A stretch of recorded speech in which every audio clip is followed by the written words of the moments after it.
Hi! How's everybody doing?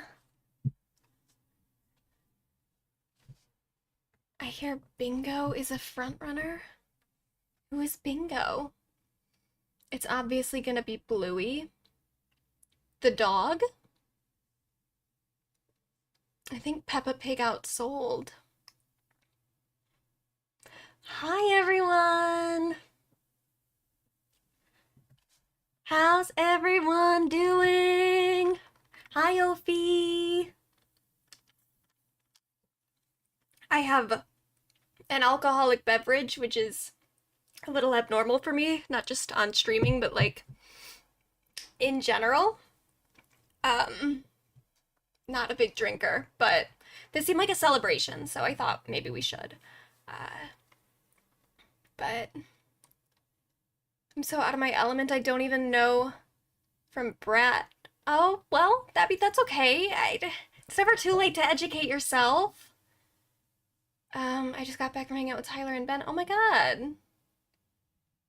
How are they? They didn't want to join the stream? They're not pop girlies too? Well, how's everyone doing? I got my Britney shirt on. But obviously she's not included because she did not release anything to qualify. But I'm really excited to do this. I've always wanted to do kind of something like this. Really what I've always wanted to do. Because I'm so not a sports girly, which I think might be obvious. I always kind of liked the idea of doing like a fantasy football thing, but with pop girls, because I feel like pop music is the closest thing I have to a sport, and like the Stan Wars and everything. So I always like the idea of at like the beginning of a year, picking your own little like league of pop stars.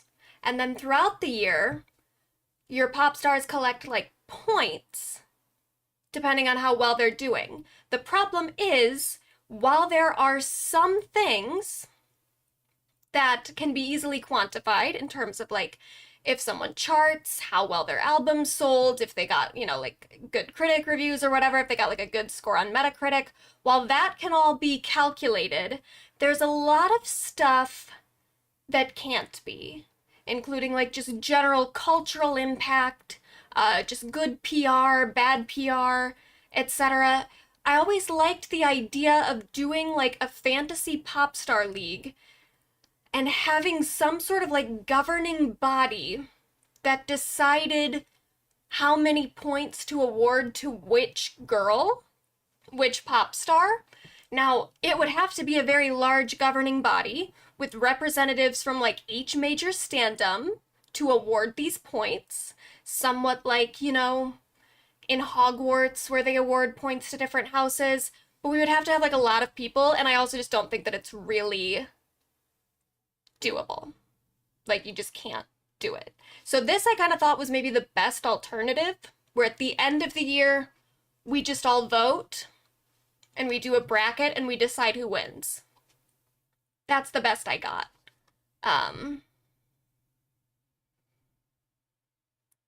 Competitive pop girls implies casual pop girls. Your dad would be proud, to be honest. I think my dad is proud of me all the time, actually. But thanks, Billy. Ben is engaged and Tyler is a chef. I think I maybe knew that Tyler was a chef. But whatever. We're talking about pop girlies today. So, yeah, as a non-sports girly, I don't quite understand how the bracket thing works. So, I can't really zoom out right now because of just the way I have it. But like, so we're gonna pick, we've got two girls each side here. We're gonna vote between the two girls. Some of them are boys, but they're girlies, We'll vote, and then whoever wins, they go to the next bracket, and then it'll be two more girls, and then two more girls, and then two more girls, and then eventually two girls, and a winner. And there's 2 sides here. So we've got lots of girlies. And I've got a PowerPoint to help guide us through. As you can see, I also put something on the side here to keep in mind while we're voting. Tyler is a pop girly. Oh, that's nice. Pulling for Chappell. Yup. I definitely think there are some girls who are at least good to go very, very far. Charli XCX versus Meghan Trainor is so unfair to all the... Yeah, I mean, there's a lot that I honestly... I tried, because at first, my first idea was to put everyone in the first round up against someone kind of equal, so that the first round there would be, like, a lot of tension. But then I realized that, like, my first draft had Beyoncé and Taylor up against each other in the first round. And then I was like, we can't do that. Because at that point, it's like whoever wins, it's like what, Beyoncé or Taylor then goes up against, like, Tate McRae? You know, that's not fair. So I tried to keep, like, a mix of... Oh my god. YouTube is already saying now would be a good time to insert ads. We just started. I'm only going to do ads because I'm on my... If I click on any links on YouTube, because I'm on my channel account, which doesn't have premium, I'm only going to do ads when YouTube gives me ads, which I think is fair. Because if we're going to sit here and watch an ad together, I might as well also be getting ad money. But that's crazy that they want me to run one right now. But, so yeah, I tried to keep it a mix of people who are, like, there are some just, like, random ones, and there are some with, like, some very clear winners here. But then there's also some in the first round that are a little bit more tense. So, trying to keep it a balance, but as you can see, I also have a list here, and number 5 is I'm literally just a girl, so just please be nice to me. That's kind of my big thing, just please be nice to me. But, okay, so let's get started, because we got a lot of, I think, 64 pop stars to talk about, 32 rounds in the first round. The first round is going to be the longest round, obviously, not just because of all the ladies here, but also because I'm going to go through, I've got a PowerPoint, and we're going to go through the highlights from each person's career. So, the first round's going to be a bit much, but after that, we should be just, like, flying through.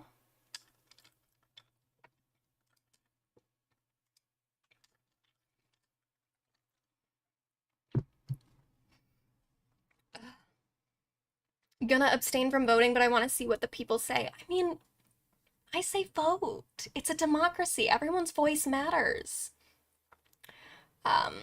Putting Chappell against Megan Thee Stallion is nasty work. I know. I know. It's gonna be rough. Some of these are gonna be rough. In sports things, they put worst versus best at first, too, so this is legit. Okay, good to know. Wouldn't know, personally, but I'm glad that it kind of works out. I've never joined your streams before, but I just wanted to say how much I loved your videos, especially the Kim Kardashian Hollywood video. I rewatch that one all the time. Thank you. I like that one too, actually. Everyone make sure to like the stream. Thank you, Ophi. Yes, like the stream. Especially, is there a loser's bracket? Maybe we could do one like next week. I don't know. If we really feel so inclined. But yeah, definitely like the stream, and if you know anyone that likes pop music that might be interested in this, send it to them, because the more votes, the better. We want a good representation here. Kim K. Hollywood is one of my favorite videos of yours. Thank you. I did like that one. Okay, so let's see. So this is my PowerPoint. I'm probably gonna have to, my avatar here is gonna have to disappear at a few points, because when I made the PowerPoint, I didn't think in terms of where my face would be. That's okay. Okay, so the qualifications to be included, this is just so that everyone understands. Anyone that's on the bracket did something music related this year, whether it be like an album, a single, a tour, one singular performance really didn't matter. You just had to like be a semi-active pop star to be included. To be nominated to be included, I guess, because obviously there's people that are not here. But, you know, obviously no Britney, she didn't release anything. No Rihanna, she didn't release anything. And you also, so that's the first thing, you have to do something music related. Then you have to exist within the domain of pop stardom. And what I mean by that is that there's a difference between a pop star and a pop musician. So a pop musician is obviously just someone that makes pop music. A pop star is, I think pop stardom exists kind of in the overlap between pop musicianship, like artistry, musical artistry, and celebrity culture. So stuff that matters musically, obviously, like that's important to what pop stars do, but also like there has to be a bigger kind of meta narrative around them. There has to be some sort of story in the popular consciousness that we are aware of as a public. More or less. There's maybe one person that I think I made an exception for. You also have to have an established fan base or at least relevance within pop stan culture. And this is where we're going to get a little bit more discriminatory because obviously pop is a very general genre. You know, it can include anything from like rock to country to rap, anything. For this, we're thinking in terms of like who's big with like the girls and the gays. So there's certain musicians like, you know, Morgan Wallen would be a pop star technically, but I don't know anything about Morgan Wallen. I don't think that Stan Twitter or Stan like pop Stan Reddit or whatever, like whatever forum you're on for your pop standum, Morgan Wallen doesn't really come up. So, oh yeah, and you can see I've blocked off the word included here a little bit. Sorry. Hope that still made sense to you.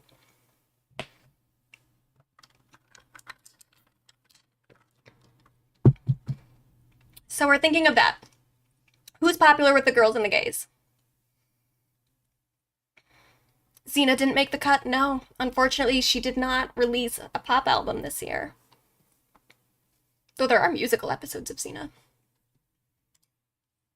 What to consider while voting, and this is why I also have this thing over here on the actual bracket, because I understand, we'll go over this more in a second, but I understand that like this is a live stream, so not everyone is going to be up to date. People are going to come and go. But just so that we all know who's here right now, you're going to consider each artist's musical output in 2024, so how much they released, how well it did, you know, like did it chart well? Did critics like it? Also just how good was it? Was it like good music? Was it kind of mid? Did it suck? Basic stuff like that. You're also going to want to consider the amount of publicity each artist received throughout the year. So good PR, bad PR. In general, I don't think bad PR is like a point against them. If it kept them relevant, if it kept them like in the cultural discourse, it's not necessarily a bad thing. Obviously, that kind of depends on each different situation, but just keep that in mind. And then also just the overall relevance in larger cultural discourse. Like the thing that I always use to determine how relevant someone is if my parents know who they are. Because my parents don't really like follow pop culture a whole lot. I mean, my mom does a little bit more than my dad, but they watch just like, you know, mainstream, like regular news programs and stuff. So they kind of keep up with it a little bit, but I don't think they know. They definitely don't know who like Tate McRae is, to be honest. She's on the bracket, and maybe they'll know who she is someday. But let's be honest, Tate's not going that far. In this bracket, not like in life. I'd like to believe she'll go far in life, but you know what I mean. Then you're going to want to think about what each artist represents in the zeitgeist. So like, I see a lot of people have already mentioned Chappell Roan, so that is like a good example. of, you know, like a queer artist who's gotten really big, especially like a lesbian who's very outspoken. Like, she represents something in the zeitgeist that is kind of unique, especially for where we are right now. I'm so uninformed that I'm voting based purely on vibes. I think that's fair, to be honest, because I think vibes picks up on cultural discourse still, you know? If you feel like someone's name came up in the year more than others, go with it. So, like, how their relevance reflects slash impacts the larger culture, if slash how they push boundaries as an artist. So, like, we can say Chappell with, like, the queer thing, definitely a big part of what she represents in the culture. I think you could also say that, like, Charli XCX is someone who has been very influential in music with, like, hyperpop and electronic dance music, etc. So stuff like that, take into consideration. How much are they impacting the industry that they're in? How much are they impacting the larger culture around them? And then the last thing you're going to want to consider is what 2024 has added to each artist's overarching meta-narrative. So, like, is this someone who was a breakthrough artist and, like, really got put onto the scene this year, like a Chappell, or maybe like a Doechii or someone like that? Or was it someone who was already really big and, like, what did their fame grow this year? Did it decrease? Are people getting kind of sick of them? Were people disappointed with what they put out this year based on their previous releases? Anything like that, take it into consideration, and also their impact going forward. Like, did 2024 set them up for a good 2025 or 2026 or whatever else? Or are they going to struggle more going forward?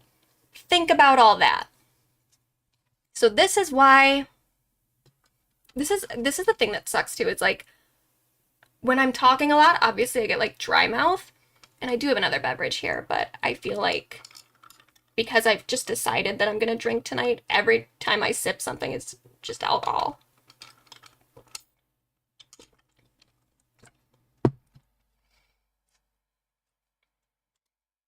So that's why I have this here. So keep this all in mind while we're voting. Think in terms of PR and what the artist achieved as a musician. Try to be objective. Parentheses, be honest if your fave flopped. So when I say be objective, I don't mean try to not have any biases, because I think that, like, the best way to combat bias is to acknowledge it in yourself. And I think especially in stan culture, like, you can feel when your fave's not doing well. You know what I mean?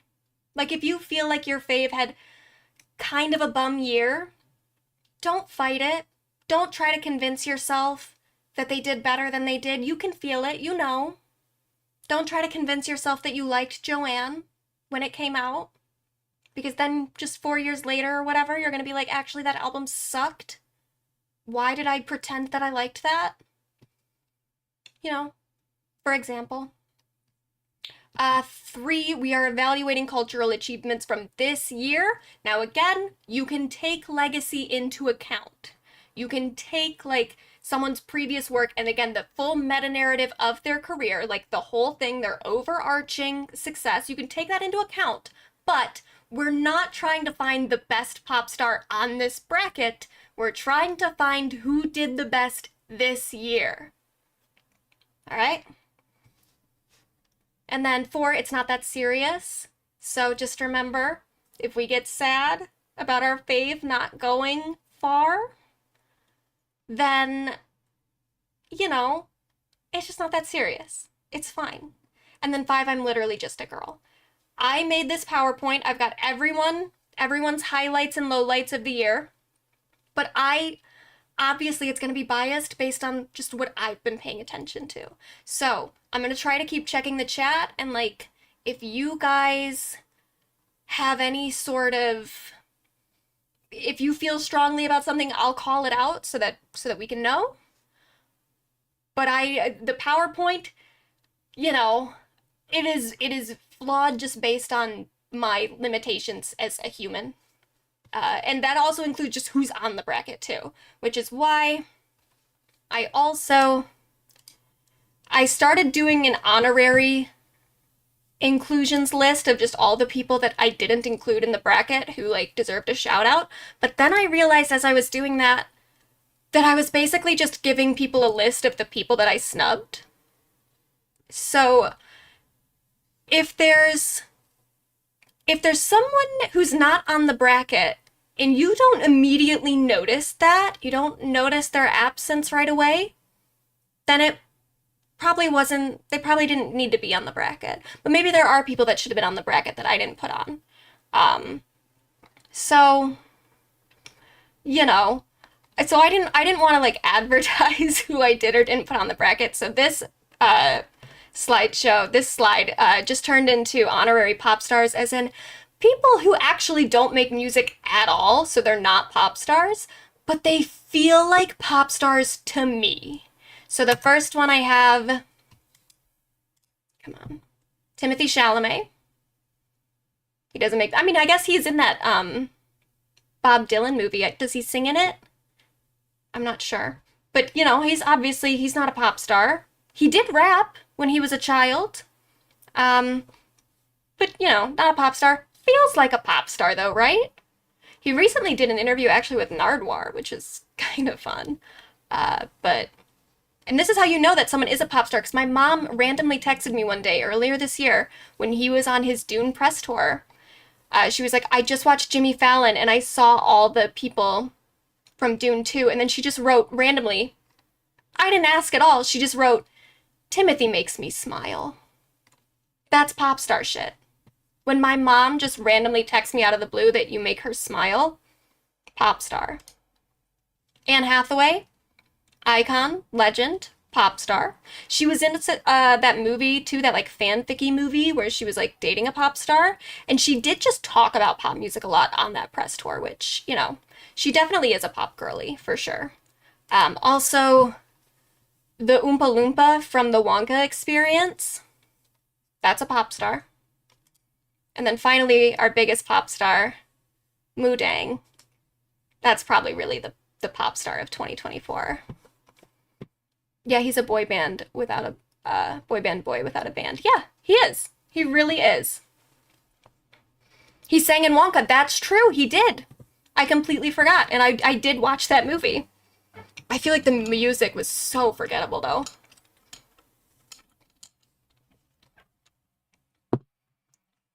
Okay, so let's start. First, we have Gwen Stefani. And by the way, we're going through everyone. I don't care if some matchups maybe seem like there's an obvious winner. We're gonna give everyone a chance. So here's Gwen Stefani. First of all, gorgeous. Let's just say that. Gorgeous girl, 55 years old, looks incredible, looks the same. I don't like to like harp on the age thing too much and like if people look young, because I think that people should just be able to age naturally, but it is just kind of insane that like she just has always looked like this. It is an achievement of a sort. So here's her year in music. She came out with an album. Didn't listen to it, if I'm being honest. There were a couple albums that I hadn't listened to while I was making this bracket that I checked out just like for the sake of it. It's like, oh, I should know. Like I hadn't listened to Tyla's album, but I listened to it while I was making this. Didn't even really consider listening to this one. Sorry, Gwen. I did love her for a very long time, but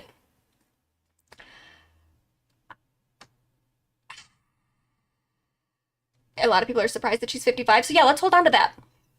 Let's hold on to that. She looks so beautiful. Didn't even realize Gwen released an album. Yeah, I know. Ever since she did like, I don't know if she did an album with them, but she did 2 songs a couple years ago. There was the Let Me Reintroduce Myself, which I thought was terrible. And then she did Slow Clap with Sweetie, which I thought was even worse. It's like, I hate to just write someone off as like they've lost it, but she's maybe kind of lost it. I don't know. But yeah, she did release an album. There were 2 singles, a duet with her husband Blake Shelton. Again, didn't listen to it, but it does exist, and it must be somewhat popular-ish, because when I was looking it up, they have done a lot of live performances of this song. Like, they've been doing the rounds of, like, I think they did the American Music, or no, not American Music, the Country Awards. Like, it's like a country song, so it's like, what am I gonna do? Listen to that? They did, you know, like Jimmy Fallon stuff. Like, they've been doing stuff, so it must be popular with a certain audience.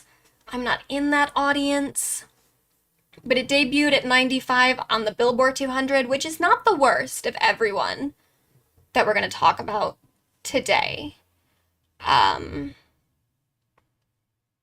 It's not where she was at previously, maybe, but it's not awful. I think Blake Shelton makes her worse. Is that a hot take? No, I think that's the consensus. I've heard it referred to before, her getting married to Blake Shelton as the decuntification of Gwen Stefani.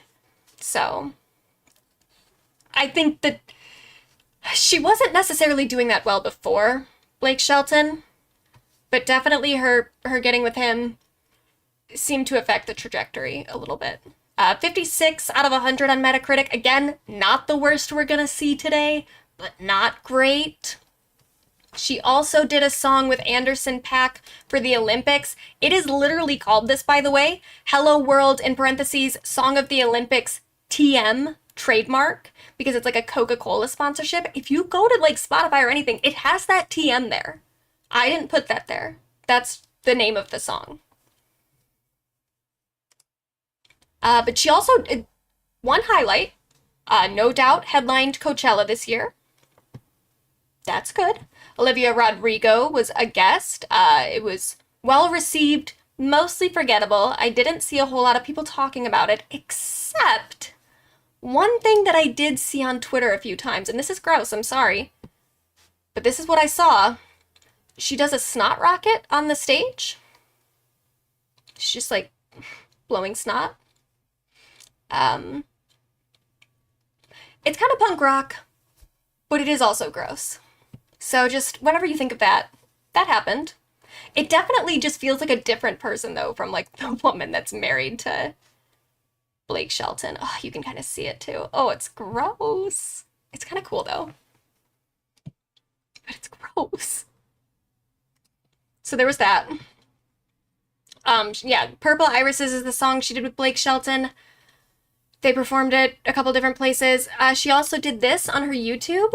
Her backyard garden party. It is really cute, actually. I can say that too, that I didn't watch that one, obviously, but I watched like the Hollaback Girl one. It's great. It's a cute little song. She has like her dog in here with her. I have to make sure there's no... Oh my god, we evaded an ad.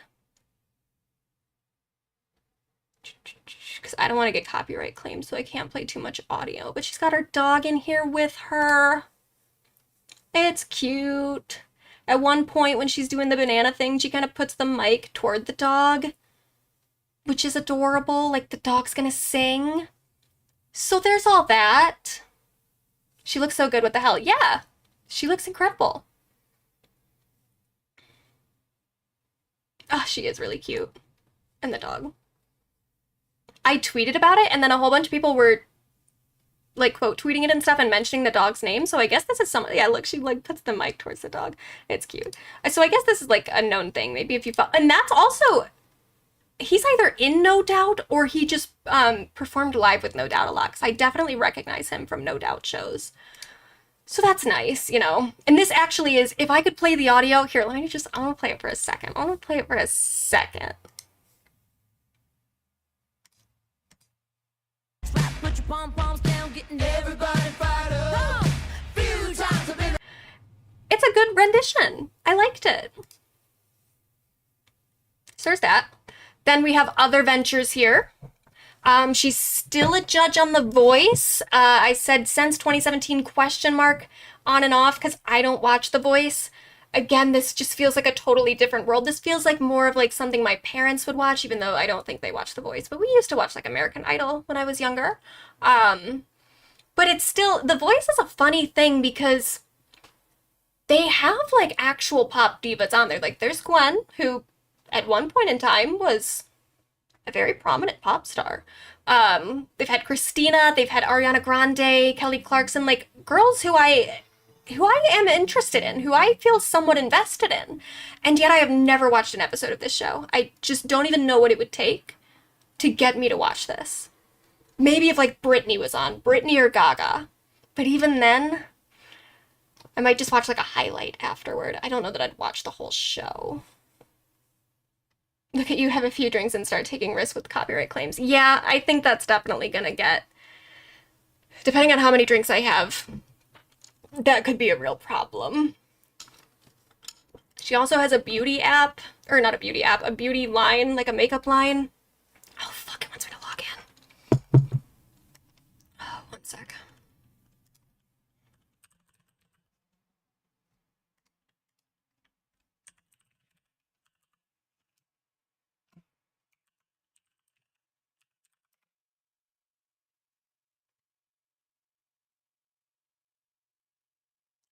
Oh no.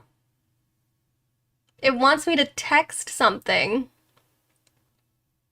But I'm using my phone as my... Oh wait, if I send it... Here, I got it.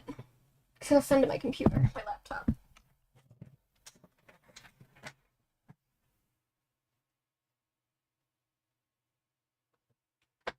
Okay.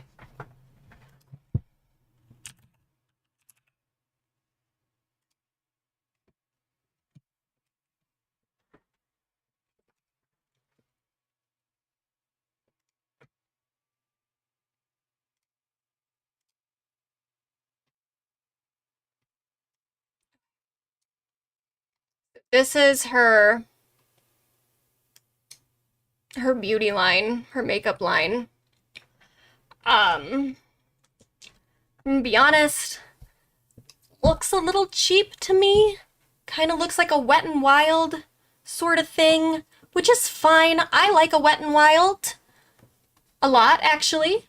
I love Wet n Wild. But I would just think for a celebrity brand, you would want to do something that looked a little bit more luxurious. I don't know. Why did you delete my comment about going out of business? So it's true. So yeah, she apparently has a beauty line, a makeup line. I texted my friend who works at Sephora just to ask him, I'm like, is this like a popular brand? Does it sell well? And this is what he wrote to me exactly. It's one of the worst performing ones and has been that way the whole time. So, sorry, Gwen. Here's the other thing that's a little not great. Has always been my favorite. So this is for a prayer app. This is an ad she did that you have to pay money for, by the way. Like, what do you need? I get that I'm not like a religious person, so this isn't my area. What do you need an app for, and why would you need to give them money? Season has always been my favorite time of the year. It's a season that we get to celebrate the birth of our Lord. This year, I'm excited to share that I've partnered with this amazing prayer, meditation, and music app called Hallow on their 25-day prayer challenge leading up to Christmas called Advent Pray 25. Join me and millions of other Christians around the world as we celebrate together the truth that God so loved the world that he gave us his only son. Download Hallow and join me in praying every day. God bless. Christmas season has... Yeah, just especially the language of, like, the truth. Like, I mean, it's fine to be religious, obviously, if that's your faith, but I don't know. I don't know that I love that verbiage. I don't think she's still a judge because my mom hasn't complained to me about how much she hates Gwen in a while. Was she a bad judge? Was she not good on the show? I just know this is Blake's fault. Yeah, I'd like to think so. This is the most I've learned about Gwen Stefani ever. Yeah, I'm not totally surprised. Kind of looks deep fakey. A little bit, yeah. You can definitely tell that she's like... It seems like a bit of a grift, because you can tell that she's just like reading off something. She doesn't really care. Which, I don't know if that makes it better or worse, but... And then, yeah, she's also just still married to Blake Shelton, which... They do so much stuff together that it must be good for their image with a different demographic than I'm in, and that I'm assuming a lot of you are in. You do this to me during Hanukkah. I'm so sorry. Happy Hanukkah. Wahlberg was doing something similar recently. Yeah, I think that I've heard the app is like owned by that one guy, I forget what his name is. There's something I think shady going on with, there's like that whole brand of prayer apps that I think there's something weird going on, and they're getting a lot of celebrities to advertise it, but I guess we'll see if anything comes out about that. But they're always doing this like press stuff about their relationship. Oh look, there's Blake. So someone must be invested in this couple. There must be people that are interested in this. I'm just not one of them. But yeah, Stefani sings of her and Shelton's love story on her latest solo album. Wouldn't know. Wouldn't know. So that's Gwen. Here's Beyoncé. So Cowboy Carter, obviously, released March 29th. First female and second artist overall to have their 8 first albums debut at #1. This is a record that Taylor Swift can never have because her debut did not debut at #1. So even though she's had more #1s since then, she can't ever be an artist who has their first album, like that's not a record she can have because her first album didn't debut at #1.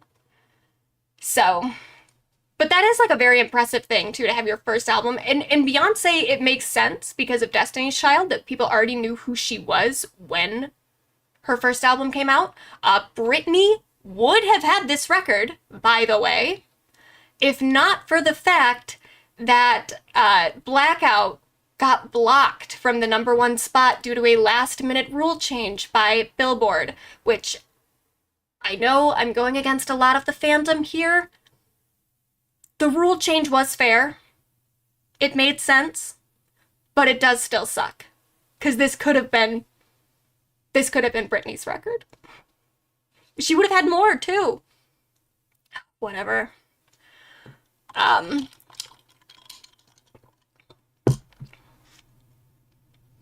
think she would have been, because this says Beyonce was the second artist overall. I think Britney would have been #1 of the artists. I could be wrong about that at this point,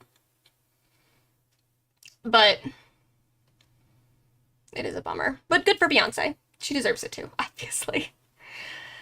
But, you know, that's my stand bias jumping out. I just wish Britney had it. Got 91 out of 100 on Metacritic. That's phenomenal. That's one of the best ones we're going to see tonight. I think it's the second best one we're going to see tonight. 3 singles. No visuals. Other than, like, the one live performance she did at that little NFL thing on Netflix. No visuals for this one. It does seem like she filmed visuals.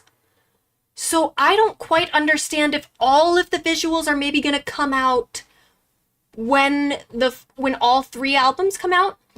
Because this is Act 2 of a 3-act thing. Act 1 was Renaissance. This is Act 2. And then there's a third one that might be coming in January. We'll talk about that in a second. But she hasn't released any music videos or anything for it, which is just interesting. Not Britney's best album being the one not to hit #1. I know. It really sucks.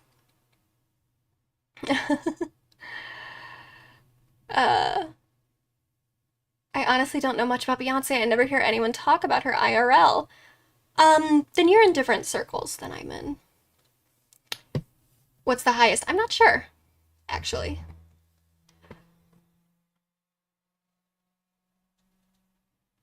If you're talking about the Metacritic, then I know. But whoever the artist is that has the most number ones debut, I'm not sure. But it could have been Britney. I'm pretty sure.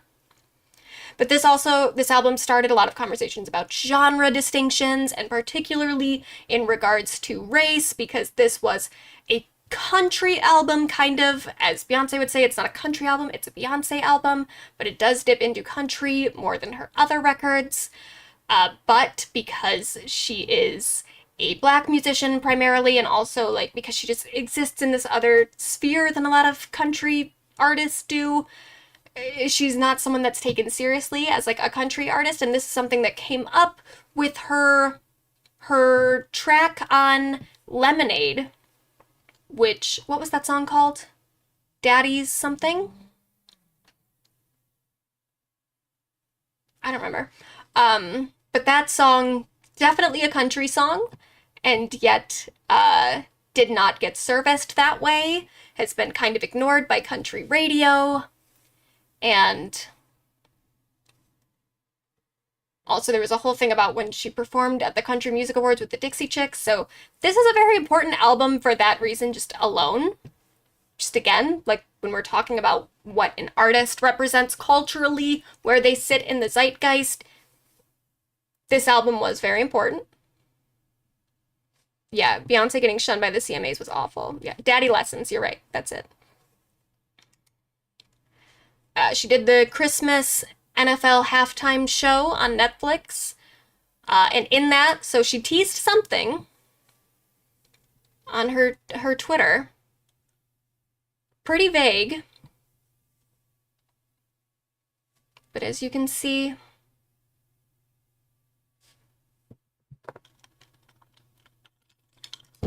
oh shit. Yeah, 1:14:25. A lot of people are assuming this is for Act 3, which people are assuming is a rock album, which I would love. But I feel like it could also be a tour, because she toured Renaissance, so I imagine she might want to tour Cowboy Carter too. I didn't watch her performance yet. I haven't seen the outfit. It was a good performance. It was good. I would say at this point, it's sort of hard to even evaluate a Beyonce performance because it's so above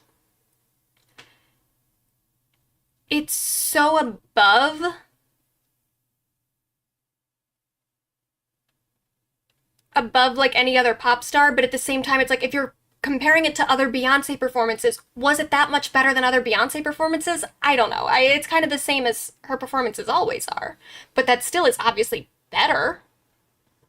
Her Jay-Z divorce date, we wish. That's another thing here. Get rid of my face. So other ventures, she spoke at a Kamala Harris rally.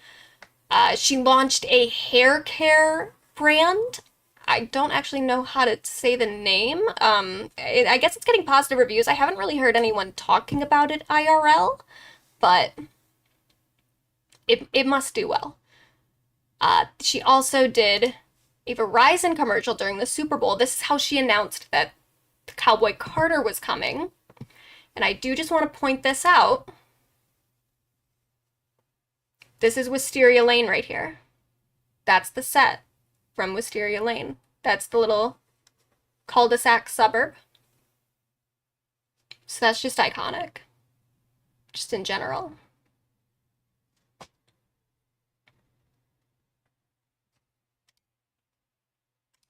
Is it kind of confirmed that Act 3 is going to be rock-oriented? It hasn't been confirmed. She's never said anything, but people think so because it seems like what she's doing is tackling these genres where Black musicians in particular have had like a big impact on them and kind of like reclaiming them, especially if they were sort of co-opted by white individuals. So like Renaissance was like disco, dance music, which obviously has a big history with people of color, especially Black people and Latinos. And then country music, which also Black people have a big part of that history, and yet they get shunned or shut out of like the country music awards and stuff.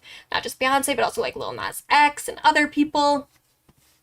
And then I think people are thinking that the rock music goes along with that more, because rock music really like started with Black musicians that white people just kind of took over. Imagine if she did a hard shift into opera. I'd kind of be here for it. Then she also did a Summer Olympics ad, and then this is another thing. I've put anything related to like relationships and stuff in the other ventures category, because it is a part of their like overall image. It's a part of the meta narrative. It is almost a venture in a way, especially if they're like a very public couple, which obviously Beyonce and Jay-Z have been a very public couple for a long time. And now they're doing kind of like a power family thing, similar to like the Smith family, where their daughter, one of their daughters, I don't know. I know they have multiple kids. I don't know. Is Blue the only girl? I'm not sure. But Blue Ivy was in Mufasa.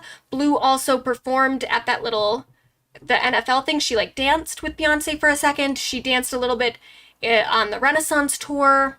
So Blue is now definitely getting kind of roped into this power family thing. So, which I have mixed. I honestly, I don't like it.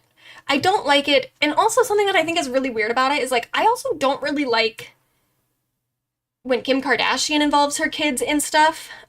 She's been involving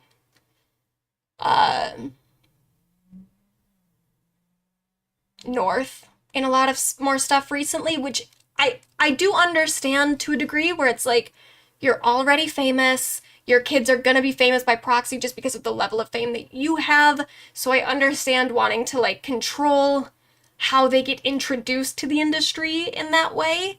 And I understand it especially kind of for Kim, because she's on a reality show. So it's like there are just cameras around her all the time. And I get why she would want, I understand it. And I don't want to judge it, because it's not a position that I've ever been in and that I ever will be in. But I do think it's a little weird that I constantly see people shitting on Kim for how she allows North to be a public figure. And I very rarely see anyone talking about it with Beyonce and Blue Ivy, even though Beyonce's literally having her like perform on her tours and perform at this like halftime show for this big Christmas performance, and she's in like movies. Like, I just feel like we could be a little bit more even-handed here and criticize both of them for maybe overexposing their children at a very young age, because Blue Ivy and North are like the same age. So I don't really get why Kim gets so much shit for it than Beyonce. I think Beyonce is better about Blue than Kim is about North. I don't know, because I don't think Kim is that bad, like comparatively. Like, you don't really get to see North that much, but you know, whatever. Again, it's not a position that I'll ever be in. I feel like it's different because Blue is old enough to choose whether she wants to be seen or not, but so is North. They're like the same age. They're maybe like a year or two apart, but there's not a big difference in age. I don't know. And it is weird too that it's like it's only one of their kids for both. But whatever. I don't have any kids, and I'm definitely not as famous as they are, so I don't know what I would do in that situation. The one thing that I can say, though, that did make me very uncomfortable was right after the allegations against Jay-Z came out, Jay-Z was at the Mufasa premiere posing with Beyonce and North, and it definitely felt like they're just trying to put up, like, a united front with the three of them, and I just don't know that I love involving your kid in that, you know? But what can we do? Oh, so here's the next one, but let's go. We'll vote as we go. So, Let's start our poll. Who's to say who's gonna win?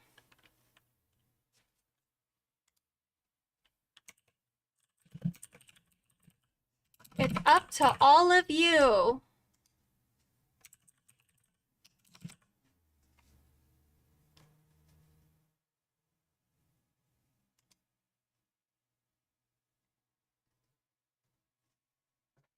I'm also gonna vote on my laptop, but I'm just one person, one vote.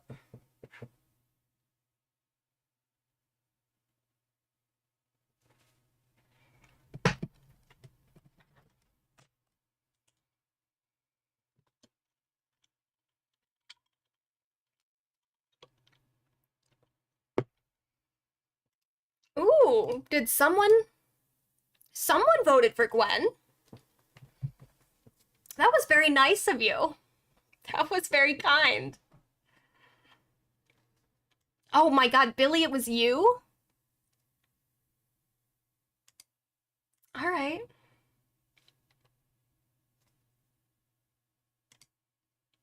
Okay, I think we can end that poll. We know who won.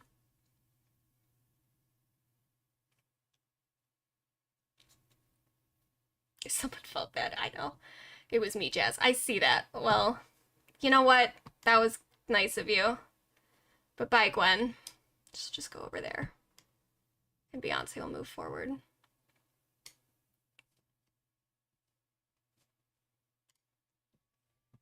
All right. So yay, we've got our first winner.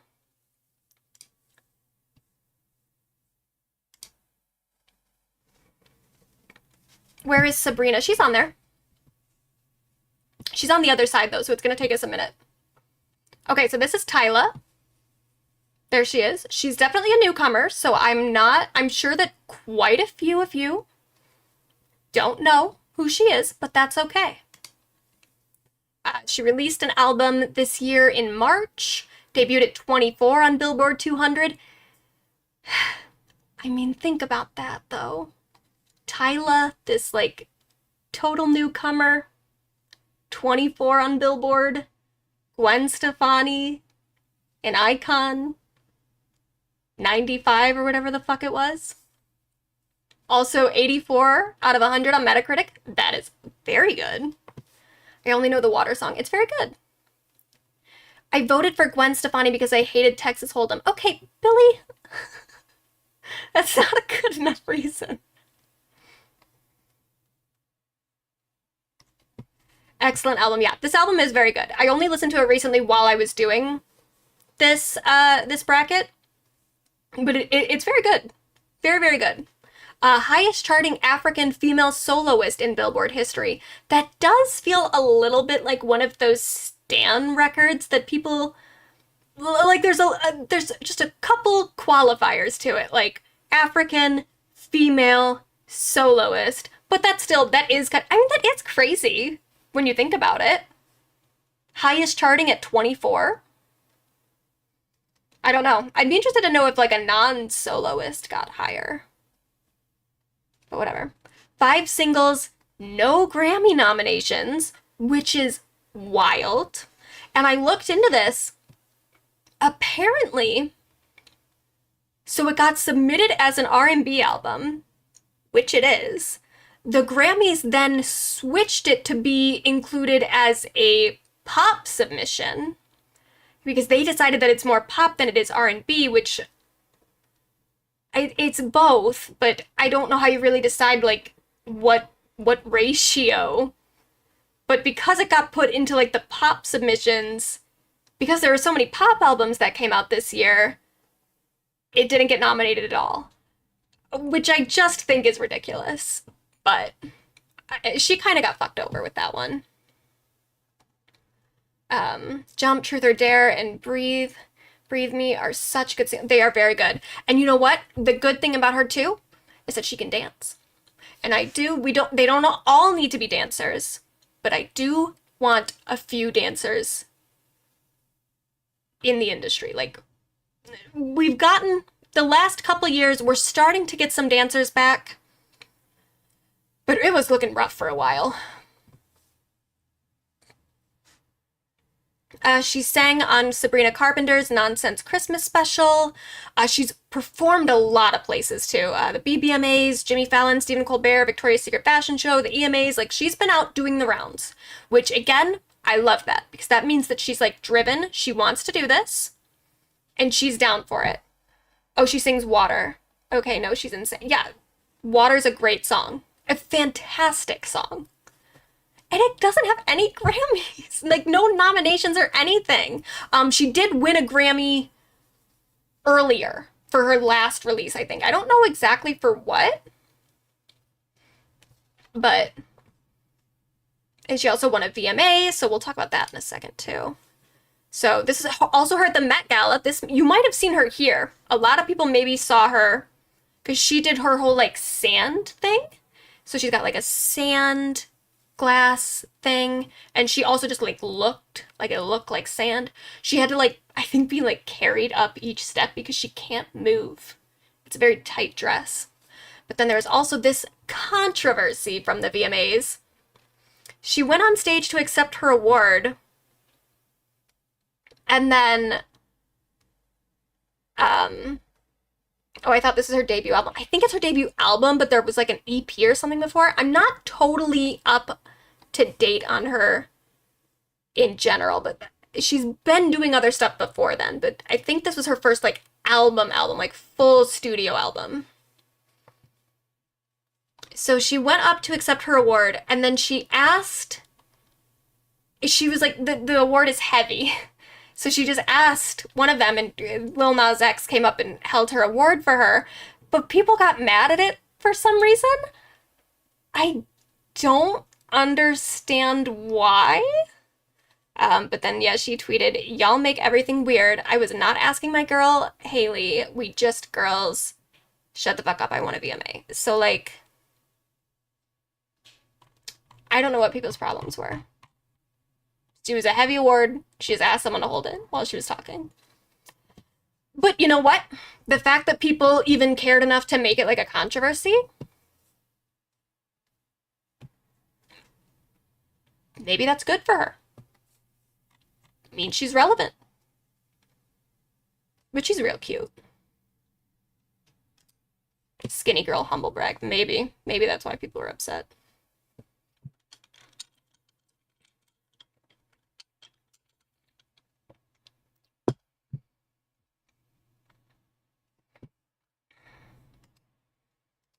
So that's Tyla. Then we have Lorde. Now, Lorde didn't do a whole lot this year, but she did do the Girl So Confusing remix, which I think that's a big deal. That remix made me cry the first time I listened to it, and maybe the second or third time, maybe also some other random times in there, just when it caught me in a particular mood. I love that remix so much. It means so much to me. She performed it at Charli also at Madison Square Garden, which I know some people in the chat were present for, but I wasn't, so fuck you. And then she also did, her and Miley both did a song for this Talking Heads tribute album that I guess A24 made. And then she also signed to a new record label, which I'm assuming that means that like a new album is coming, but she's been pretty inactive for a little bit. So, biggest crowd reaction I've ever heard. I bet. I wish I had been there. But so this one I do think is kind of challenging because, yeah, Lorde only released one song this year, but she is still an icon. She has more icon status, more legend status than Tyla does. So that does count for something, you know, that's something to keep in mind. At the same time, Tyla's uprising so quickly, also something to keep in mind. And also just the fact that Lorde did one song that just was so incredible and so culturally impactful. I think this one could go either way, personally. But I'm going to leave it up Up to you guys. Vote with your heart.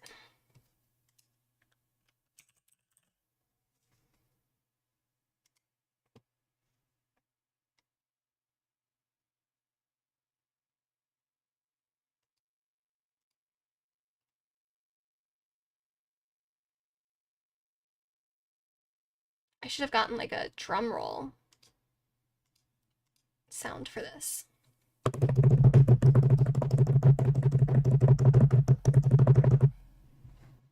Okay, clearly it's Tyla. I think we can just end. If anyone else has votes to get in, do it now. Because I'm gonna end the poll. I think this is kind of a wash. But get your votes in. Every vote counts.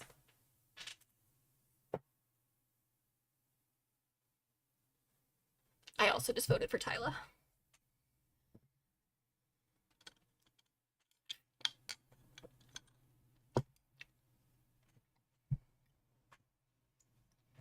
Lorde did a song. Billy, do you even...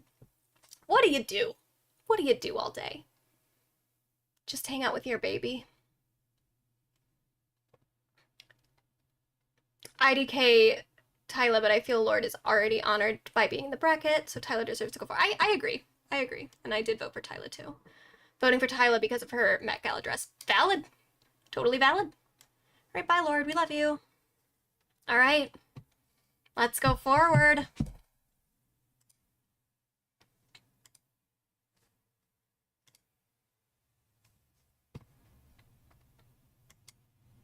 All right. We have got Miss Shakira. She released an album this year. I've heard it pronounced before, but I'm gonna butcher it totally because I don't speak Spanish, but it's Las Mujeres Ya No Loren. Lauren? I have no idea. Sorry to any of the Spanish speakers. But I know that it translates roughly to Women Cry No More. So it's largely about her divorce. It debuted at 13 on Billboard. This is also, by the way, and like I said before about me having a bias and how this affected the making of this PowerPoint, when I'm looking at Billboard stuff, I am primarily looking at US Billboard charts. I'm assuming this probably did even better elsewhere, but still, number 13 on US Billboard, fantastic. 74 out of 100 on Metacritic. Was briefly the most streamed album of 2024. I only know that because I watched her interview. I might have a clip of it. I think I do actually in the next slide. A clip of her interview with Jimmy Fallon, and it was from March, and he was like, oh my god, it's already the most streamed album of 2024. And it's like, well, already the most streamed album of 2024 when we're still in the first quarter of the year actually is less impressive than if it was the most streamed album at the end of the year. I'm not saying it's not impressive. It is still impressive. But I just thought the addition of the already, I was like, well, it's easier to be the most streamed album at the beginning of the year in the first place. And then obviously, like, some other albums came through and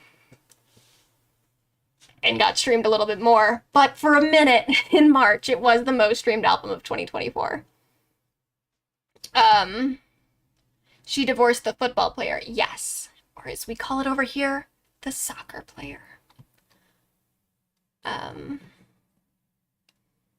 She found out her husband was cheating because her mistress stole her special jar of jam. Yeah. She, like, came home and she saw that, like, someone was using her jam, and she knew that her husband and her kids don't like jam. So she knew that her husband was having an affair, which is crazy, but that's like some Carrie Bradshaw shit. Like when she was cheating, when she was the other woman in the affair with Big, and then she went into Big and Natasha's fridge and started eating Natasha's leftovers? Like, girl, have some dignity. Leave the jam alone. But whatever, it had 7 singles, 3 nominations at the Latin Grammy Awards, 1 nomination at the US Grammy Awards, which are just called the Grammy Awards, I guess. She joined Bizarre Rap at Coachella for 2 songs, including that one song where she kind of lights her ex-husband up quite a bit. She also announced her 2025 tour, and she did do a pop-up show in Times Square in March. Someone else did one as well, which we'll talk about. But this is cute. She's cute. I didn't actually know that she did this until I started putting this together. But I do love Shakira. Then we have some other ventures. This is a little bit more of like a 2025 thing, and in a way you could say it's another music-related thing because she announced her reprisal of the role of Giselle in Zootopia 2. She's a pop star gazelle.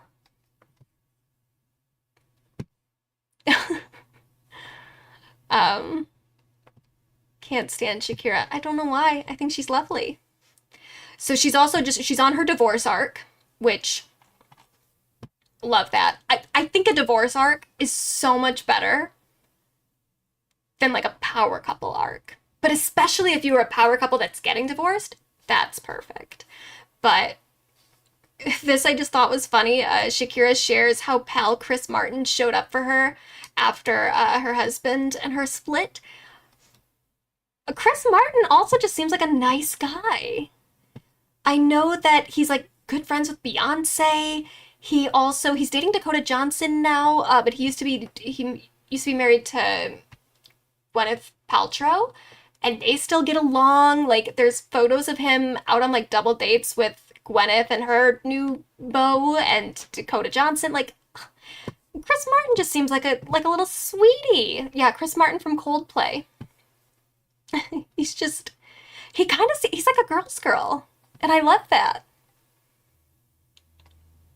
Yeah, Nicole Kidman walking out of the courthouse after her divorce is the energy I want to bring into 2025. She's tried to deny that that's what was happening in that photo. She said that that was from, like, a movie. There's no movie where she does that. That was purely her walking out of her divorce. But whatever. And then this is her on Jimmy Fallon. Oh, shit. Sorry. We got an ad. Oh, though it was short.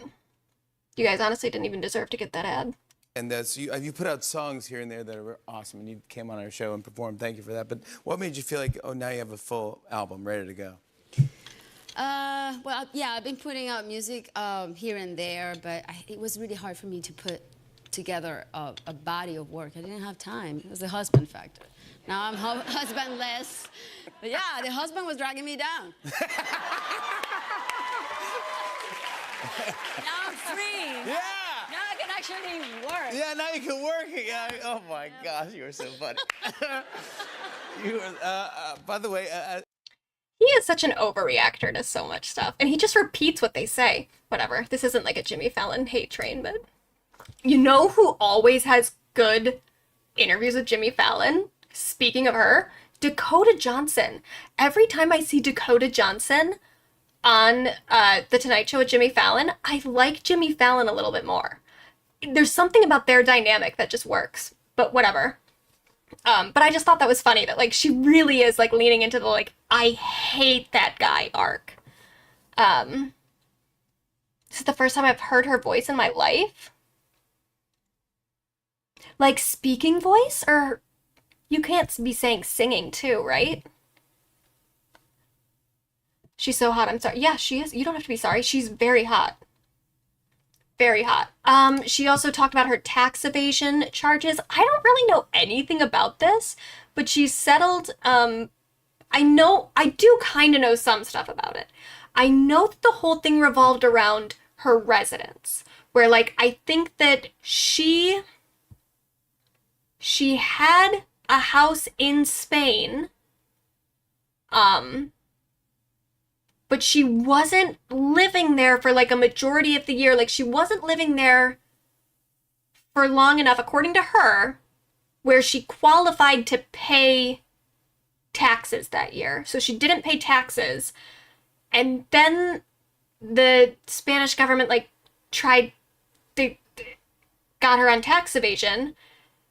And it became like a whole thing, and I think she maybe even offered to pay the taxes at first, but then they wanted to like charge her, and so she was like fighting it, and I'm still not really sure exactly like if she was right, if she was wrong, I don't know. But I know that it was like a big thing. But she said that she settled her tax case to protect her children, not because she was guilty, which... How much was it affecting your children? I think there might have been a... Maybe I'm wrong. But I think there might have been a chance that she was facing, like, actual jail time. Not quite sure. But, so this saga is over now. That's something that happened this year. I don't know how much it helped or hurt her in any way. It was like a big story because I think people just thought that it was like interesting and funny. I don't think it ever really, like, who, is anyone gonna stop standing because their fave committed tax evasion? Like, it's not a good thing to do. I'll say that. I think that you should pay your taxes, especially because it goes to like public goods and stuff, like, you know, roads and libraries. You should pay your taxes. But would you unstand someone for like a little tax evasion? Because they all do it. That's why they all have business managers. Their business manager tells them, like, here's how you can pay less taxes. That's why they have them. So I don't know. I don't think this really ever was that big of a deal. In terms of like the public perception. You should pay your taxes. And then, yeah, she had a very, very bad take on Barbie, if this page will ever open.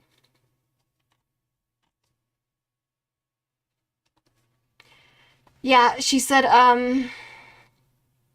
she was talking about her sons watching the Barbie movie, and she said, my sons absolutely hated it. They felt that it was emasculating, and I agree to a certain extent. I'm raising 2 boys. I want them to feel powerful too, while respecting women. I like pop culture when it attempts to empower women without robbing men. Oh, fuck. I didn't even think I had an ad blocker on here. Oh my god. I don't have an ad blocker.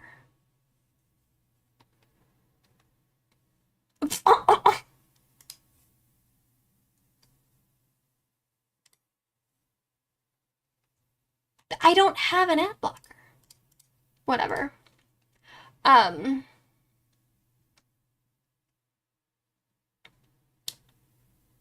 Like pop culture when it attempts to empower women without robbing men of their possibility to be men, to also protect and provide. I believe in giving women all the tools and the trust that we can do it all without losing our essence, without losing our femininity. Yeah, that's a rough one. That's a rough one. Don't love that take. And then... Okay, I'm not going to run another ad because I just ran one. I promise. Yeah, like when you end up on Ben Shapiro's YouTube channel with a video entitled Shakira is Based, that's not good, girl. It's not good. So that happened, unfortunately. She's still an icon, but, you know, it's a thing that occurred. So then we have Adele. We love Adele. She didn't do a whole lot this year in terms of quantity. However, in terms of quality, she did a 10-day concert residency in Munich. It was supposed to be like a 4-day one, but then demand was just so high that they had to, originally only 4 shows announced, but it was just, there was so much demand that they had to keep adding shows. Also broke the record for highest attendance of a residency outside Vegas, which I thought was interesting because I never considered it, but like, yeah, Vegas is kind of like the place. I mean, obviously in the States it's the place, but I didn't quite realize that like worldwide that Vegas had such a hold on concert residencies that like only now are we breaking the record for a residency outside Vegas. But this was, yeah, her residency kept going viral this year. Yeah, there were a lot of clips of it. And it did seem like a really cool thing, too. Because, like, okay, so there was also a big thing. There was a big thing with this screen. It was like a huge LED screen. It, like, went all around. And it might have been, like, it broke some sort of record, I think, for, like, I don't know, biggest LED screen. I'm not sure. But it was a big deal. Oh my god, I don't have an ad blocker. This is a completely different browser than my normal browser, and I don't have an ad blocker on it. Whatever. But it was a huge concert.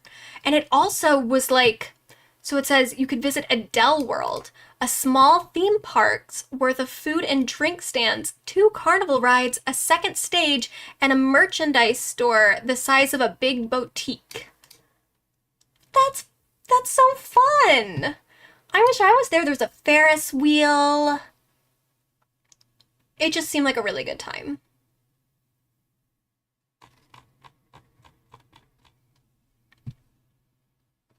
They're just hating on you for being right. I know. Incognito tab? Maybe I'd have to. But it just doesn't make any sense. Like, there's no ad blocker on this. Whatever. Unfortunately, though, she did also announce an indefinite break from music.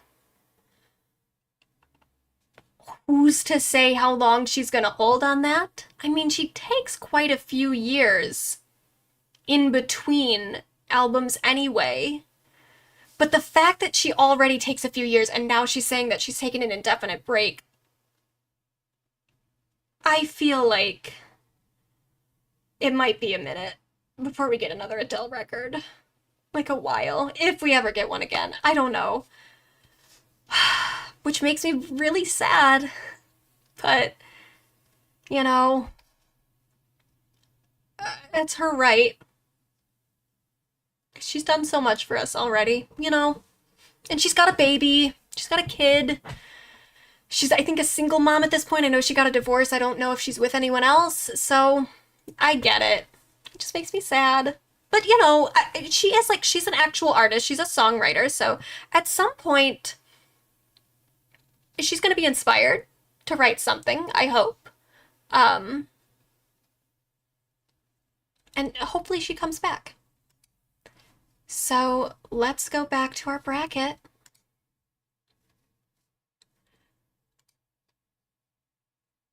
I know that Shakira's points about Barbie maybe did kind of dock her a lot of points here, but remember, she is an icon, and she did do more technically than Adele this year. But was what she did, was it better than what Adele did? I don't know. I don't know. So I leave that up to you.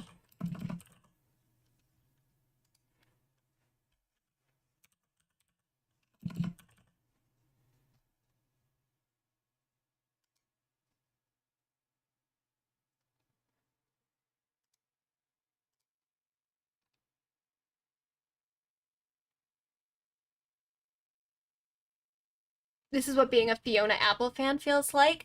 Yeah, I know. I know. But, you know, when she comes, she comes.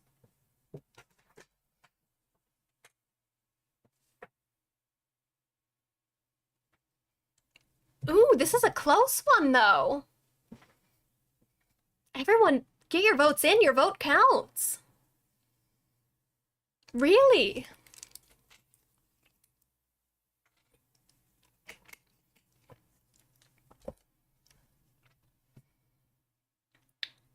We're 50-50. Someone's got to break it. Oh, oh, oh.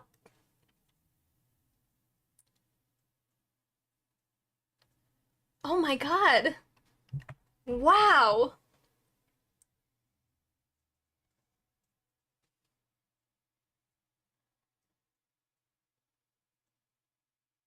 Okay, we're...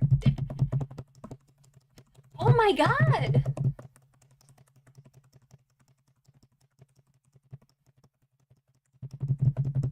Her hips don't lie, but she lies on her taxes. Maybe. Maybe. Who's to say? Spanish government says so, but she says she didn't. What happens in the event of a tie? I don't know. We just keep going until we get enough votes to break a tiebreaker. First time my vote counted all year. I know. I'm so sorry.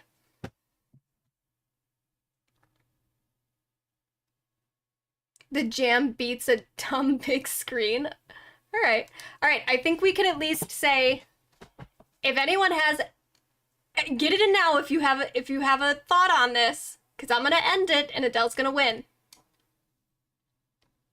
This is almost as nerve-wracking as the presidential election. Yeah. Maybe this is more important. All right, Adele's taking it. We're ending the poll. All right, well, that was our biggest upset yet. Or our biggest, like, our closest race. But Adele got it. Thank you for your service, Shakira. All right. Now my feelings got hurt. Ate the stream. I'm sorry. I'm sorry.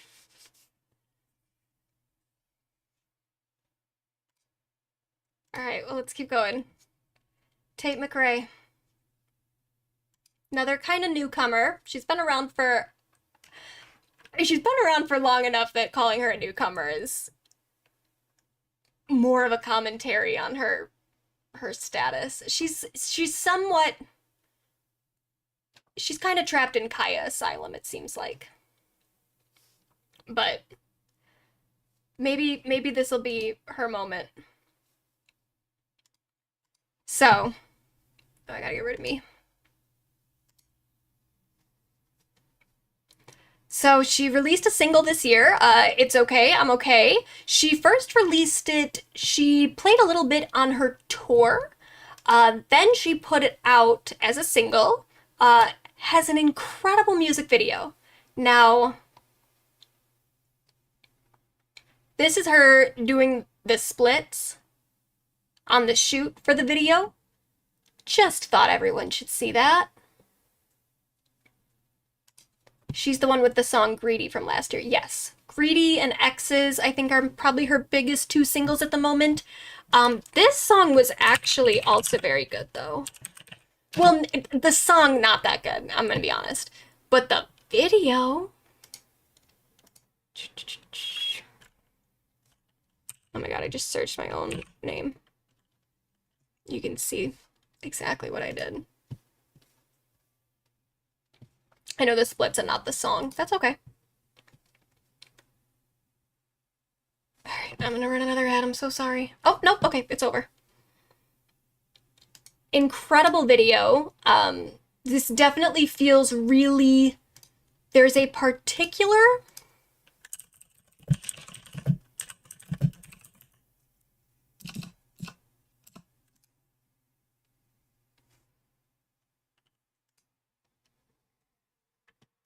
Britney photo shoot. I think it's a David LaChapelle shoot. Yeah, right here.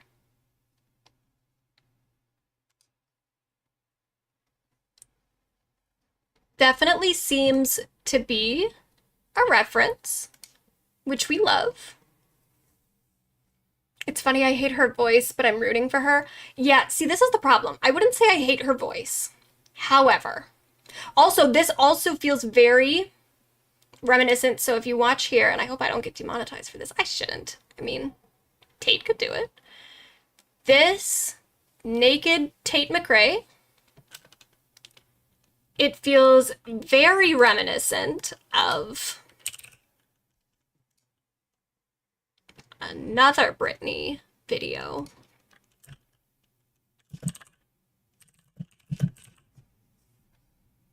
Oh, here's her doing it at Madison Square Garden. If you want to see that. This is like the first time she premiered it. Sorry, the screen's a little bit off. But she's an incredible performer. Like, the dancing and everything, so good. So good. She's definitely got a lot of stage presence. She's also got the Britney mic, too. She's hot as well. I mean, I wish I could play the audio, but we're definitely going to get copyright claimed for that.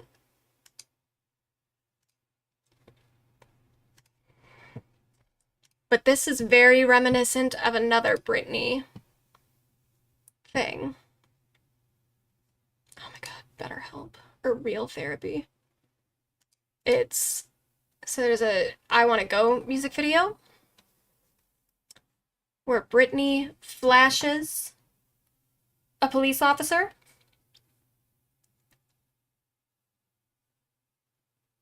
Incredible. And then gets patted down. Feels very referential to what's happening here. So we love that. We love a reference, especially a Britney reference. The thing is, and this is the problem with Tate, the video is incredible, and I was so excited when I saw the video. When I listened to the song separate of the video, I did not care about it whatsoever. The song is just like fine, you know? It's like good enough to make a good music video, but not good enough that I really need to listen to it separate of that. And every Tate McRae song is kind of like that. Like, they're good enough that if she's performing, I'm interested. But if she's not performing and I'm just streaming the songs, they're not that good. It's not that they're even not that good. Like, they're passable, but they're not memorable songs. And that's the issue, is like she needs, I don't know, she just needs to work with some different producers or something. She needs to like really up it, because people will say like that she's the new Britney, and it's like, okay, but Britney came out of the gate with like Baby One More Time, Crazy, Lucky. Well, Lucky was the second album, but like Sometimes, like Britney came out with like songs, you know? Tate McRae, she's got the performance aspect down, but she doesn't have the songs.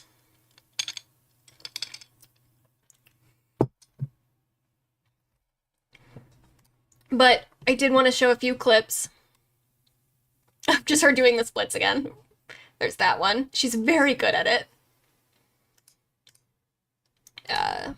This is a different one.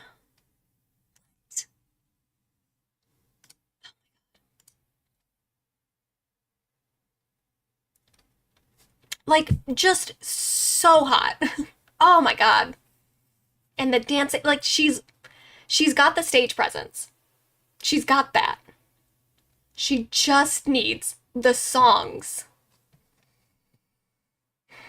If there's ever a new Britney Spears, she won't be trying to be. That's true. I mean, that is very true. But she's a great performer, and I want the best for her. I do. But yeah, she did a couple different performances this year. She's on tour for her last album.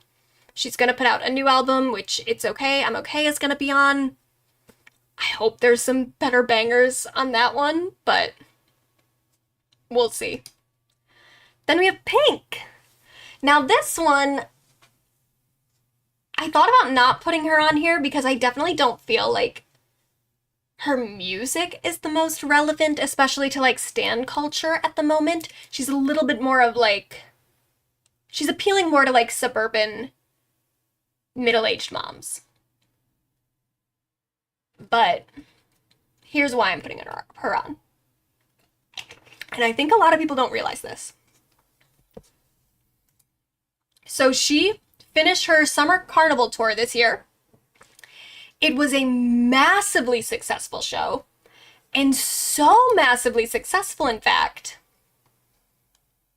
it is the second highest grossing tour of all time for women.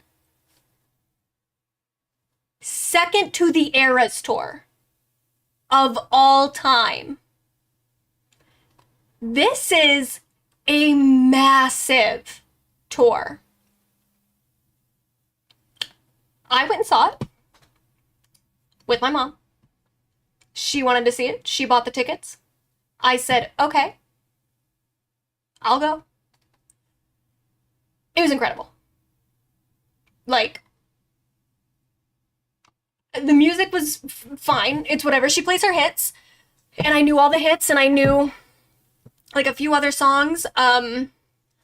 But, you know, obviously, like, she is a little bit more of, like, she makes music for moms. So I didn't know all of it. But still, even the songs I didn't know, she is just an incredible performer. Like, I was so impressed by her. I went just because my mom was buying the tickets. Like, I didn't really care that much. But, like, what the hell? Insane. And so this is from, I think, last year or 2 years ago. But I just wanted to show you this so that you can understand how good she is. And, like, the amount of athleticism that goes into this. Here, I'll move this over a little bit so you can see.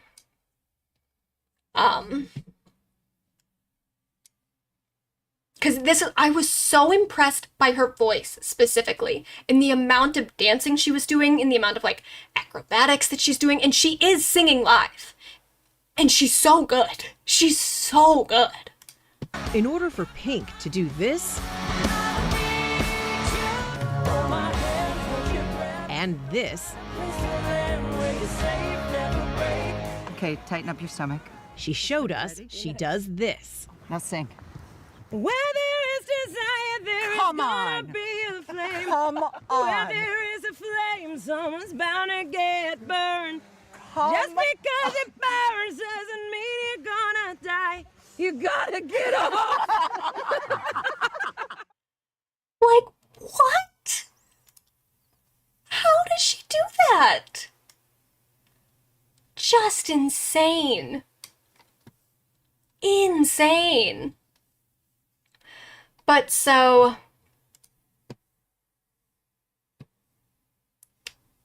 the tour ended early, unfortunately.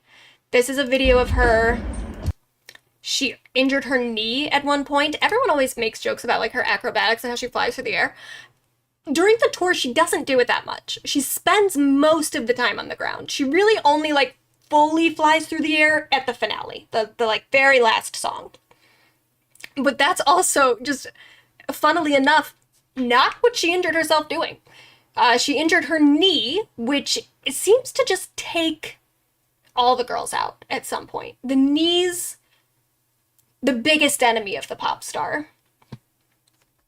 But yeah, unfortunately, she injured her knee, so there's this video of her being kind of, she had her people taking her to her little thing where she gets on the thing and then she flies, which, you know, luckily for her, you don't really need your knees when you're flying. But yeah, it was a sad moment to, like, see such an athletic artist limping, but it happens to everyone, you know? We all have human bodies. And sometimes they fail in ways that we don't really... Yeah, I think knees are the enemy of everyone. They are. They really are. Because there's nothing you can do about it. Like, not everyone's knees are going to go out, but, like, a lot of people's. And there's really nothing you can do to prevent that. There's maybe, like, some stretches and some exercise that can kind of strengthen your knees, but not much. It just is what it is. But so she injured her knees, and then she also injured her bicep. And this is her talking about she had to end her tour 4 shows early, and this was just kind of sad. I miss you already. Just got home. Slept 4 hours, feeling crazy. Cleaned my house. And now I just dropped Willow off at singing lessons. I'm picking Jameson up from dance right now, so the tour is over. Back on mom duties. I wanted to touch base with those people who had tickets to the 4 shows that were canceled. And I wanted to tell you that I am so deeply sorry that I will not be able to make those shows up. For the last couple of months, I have been performing with a torn bicep and 2 torn meniscus, both knees, my left knee. Obviously, some of you have seen the videos where I couldn't actually even walk in a show. So I'm going to have surgery in a week on my shoulder, and then I'm going to have surgery in 9 more weeks on my knee. And I am going to be the bionic woman, and I'm going to come back stronger and harder than I've ever done, because that's what I do. But I apologize. That's the reason why I can't make up those shows, because I have a scheduled surgery that I desperately need. I've been in a lot of pain for many months. I've had a lot of cortisone coursing through my veins. You can ask my husband. And I'm gonna slow down for a minute and take care of me. And my heart is with you. Thank you to everyone that came to a show. This was the most incredible experience, and we pushed through it, and we really did leave it all out there. And I swear to God, you guys, you help me make magic in the world, and just stay strong, be kind to each other. Remember that feeling and anchor it, because the next several years are going to be really hard and really,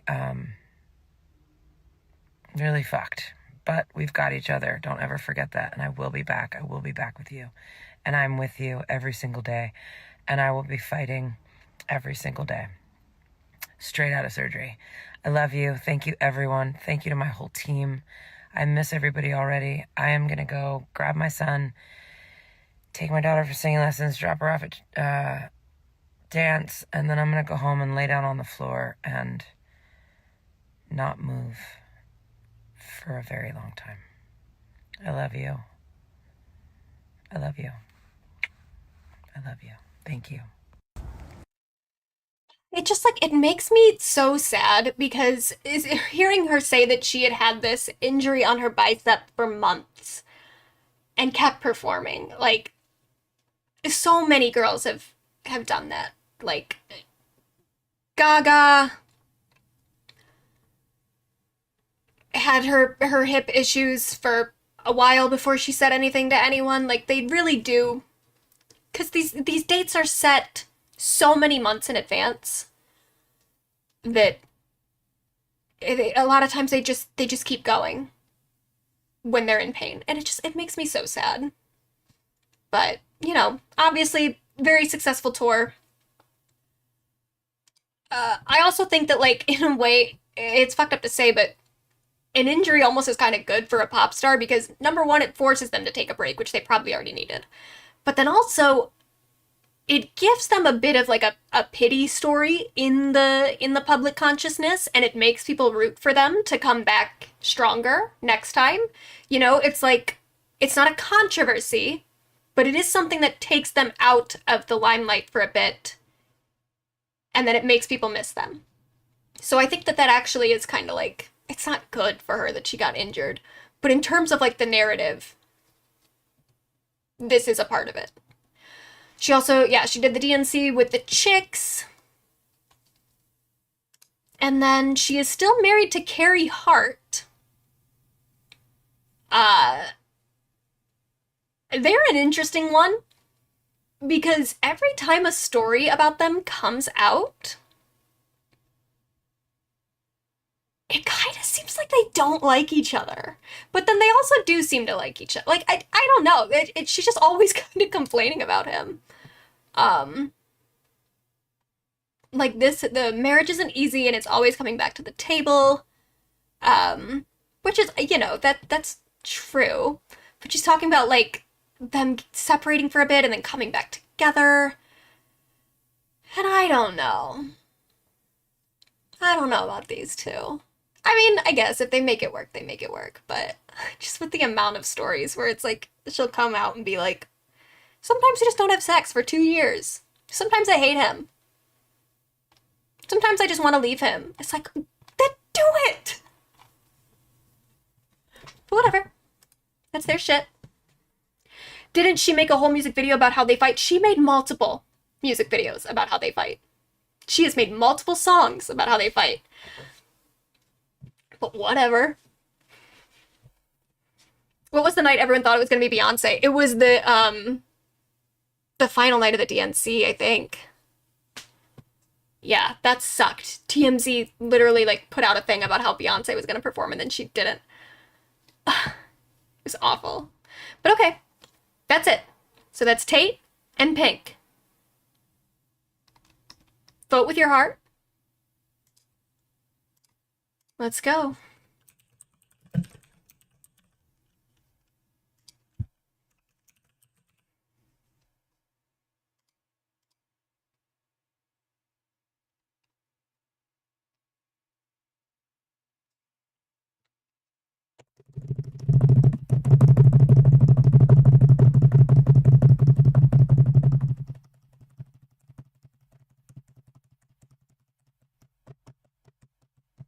The name Tate is so cursed. Yeah, maybe. Definitely seems like Pink is winning, but not by a landslide. Tate could still take this. Maybe. I gotta vote, actually.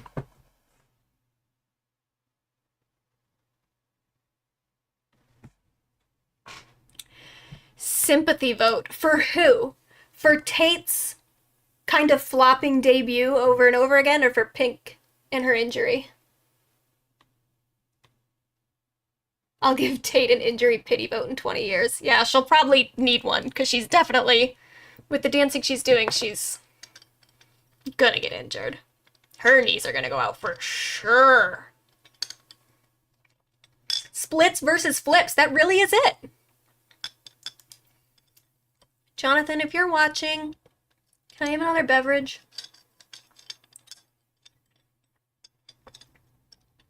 Please. All right, I'm gonna end the poll. Pink's gonna take it. Any more little Tate fans? What do they call themselves? McRacists? I don't think they do. I hope they don't.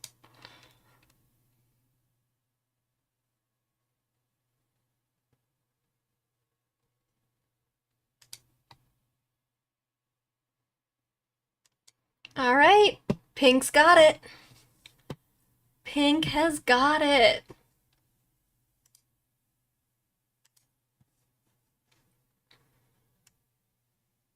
Taters. Okay, that's cute. That's cute. Who calls them? Is it Addison Rae? Someone is like called racists or something. But I don't think it's I don't think that it's actually like the artist calling it that. I think it's like other people started doing it. I'm not really sure. Tater tots. Oh, it is really cute though. Tater tots or taters. Okay. Let's go to our next girlie. Here she is. Chappell Roan, a favorite of a lot of the chat.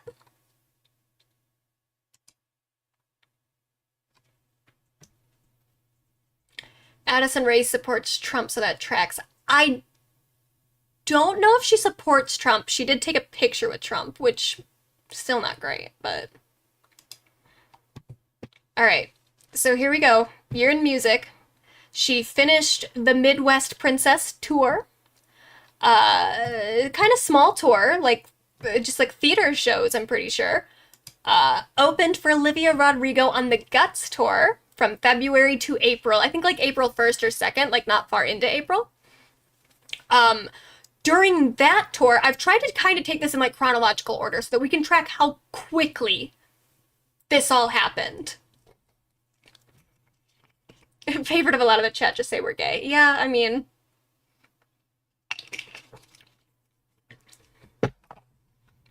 So she opened for Olivia Rodrigo on the Guts tour.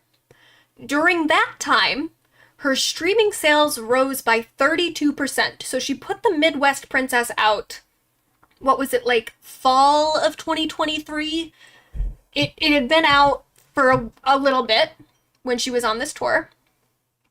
She had also, like, I had known of her for a couple of years before that point because she was very slowly putting out these singles.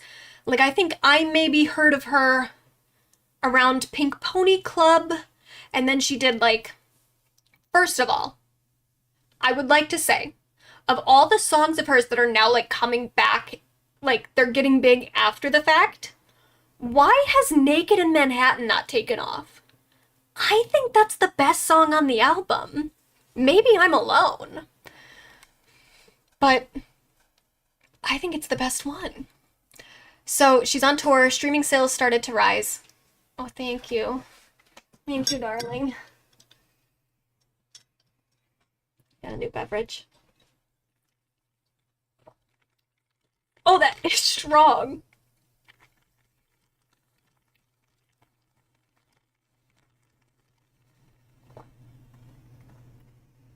Wow. She performed on The Late Show with Stephen Colbert in February, so like around the time that she was going out with Olivia. She did NPR's Tiny Desk concert in March. I think this really also helped her. Oh, sorry.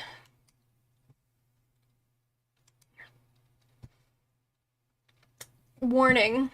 This video contains explicit language. So I think this, like, especially this aesthetic, like, this was such a strong move to come out with your Tiny Desk concert. Like, very bold. We love it.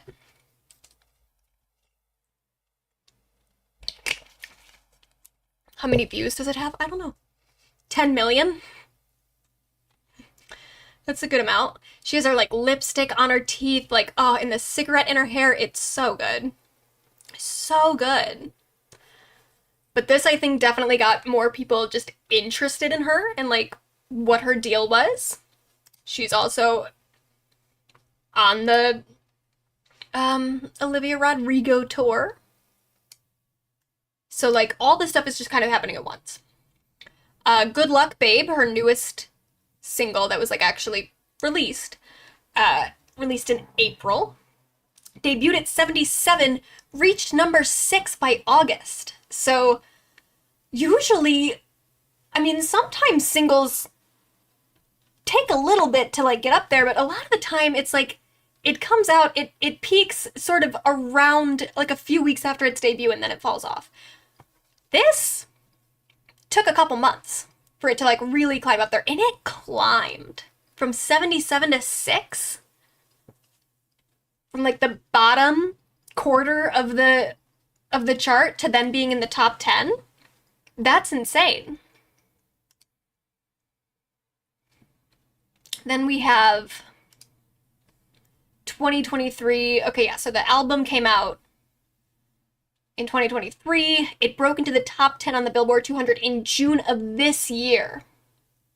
So June of this year, her album from last year broke into the top 10. In August, it hit number 2. In October, it was number 1, which is crazy. Then she also, around that time, around when she was finishing her Olivia Rodrigo opening act, she does Coachella. And this is, I tried to find a better clip of this, but they've all been, like, deleted. This, I think, also really, really propelled her. I dedicate this song to my ex.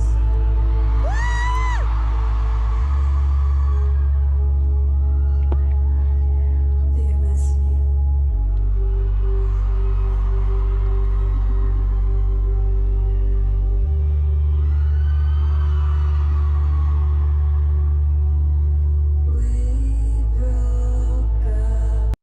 Like, this is good because it's like she's not just putting out great music and, you know, entertaining people in that way. she's adding to the meta narrative of like, this song is about her ex. She's making very direct references to her personal life, even though it's not direct and she's not naming people. But like, she's adding to the story of it. So it's like, you know, when you listen to the album that you are listening to Chappell's story. Very good. Very good pop star shit. After that set, her streaming increased by more than 500%. She referred to herself during that set as your favorite artist, which she did that after a drag queen who said, I'm your favorite drag queen's favorite drag queen. This became such a big thing with her that if you Google her name, it says, did you mean your favorite artist, favorite artist? That's incredible. That's so good. She also did an interview and performance on The Tonight Show with Jimmy Fallon. Then she performed at Lollapalooza in August, the biggest audience in the history of the festival. So here's a clip.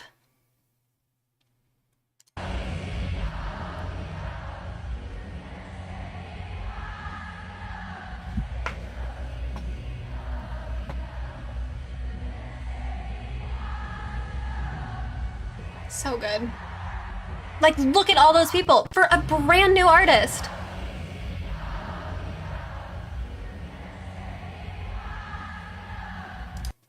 I won't get claimed for that because it's too distorted, I think. I think we're good. Insane. Look at all those people. For a debut album.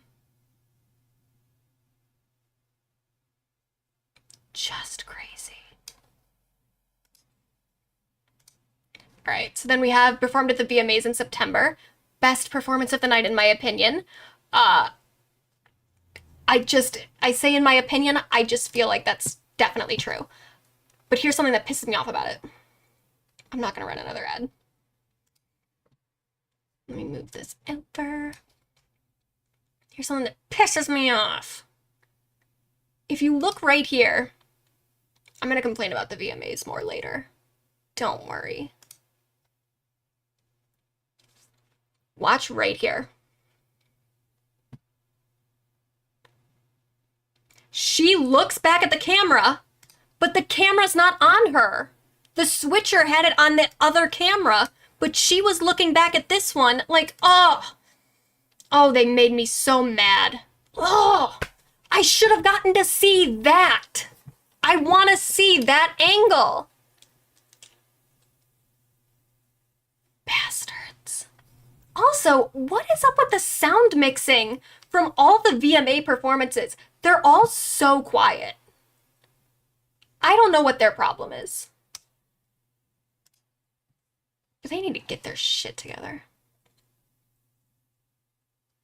Center that. She also performed on SNL in November, where she performed a new song called The Giver, which she has not put out onto streaming yet. Girl. And you also, the last time I checked, maybe I'm wrong now, but the last time I looked, you can't even watch that performance on like YouTube or anything. They didn't put it up. They just put up the Pink Pony Club performance, which is also still very good. But I want to watch that one. So she'll put it out eventually, I guess. And then, yeah, so she's on Sabrina Carpenter. She's gotten 6 Grammy nominations for next year. I feel like she might win Best New Artist, but I do think it's kind of a stacked year. I think it could go to Sabrina, and it also could go to Doechii. But we'll see. I do hope it's Chappell or Doechii, but we'll find out. Sabrina's also like just not a new artist. She has like 6 albums. Here's our first controversies slides though. And remember, controversies are not necessarily bad. They are controversies, but they also, again, they add to the meta narrative. They add to your persona, what you do. So the first one, this wasn't a huge controversy, but it was a sign of things to come in terms of her political stances. She refused an invitation to perform at the White House Pride celebration, I believe specifically citing the White House's handling of the genocide in Palestine, which is a perfectly legitimate reason to not go there. She also then started speaking out against entitled fans. So let's watch that. I don't want to run another ad. Abuse and harassment, stalking, whatever, is a normal thing to do to people who are famous or a little famous, whatever. I don't care that it's normal. I don't care that this crazy type of behavior comes along with the job, the career field I've chosen. That does not make it okay. That doesn't make it normal. It doesn't mean I want it. It doesn't mean that I like it. I don't want whatever the you think you're supposed to be entitled to whenever you see a celebrity. I don't give a if you think it's selfish of me to say no for a photo or for your time or for a hug. That's not normal. That's weird. It's weird how people think that you know a person just because you see them online or you listen to the art they make. That's weird. I'm allowed to say no to creepy behavior, okay? I don't care. So there was that. Some people just took it in kind of a weird way where, like, I think people thought that she was complaining about people just, like, asking for photos in general. But she's more specifically talking about, like, when she's out with her family and stuff, and people ask for photos, and she says no, and then they get weird with her about it, which I think is perfectly legitimate. But people got very upset, and it was a whole thing. So she did a follow-up Instagram post. She says, for the past 10 years, I've been going nonstop to build my project, and it's come to the point that I need to draw lines and set boundaries. I want to be an artist for a very, very long time. I've been in too many non-consensual physical and social interactions, and I just need to lay it out and remind you, women don't owe you shit. I chose this career path because I love music and art and honoring my inner child. I do not accept harassment of any kind because I chose this path, nor do I deserve it. When I'm on stage, when I'm performing, when I'm in drag, when I'm at work, when I'm at a work event, when I'm doing press, I am at work. Any other circumstance, I am not in work mode. I am clocked out. I don't agree with the notion that I owe a mutual exchange of energy, time, or attention to people I do not know, do not trust, or who creep me out just because they're expressing admiration. Women do not owe you a reason why they don't want to be touched or talked to. This has nothing to do with the gratitude and love I feel for my community, for the people who respect my boundaries, and for the love I feel for every person who lifts me up and has stuck with me to help the project get to where it is now. I'm specifically talking about predatory behavior disguised as superfan behavior that has become normalized because of the way women who are well known have been treated in the past. Please do not assume you know a lot about someone's life, personality, and boundaries because you are familiar with them or their work online. If you're still asking, well, if you didn't want this to happen, then why did you choose a career where you knew you wouldn't be comfortable with the outcome of success? Understand this, I embrace the success of the project, the love I feel, and the gratitude I have. What I do not accept are creepy people being touched and being followed. The situation is similar to the idea that if a woman wears a short skirt and gets harassed or catcalled, she shouldn't have worn the short skirt in the first place. It is not the woman's duty to suck it up and take it. It is the harasser's duty to be a decent person, leave her alone, and respect that she can wear whatever she wants and still deserve peace in this world. I want to love my life, be outside, giggle with my friends, go to the movie theater, feel safe, and do all the things every single person deserves to do. Please stop touching me. Please stop being weird to my family and friends. Please stop assuming things about me. There is always more to the story. I am scared and tired. And please don't call me... What is it? Is it Kaylee or Kayla? I don't know. It's a very white spelling. I feel more love than I ever have in my life. I feel the most unsafe I feel the most unsafe I have ever felt in my life. Oh, that sucks. There is a part of myself that I save just for my project and all of you. There is a part of myself that is just for me that I don't want, and I don't want that taken away from me. Thank you for reading this. I appreciate your understanding and support. So yeah, all very reasonable stuff. And this is like, here's the thing that I saw a lot of people doing on like Stan Twitter is comparing the way that Chappell is speaking to the way that like Lady Gaga or Taylor Swift or all these other artists have in the past. Because like some of them have said shit about like, oh, it's your job, you're out in public, you have to interact with people in this way. And so people are trying to use that against Chappell to be like, oh, all these other artists were okay with this. All those other artists have had to deal with stalkers and like some of the most unhinged, unfair behavior ever. I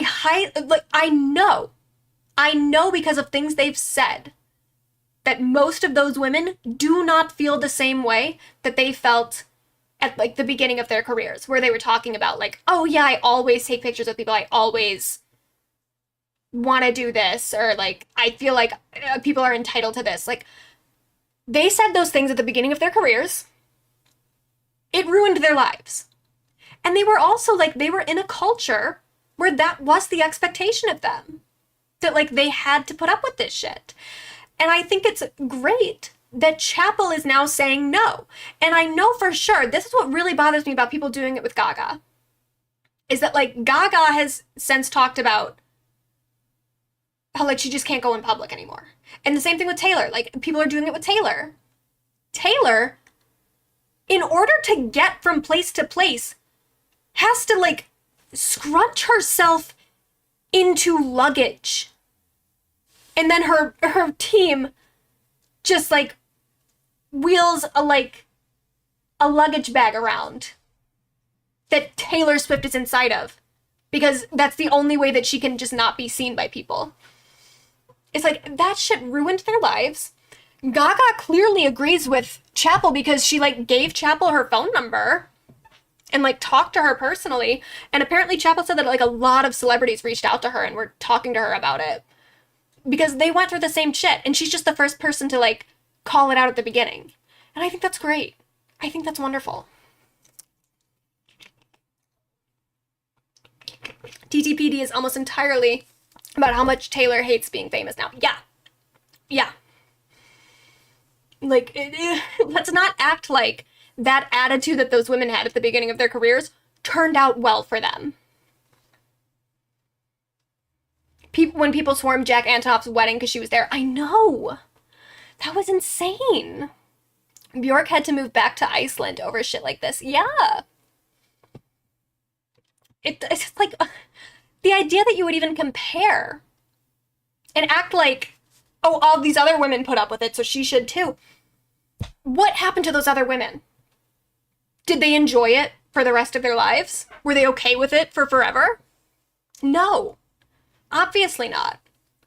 Then there was some other controversies with, she's canceled some tour dates for the VMAs.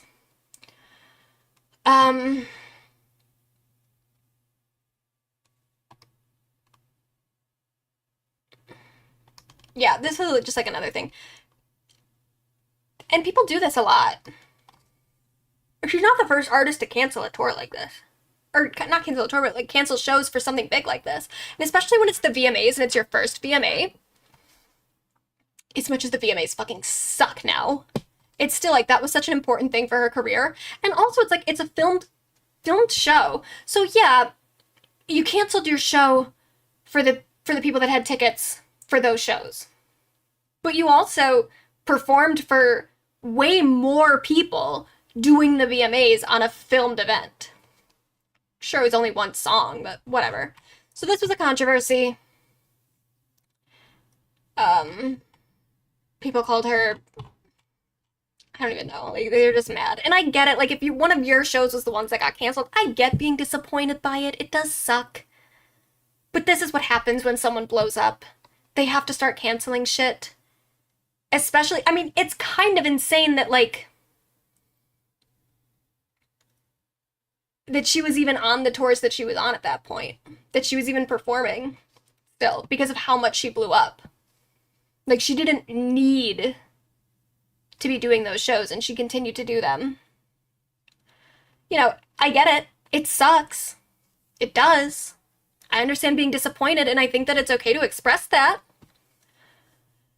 But this is just something that, like, it's bigger than her at that point, because it's not even just her making the decision. It is also her label. It's her management. And they're going to make the decision for the bigger show. For the thing that, like, actually is going to really help her career. Did she reschedule the canceled shows? I don't think so. Which, it does suck. But at that point where she was at in her career, she never would have scheduled those shows to begin with. I do think they were overworking her. They were. I mean, this is the grind that these stars get put on. It was the last minute thing. That one wasn't as last minute. The next one is really last minute, though. So this is when she canceled a pair of big shows at a music festival because she just felt so overwhelmed. She canceled this like the night before. This one, I was like, all right, I do kind of get the controversy around this. Because all the people had already bought tickets and were like making travel plans. And then the festival itself, like she was the biggest draw for that festival for sure. And they had to scramble to find something. Like, this was the one where I was like, all right, that is kind of rough. But at the same time, I've been a pop stan for long enough that I know how burnt out that these girls get. And I am glad that she's at least willing to do stuff like this if she thinks it's beneficial to her. It's a festival. There are more than one artist. Yeah, it's a festival. But she was the biggest artist at that festival. It wasn't a big festival. It wasn't like a Coachella or a Lollapalooza. It was something a little bit smaller. A lot smaller. So the fact that she pulled out last minute, it did kind of fuck those event planners. But, you know, I would ultimately rather her listen to herself and know that she's not doing okay than go on stage and like push herself. Because, I mean, that's more detrimental in the long run. But yeah, this one definitely did kind of suck. Yeah, I saw someone point out that she probably was trying to push through up until she realized that she absolutely couldn't. Yeah, for sure. I think that's probably why it even was last minute, is that she probably was just like, she didn't want to make that decision for a long time. And then like the night or 2 nights before, she was like, I just cannot fucking do this. And she canceled, which again, I'd rather her do that. But I do understand why people were upset about this. I think fans are allowed to be upset as long as they're not being awful to her, just like she's allowed to prioritize her well-being. Yeah, that's where I stand. It's like, for sure, if you were one of the fans that, like, you had tickets to that festival, you had made the travel plans, you were already, like, traveling, you were on your way there, her cancel, like, that does suck. That sucks so hard. So you can be upset. And you can maybe even be upset at her for like, you should have canceled this sooner if you thought that it was going to go this way. But ultimately, it's like, she made almost certainly the right call for herself. And again, it's like, I'm just glad that that's her instinct. I'm glad that she is willing to put up those boundaries. Because it's like what we just saw with Pink, where she for months had this bicep injury, and she also had these injuries on her knees. And we saw it with Gaga, where she had her hip injury that she went on for months after that, and then needed to get surgery. Like, if a lot of these women would just listen, like, pay attention to their bodies and pay attention to, like, their mental health and prioritize that more, we wouldn't see so many women getting so fucked up by this industry and by the physical demands of performing. So I'm glad that this is her response, ultimately.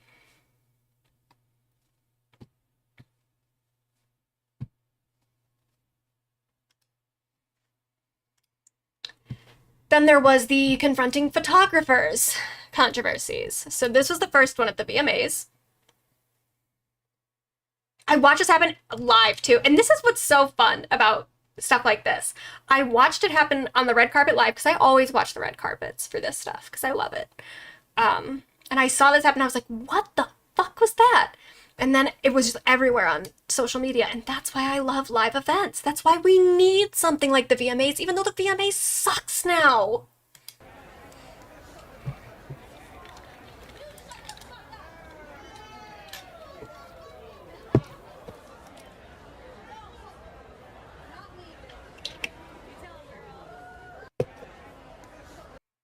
Now, this one is also a little bit complicated. I think her instinct was totally fine. From some other angles I've seen, it does seem like the person she's talking to, there was another photographer that was saying something to her. Then a photographer said, shut the fuck up to that photographer. And then when she turned around and said, you shut the fuck up, it seems like the person on the other side said, no, not you. Like, I wasn't talking to you. And then she says, no, not me, bitch. And so it does kind of seem like this incident was a bit of a misunderstanding. But I also love it. I'm glad that it happened. And I'm glad that she did this. Because it's iconic, for one thing. But also, again, I like the instinct. I like that she does want to stick up for herself. Even if that particular photographer wasn't actually the bad guy. But who's to say? It's only like one other clip that I saw where it seemed like paparazzi is always the bad guy. This isn't paparazzi. This is, and I did see this take a lot. I do think people need to understand, this is not paparazzi. These are press photographers at the event. They're supposed to be there. Like, that's part of their job. But they are very aggressive. So that is part of it too. It's like, there's a lot of people yelling at her. She can't totally tell what people are saying what, so I think she just reacted in the moment. But a lot of photographers will yell at the star. So yeah, I think it's fine. I think it's fine that she did this. And then there was another one. This was, a lot of people also thought this was the same photographer, that she was confronting the same photographer. This was a different photographer that I guess she had a run-in with at a different event. I think at like the Grammys or something. I think she says, but this is not the same photographer, for the record. Chappell, right in front of you. Chappell, right in front, please.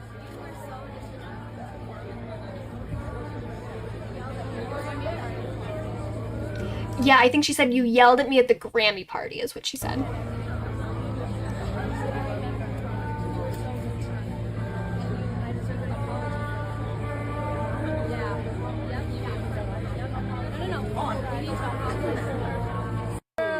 And this one, I'm fully on her side. I think the first one was maybe a misunderstanding. This one, I mean, I guess maybe this could be a misunderstanding too. Maybe she's wrong. But I'm sure, because the way that she just knew immediately, like she saw the person's face and was like, you specifically. I think this person probably was rude to her. Because yeah, like photographers at these events are often very aggressive. So almost certainly this photographer deserved it. Whether or not the first one did, I don't know. But this person probably. So I love that. I love that.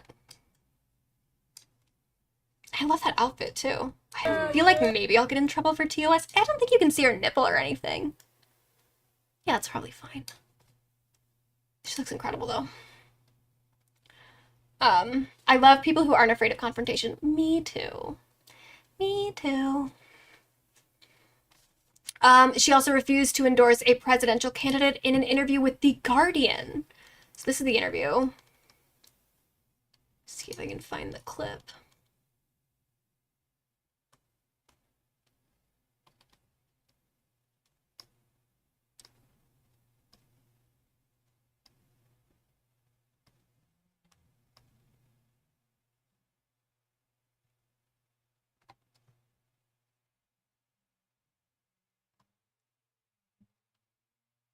And she says, I have so many issues with our government in every way. There are so many things I would want to change, so I don't feel pressured to endorse someone. There's problems on both sides. I encourage people to use your critical thinking skills, use your vote, vote small, vote for what's going on in your city. The change she wants to see in the US in this election year, she says, instantly is trans rights. They cannot have cis people making decisions for trans people, period. So we love that. I think a lot of people took issues with like the there's problems on both sides thing because, you know, if we're keeping score, Republicans are definitely a lot worse than Democrats. But Democrats are like, they're also bad, especially like just the people in the DNC. It's such an ineffective party and they're just so full of shit, really. Even if they have like good talking points, sometimes they don't follow through with anything. So like I think it's fine. I think it's fine that she didn't want to endorse anyone. Endorse is the key word there. Exactly. Yeah, it's like, it's not about not voting for people. It's about not wanting to put your like your name next to someone else's name, which I fully get, especially when she's talking about like trans rights. You know, obviously that's an issue that's very important to her. The Democrats have definitely dropped the ball on that in a lot of ways this year, but also, again, the Palestine thing, like Biden's policy in regards to that is just awful. And I think that for a lot of people, it was a big turning point of like, we just can't keep voting for these people. And I did vote for them, but wasn't happy about it. And I can't say that if I was in her position, would I endorse a candidate? Probably not. I might tell people like, yeah, I'm going to vote for them, but rather vote for somebody else. So I was fully with her on this. Such a non-issue, even if you would have wanted her to endorse. There are so few celebrities who would move the needle in a presidential race, and Chappell is not there yet. Yeah, I agree. Yeah, it really didn't. It's just people trying to like, it's just people being upset. It's like, would it have altered the election at all? No, definitely not. They're relying too heavily on being the lesser of two evils, and it shows. Yeah, and that's another problem too, is like, the more that we keep being like, oh yeah, but Trump is so much worse than the Democrats, it's like, that's how they keep doing this.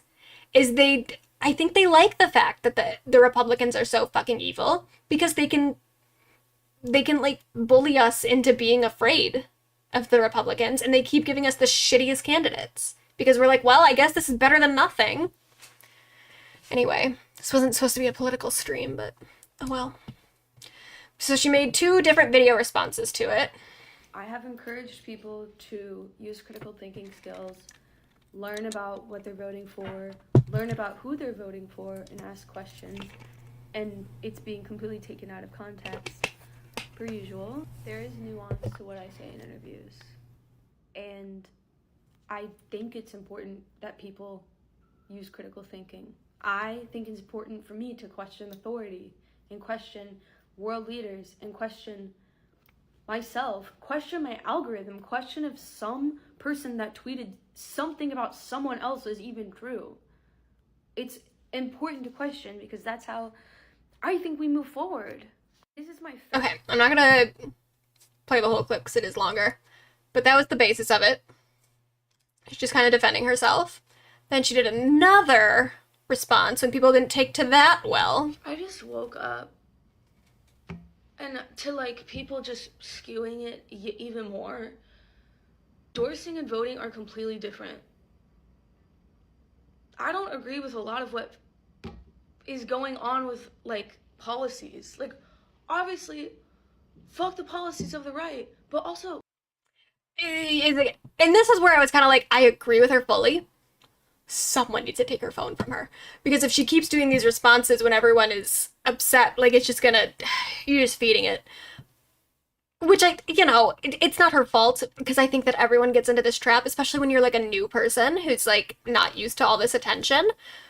But it's like, it felt so painful to watch, because I was like, girl, they don't care. You can have the best response in the world. They're gonna criticize you no matter what. And if you keep responding, it's just gonna be an endless cycle. But I totally get why she wanted to do it. And then fucking Bill Maher also. This smarmy asshole. He made a whole thing about her, and it was just... I mean, it's just the worst. He's just the worst. He did the whole thing where he was like, oh, they would kill you in Gaza because she's gay. It's like, okay. I don't think they really have... I don't think persecuting gay people is on their radar at the moment. I think they're a little bit more concerned with some other stuff. But it's still, like, it's not a reason to support a genocide. But whatever, we're not getting political. Yes, we are. But it's just... But this is also just... It's a bigger part of her narrative. That now she's got fuck faces like Bill Maher talking nonsense about her. Then also she was talked about on The View. Oh, God. I must have an ad blocker. So, like, how are these ads even going away? Is there one built into Microsoft? I don't usually use this browser, but I thought it would... I didn't want it to show my search history, so... I won't play this clip, but just, like, I think it's just important the fact that she's, like, now getting talked about on The View. Like, in a way... That's how you know you made it. When you are so controversial that, like, Bill Maher and The View are talking about you. That's something. That's mainstream attention. That's mainstream news. She's broken through in a different way. Oh, okay, and I guess that's it. So that was Chappell. I know you guys are all upset with me for putting Chappell and Megan together, but, like, we have to have some tension somewhere. I mean, it's not really... I think with this particular crowd, it's not going to be that much tension, but...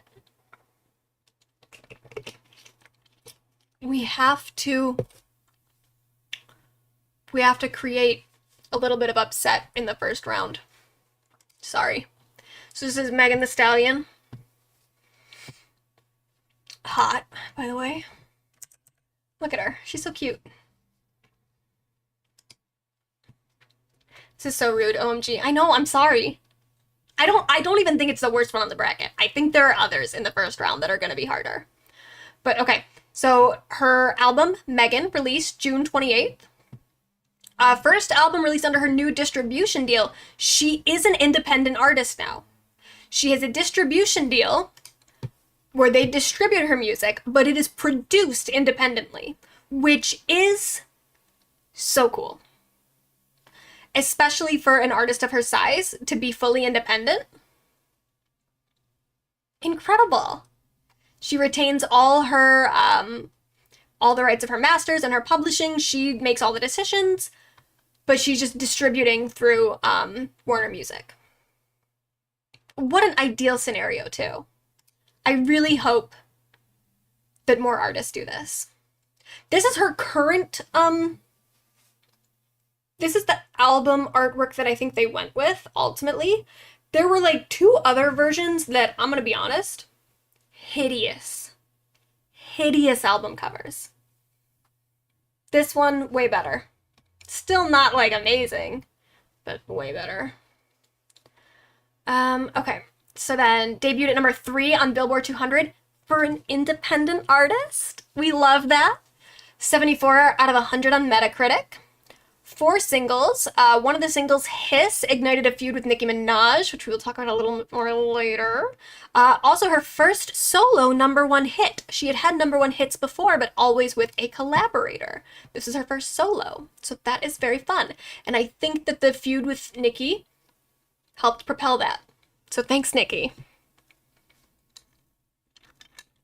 What I think is so funny about this, so the entire feud started with a line in Hiss where Megan says, these hoes don't be mad at Megan, these hoes mad at Megan's Law.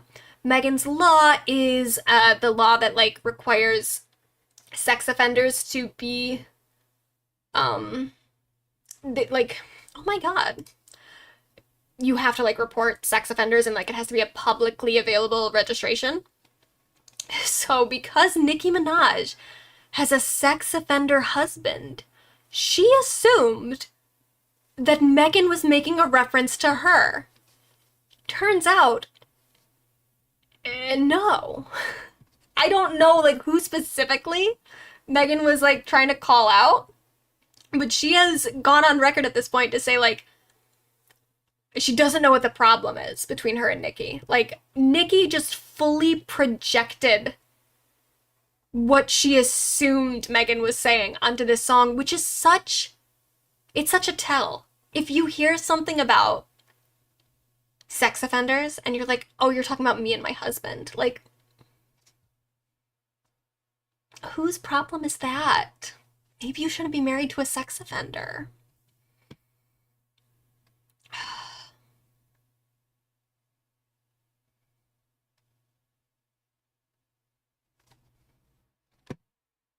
So there was that. She also released Megan Act 2, which is like a little like deluxe edition with 2 more singles. She did Not My Fault with Renee Rapp. The song released at the end of 2023, but the video was released on January 5th. And then she did an SNL performance with Renee, which Rachel McAdams introduced them, which is so cute because Megan refers to herself as the Black Regina George. Renee Rapp obviously played Regina in the Mean Girls movie and also the Broadway show, the new musical. And then obviously Rachel McAdams is the original Regina George. So that is just, it's so special. It's so cute. That song hit number 2 on the Billboard Bubbling Under chart, which means it was not in the Hot 100, but it was bubbling under. And very close. Number 2. She also did the Hot Girls Summer Tour from May to September. She did this Pepsi commercial, which I'm gonna be honest, I didn't like it very much. Sorry. The thing is that it's a reference to the old Pepsi commercial with Britney, Pink, and Beyonce. And Enrique Iglesias. And this is a replacement where instead of 3 women, it's just Megan. And I think it might have also been a tie-in to the new Gladiator movie. I'm not totally sure. I don't know. It is fine. But for the legacy of the original ad, I just didn't think it totally lived up. I would have liked to see Megan with 2 other current pop stars doing the original thing, but whatever. And then she hosted the VMAs, which I don't think ever goes well for an artist. She did okay. It definitely wasn't as painful as that year that Katy Perry hosted the VMAs. But I don't know why anyone ever agrees to this. And then she also performed at Kamala Harris's rally in Atlanta.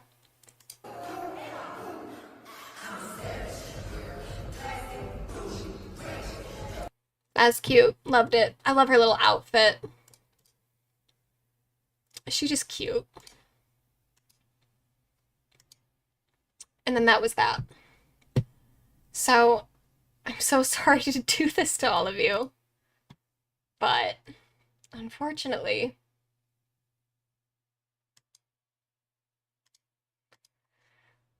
it's Chappell or Megan.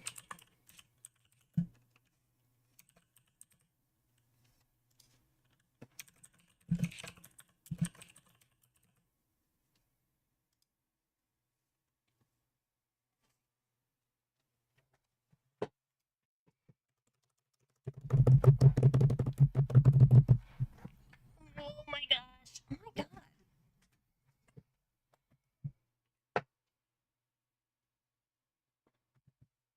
Yeah, you were also mad at me, but it's really not even that close.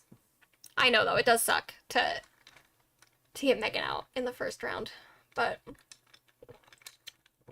not everyone can move on.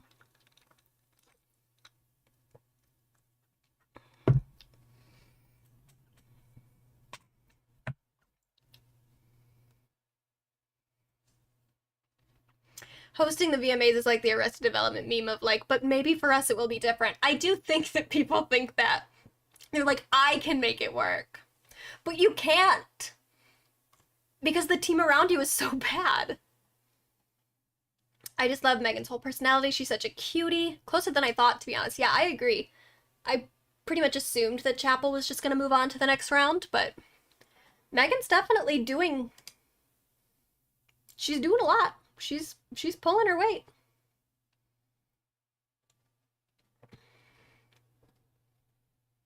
Megan would have wiped the floor with either Tate or Pink. Yeah, that's true. That is true. But that's why we have to have like a few people in the first round get out, just so that it's not a total... I mean, it's still going to be a wash next time with Chappell, but like, we don't need every round to be a wash. All right, Chappell's definitely won. Bye, Megan. We love you.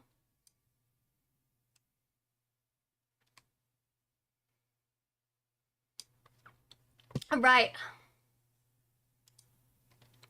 Back to the PowerPoint. So we have Khlani here. Khlani had a fine year. They released an album called Crash, June 21st. You can see the one if I get rid of myself. 3 singles. Next to You music video, also very supportive of Palestinian liberation, which we love.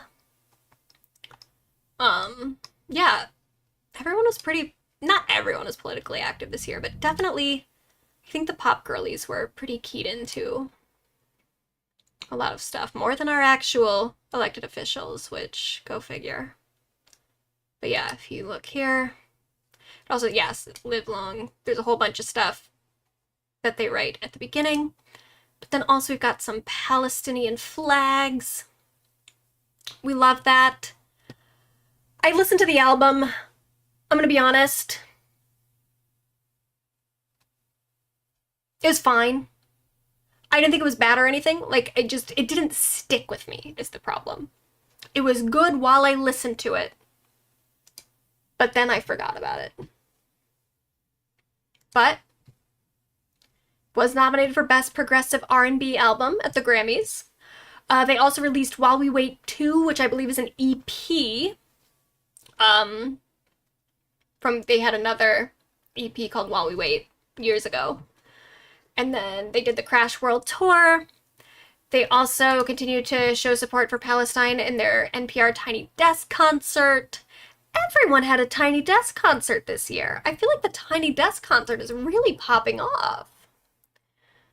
Poor Khlani, the biggest song attached to them wasn't even theirs, just named after them. Yeah. Khlani is kind of in Kaya Asylum, I think. And they don't deserve to be. Well, I don't know. Does anyone deserve to be in Kaya Asylum? Who's to say? I don't get to make those decisions. And that was it. That's kind of all I had to say about Khlani. They did fine. They did a good album. But it was just a good album. Basically how I feel about every Khlani album, sorry. Yeah, it's like, it's good. It's good. Then we have Bruno Mars, our first male pop girly. I, of course, had to put the photo of him with Lady Gaga's t-shirt on it because, you know, that's all I care about. But I've been saying this for years. Bruno Mars is a pop girly. And I feel like people have been kind of not sleeping on him because obviously he is a very successful artist, especially in like the mainstream.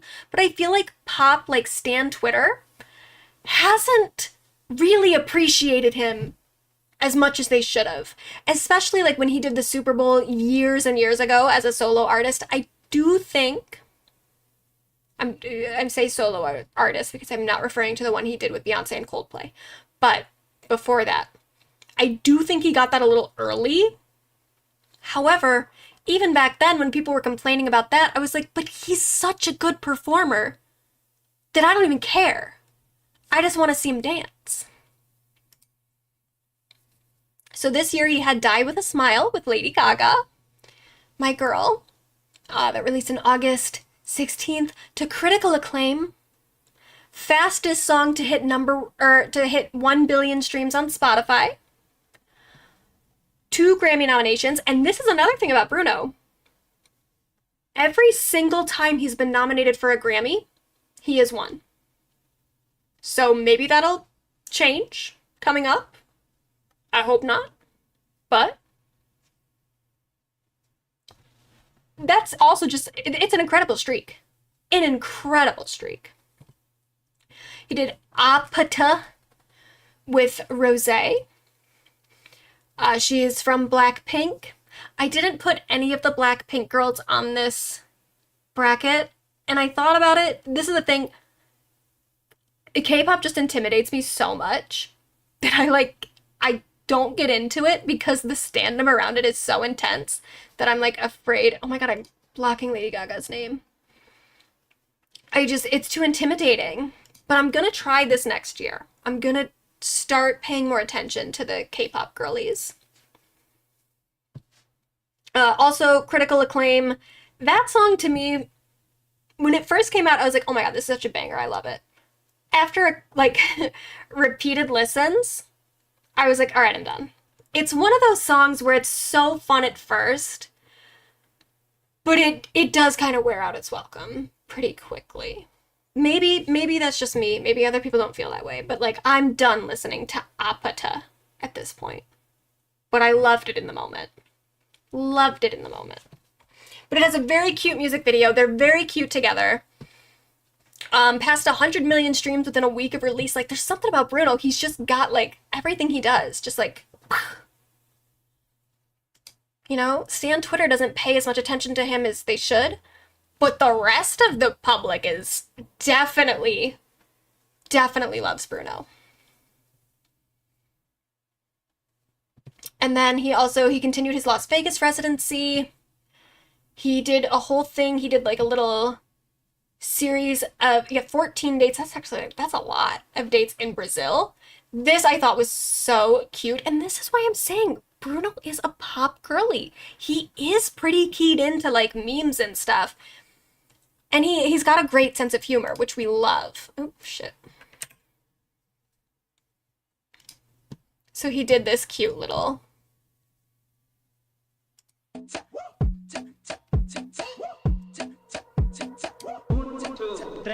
I feel like I'm definitely going to get copyright claimed for this, but... Oh, well. Come to Brazil. Bruno, come to Brazil. Come to Brazil. Bruno, come to Brazil. Come to Brazil. Bruno, come to Brazil. Come to Brazil. I come Brazil.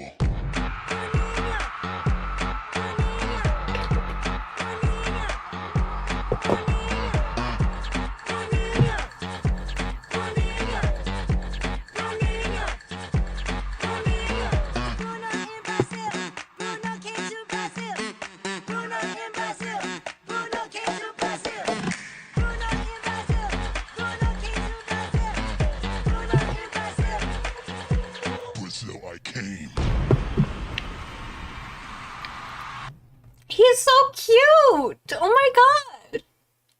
That was actually like before his little 14-day thing, but I just thought it was so adorable. He's so cute. And he's got great Instagram promo, and I don't know if it's him running his account. I'm assuming it's not. I'm assuming it's someone on his team. But they've always been just posting whenever he releases something and people make like fan art of it. They'll post the fan art, like almost no matter what it was. I'm not totally no matter what it is, but like they post so much, and it's such a good idea because it encourages more people to make fan art. But so the thing with his Las Vegas residency, there was this story that came out earlier this year claiming that the reason Bruno keeps doing this Vegas residency is that he owes the casino so much money because he's like a gambling addict that he's just in debt to this casino. So he's doing this residency to like pay off his debt. And his team has denied it. They said that's not true. I don't know that I don't know what I believe. I think it's very possible. Or not even necessarily that he has a gambling debt, but just that maybe he does have a bit of a gambling problem, and him doing the residency, they give him like a certain amount of money to use at the casino. I think that's maybe what's going on. And it's not a debt, but it's like because you know how like certain streamers that do like the gambling streams on like Kick or whatever, they'll get like paid by the gambling apps, and they'll get like a certain amount of money of like, you can just blow this on our app for free. I wonder if that's what's going on. But I don't know. It's his business. But his on his Instagram, he poked fun at the wild rumor that he has $50 million in gambling debt. That's a lot of money. But they posted this, the Lady Gaga on her way to get Bruno Mars out of debt. They posted that on his Instagram story. But if you look here, look at all those stories. Those are all just like, that's all just fan art and like fun little fan TikToks and stuff that they're sharing. It's great. It's so cute. I love looking at Bruno's Instagram for that reason. He's so cute. He also did this cute post about Rosé when they were doing their collab together. He wrote, "So this is me hanging on for dear life after Rosé introduced me to this Korean drinking game." That is what wait, do we have the full quote? Shit. Let me find it.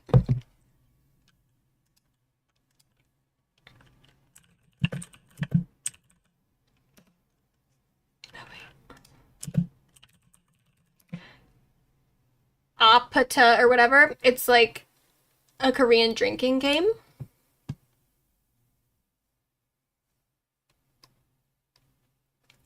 So he wrote, "So this is me hanging on for dear life after Rosé introduced me to this Korean drinking game and got me saucy. Soon after, she tried to kiss me, and I was like, whoa, Rosie, what part of the game is this? She was like, I ain't playing games with you anymore, lil' boy. Big Rosie about that business. Shaken, I replied, stop, Rosie, I'm scared. But other than that, super chill night." And then she commented and wrote, "What's wrong with you?" I love the addition of shaken, I replied. He's fun. He's cute. We love Bruno. He's also been in the same relationship since like 2011. Love that. Why does he talk like a Florida grandpa? I don't know. That's just his thing. Was that... Okay, wait. Who was he paired up with? Oh, Khlani. Okay, so we're ready to vote again. All right. Khlani or Bruno? We're picking.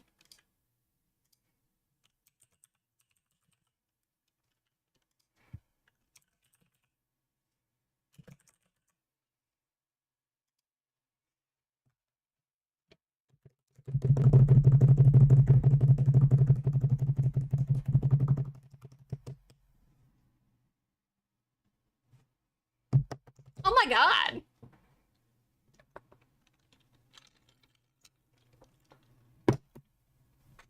Okay, thank you. It's like someone has to vote for Khlani. All right, I think get your votes in if you want to, but I think this definitely is a blowout. It looks like Bruno is moving on to the next round.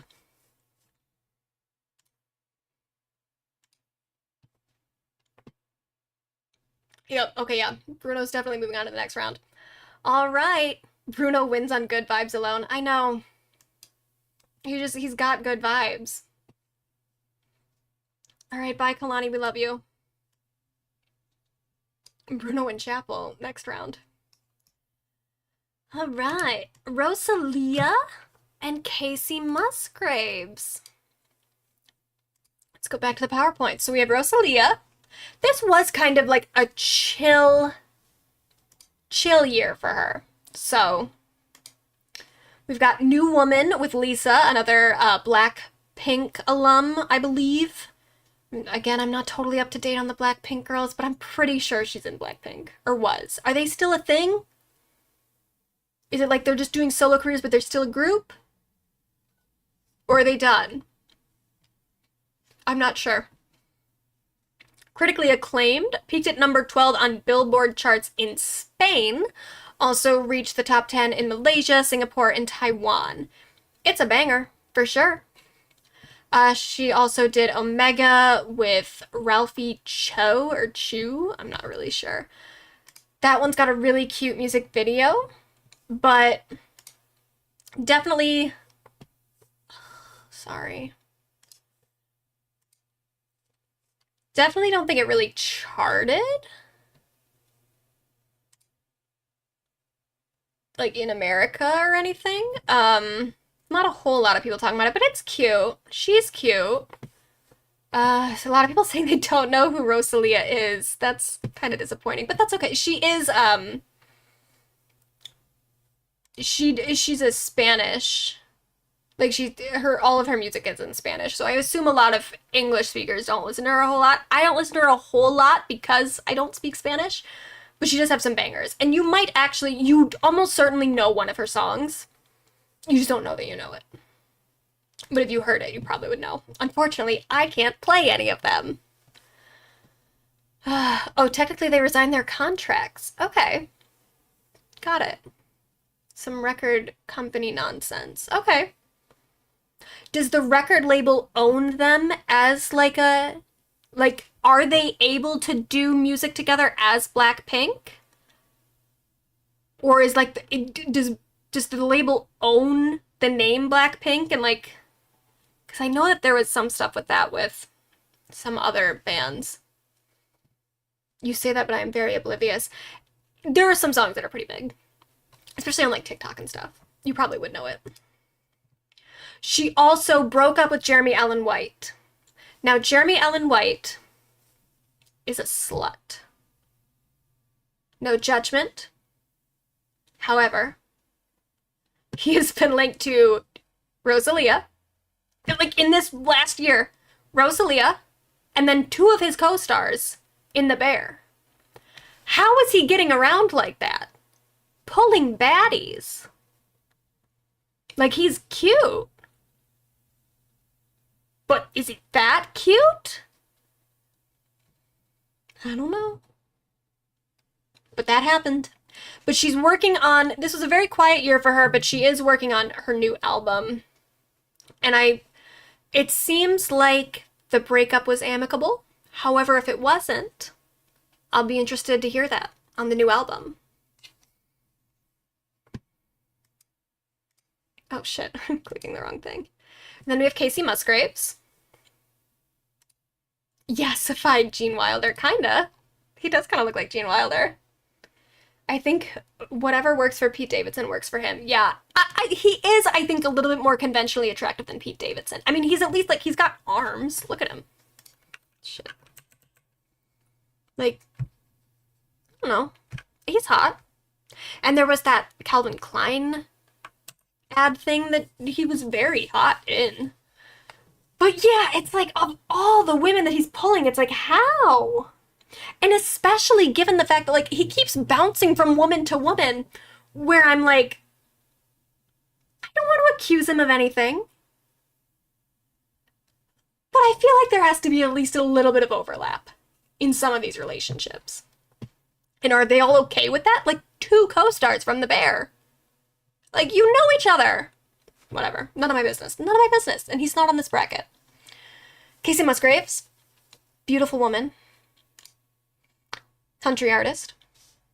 She released Deeper Well, March 15th. Debuted at number 2 on Billboard 200. Best first week sales of her career.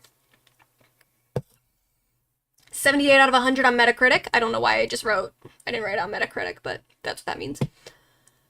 Teased project during the Grammy Awards. I felt very bad for her after this because she teased her album during the Grammys. And then someone else announced her album at that same award show. And then nobody cared But it's okay. It still did okay. I mean, like I said, debuted at number 2 on Billboard. Kacey put out an album this year. I had no idea. Oh, poor Kacey. It was an okay album. Like, I listened to it once. Oh shit, I'm off. I listened to it once, and it's fine. It's kind of like a Khlani situation, where it's like, it's enjoyable when I listen to it, but then I forget. Multiple live performances, The Tonight Show, Today Show, CMAs, blah, blah, blah, Deeper Well Tour. And I think, yeah, that's it for her. So, I cared, but that's because I personally don't care for the other one. Well, you know. All right. Let's go back to our bracket. We have Rosalia. And we have Kacey.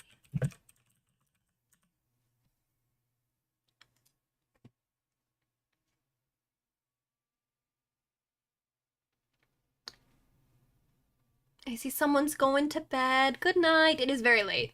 And like I said, the first round is going to take us the longest. After that, though, we'll be like flying through this. But I understand completely if it's getting late for people because we have been going almost 3 hours. And we're not even halfway through the bracket. Oh my god. I'll try to speed it up a little. Oh my god, Rosalia really is. I expected Kacey. I don't disagree though.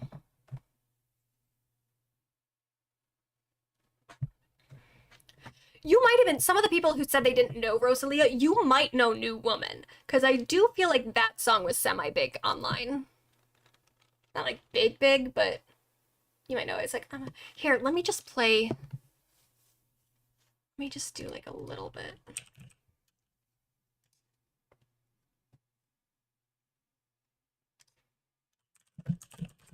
And then you guys keep this in mind while you're voting, though. Rosalia is already kind of pulling ahead. Not even kinda, she definitely is.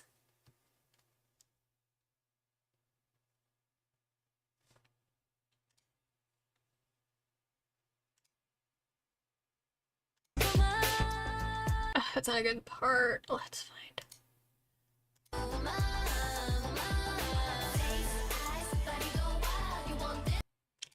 That song.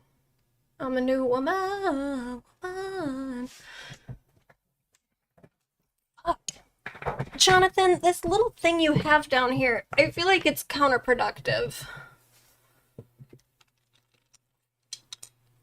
All right. Rosalia wins.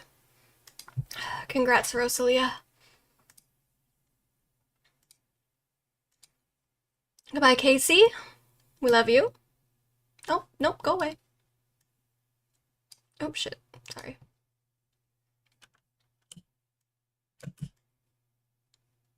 All right, Rosalia's in there. Now we got 2 people who had a really good year. Justin Timberlake. So we released an album, debuted at number 4 on Billboard 200, 51 out of 100 on Metacritic. I think that was a little bit worse than Gwen Stefani's. Hers was like 56 or something. 3 singles. This is my favorite. So one of his first singles was a song called Selfish. Britney Spears also has a song called Selfish. So it's from 2011, from her Femme Fatale album. Fans, I did not do this. I was not a part of this. I did not buy anything on iTunes. But some other people went and bought Britney's 2011 song, Selfish, specifically for it to chart higher on iTunes charts than Justin's song of the same name. It's not even that good of a Britney song, if I'm being honest. It's an okay song. The bridge is really good, but the rest of the song is fine. But it's just funny. It's just a funny thing that people did. Multiple live performances, SNL. He also did a Tiny Desk concert. He did Graham Norton. He did the Kelly Clarkson Show, The Tonight Show, etc. He made the rounds. He was around. He did stuff. He went on tour, the world tour, Generally positive reviews. However, controversies. He got a DWI, or a DUI, driving while intoxicated, on June 18th, 2024. This was bad for him. So first of all, not only was he driving while intoxicated, one of the most embarrassing things is the Zoomer cop that pulled him over did not recognize him. Even looking at his ID, I almost understand, like, just looking at his face, like, not immediately being like, oh, that's Justin Timberlake, because he's a little bit older. I mean, he still kind of looks the same, but, like, you might just look at him and be like, normal-ass white dude, middle-aged white dude. But to look at his ID, to see the name Justin Timberlake, and for that to mean nothing to you.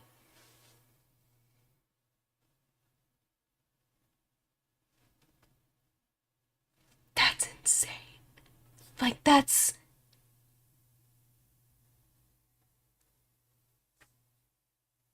It's hard to feel bad for him.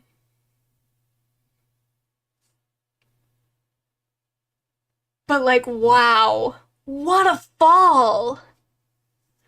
From being, like, the biggest pop star, who was very influential. Like, I will give him that. He had a big impact. And he is talented. As a performer, as a musician, whatever. I'll give him that. But recently, he has not been doing well at all. So then this meme came up too. So apparently, when the cop pulled him over, he mumbled something. This is alleged. I don't know fully. I haven't, like, looked at the police report or anything. I don't know that this happened, but I love to imagine that it did, and I think it probably did. But, so he apparently mumbled under his breath, "This is gonna ruin the tour." To which the Zoomer cop said, "What tour?" And he replied, "The world tour." So this spawned an entire meme. This is gonna ruin the tour. What tour? The world tour. It's just good. It's very funny. I almost, like, one of the reasons that I almost don't believe it, though, is like, what? How did this come out? Is this in the police report? I mean, but that's not it. So then, his New York license was suspended indefinitely. There was also, oh shit. So there was a lot of stuff with this, DWI stuff that we won't get into all of it, but, like, apparently, allegedly, he wasn't just, like, a little bit drunk. People who were at the hotel that he was at said that he was, like, finishing other people's drinks. Like, if other people would walk away from their drink or whatever, before he left the hotel that night, he just, like, took other people's drink and was just, like, downing it before he left. I don't know if that's true, but people said it, and it got reported. And so whether or not it's true, it's a part of his narrative now. And that's all really that matters.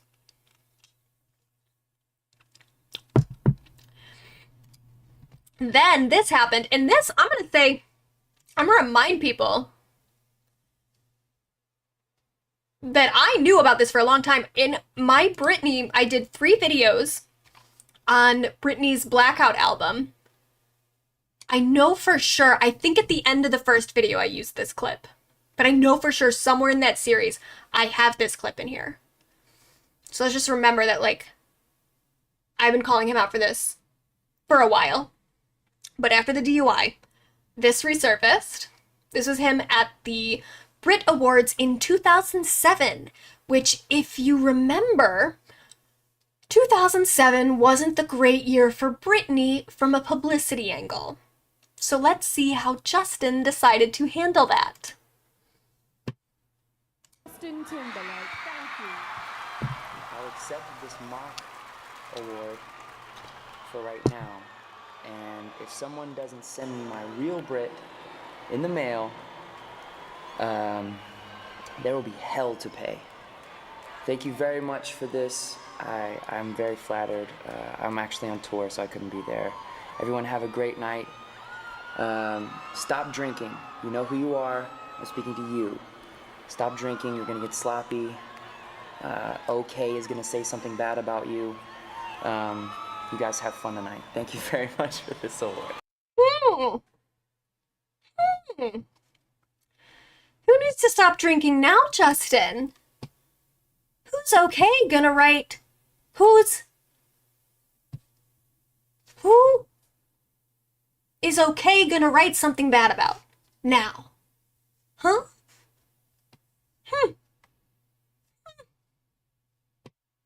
Interesting. It's just interesting.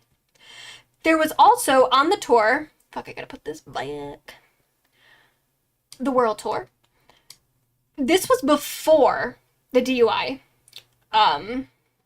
Which I know because I was there. Not at the tour. But I was on Stan Twitter when this happened. And I'm on, like, you know, Britney Stan Twitter. So whenever there's an opportunity to disparage Justin Timberlake, it comes across it comes across my desk. I see it. So this was before the DUI. A lot of people then said it was after the DUI, but it wasn't. It was before. Because when the DUI happened, I was like, well, maybe there was some evidence of some problems. I don't know. But this was him on tour where people thought he looked, quote unquote, coked out.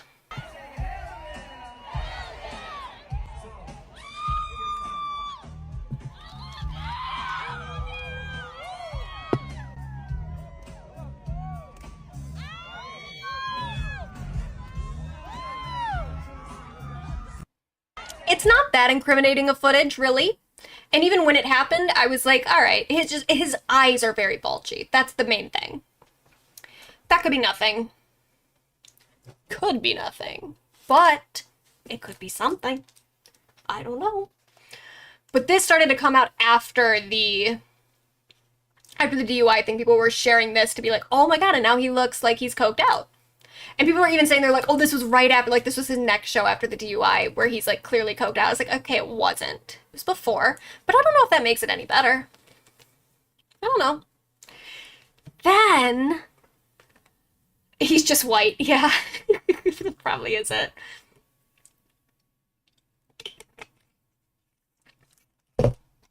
This was the most recent one. And this one is so... so... There's a part on the tour, the world tour, where he's in a harness, and the harness comes up around his crotch area. And people notice from the way that, well, here you go.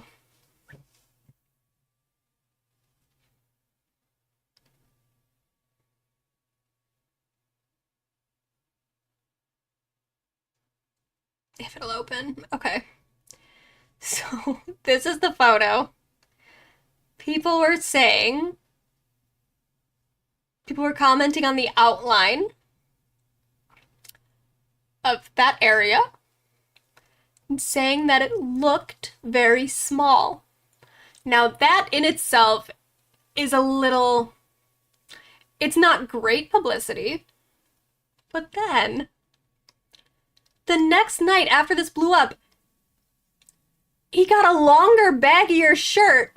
Oh my god, stop. Which seems to cover the area that people were making fun of. Which almost makes it seem intentional that you didn't want anyone looking at your bulge anymore. Could be a total coincidence. But again, it's a part of the narrative, and it's not good for him. So that was Justin Timberlake's year. Here we go to Katy Perry. Another winner. Yay. Alright, so her album 143 released September 20th, debuted at number 6 on Billboard 200. That's not bad. 37 out of 100 on Metacritic, though. One of the worst ones we've seen so far. Then we've got 3 singles, the first being Woman's World, which was critically panned. And then the deluxe edition was released more recently. I haven't really heard much about that. She received the Video Vanguard Award at the VMAs this year, which was a choice. Here's the thing that really pissed me off, though. And you know what? I'm not even going to say she doesn't deserve the Video Vanguard Award. She has a lot of great videos. And her videos are iconic. I just think, like, of all the years that she could have gotten it, this wasn't the best. But, sure, she deserves the award overall. That's fine. She won Most Iconic Performance for her 2013 Roar performance against Beyoncé when she announced her pregnancy with Blue Ivy, Britney, Madonna, and Christina when they kissed for the Like a Virgin Hollywood performance, Madonna's first Like a Virgin performance, Eminem's Slim Shady, where he had all the, like, different Slim Shadys. There's Katy. Gaga's Paparazzi performance in 2009. And then Taylor Swift's You Belong With Me performance from that same year. I'm sorry. This is the least iconic performance of any of these options. Like, I almost completely forgot that this performance happened. I remembered, like, when it was brought to my attention, I was like, oh yeah, she performed that year. But the only reason I remember is because that was 2013 when Gaga and Katy were in kind of like, they themselves were not claiming to be feuding, but the fandoms were very feuding. Because that was when Roar released the same day as Applause. And Gaga performed Applause. I think she opened the ceremony and then Katy closed the ceremony. And I'm sorry, Gaga's performance was more iconic that year. Like, I know that I'm like a stan. I'm a little monster, so like I have that bias, but I would admit if Gaga didn't have the most iconic performance that year. And she didn't even of that year. Miley Cyrus did with the Wrecking Ball performance, which was iconic in a different kind of way. But it was the most iconic performance that year. But it's still, Gaga's would be like second at least. Katy Perry's Roar performance? Who cares? Who cares? And this is what pissed me off about it so much. First of all, there's a whole bunch of performances missing here. Like, where's Britney's 2001 Slave For You performance? How is that not included? Like, that's insane. But then this is like, there's always been weird shit with the VMAs in terms of it is supposedly a fan-voted award. But there's always been suspicions that there's some fuckery behind the scenes. That people at the network are picking the winners. And I always thought, like, there probably is a little bit of that, of them boosting some numbers here and there. But also, since it's a fan-voted award, there are certain fandoms that are just more intense than others. Like, the Beehive, the Swifties, they will go in and vote multiple times. They will do, like, mass voting parties. Like, they themselves will put in the work to make sure their fave wins. So I'm like, the VMAs, it could all just be fan voted, and it could be completely fair based on the rules of the VMAs, where there's not a lot of regulation around, like, you can vote multiple times, you can vote with, like, different accounts. You know, it's like no one's tracking your IP address. You can, if you have a very intense fandom, you can win those awards very easily. And so I was like, you know what? For a lot of the awards that don't seem completely correct, that people are winning those, that could be fully just the fans just being really militant. The VMAs are fan voted. If you go to their website, they have like a voting thing. But again, I don't know. There's always been a suspicion that the voting doesn't matter. That they're just, it's never been clear who votes for the VMAs, or at least it used to not be.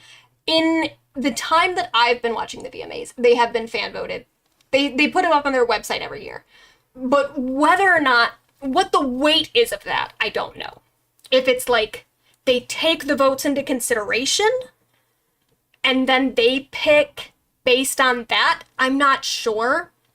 And a lot of times what they've been doing recently is like you can continue to vote for Best New Artist throughout the show. I don't know why that award specifically they want you to vote throughout the show. And they do a lot of stuff now that I hate, where they make you vote by like posting to your Instagram story and stuff, which is like, I don't want to do all that. Just give me a little poll and I'll just press the thing. I'll just press it and then move on. But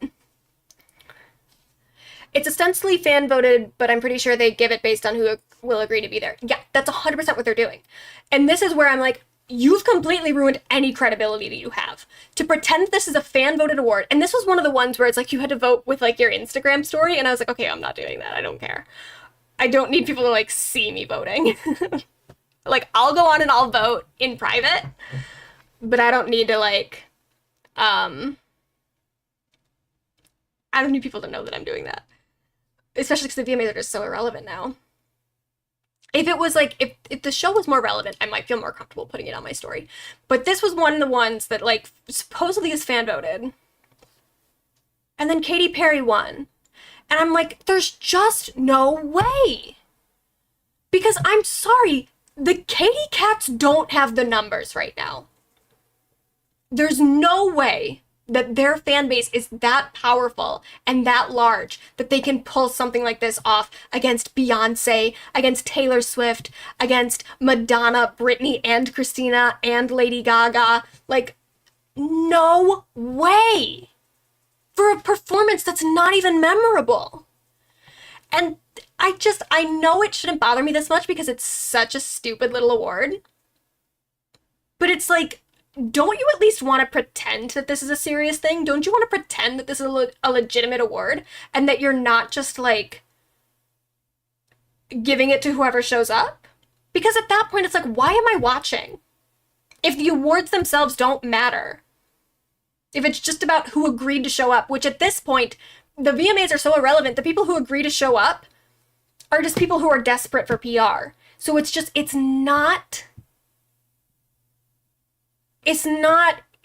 means nothing. And I can't stand the way that they just don't care. And especially this year of all years, the VMAs were such a flop when pop music was so good. Like, they had it set up for themselves so well, where it's like, all you have to do is just put like Sabrina Carpenter and Chappell and Charli was like not even nominated for it. Like, that's insane. I don't understand. Like, don't you want to make money? Don't you want people to care about this? It's like they just genuinely don't give a shit. It's like they don't want me to care. It's like they don't want me to watch it. And it used to be such a fun award show. It used to be like the place where people pushed boundaries and shit. And it's just, it makes me so sad. And this is like my final straw. I was like, the VMAs mean nothing. If this performance wins, it means nothing. So that's how I felt about that. She also did some Australia performance thing. I watched it. I didn't care. Controversies. So we got to go back to woman's world for a second. So Dr. Luke is the producer throughout much of her, I don't know why this Daily Mail article is so stretched out like this. He's the producer on a majority of the album, if not the entire thing. I'm not really sure. It says Katy Perry was warned not to work with Dr. Luke on her new female empowerment album after Kesha's sexual assault lawsuit, but ignored her team's pleas as fans now turn their backs on her over the collaboration. This was insane. I'm still like wrapping my head around the fact that she thought this was a good idea. Like, what?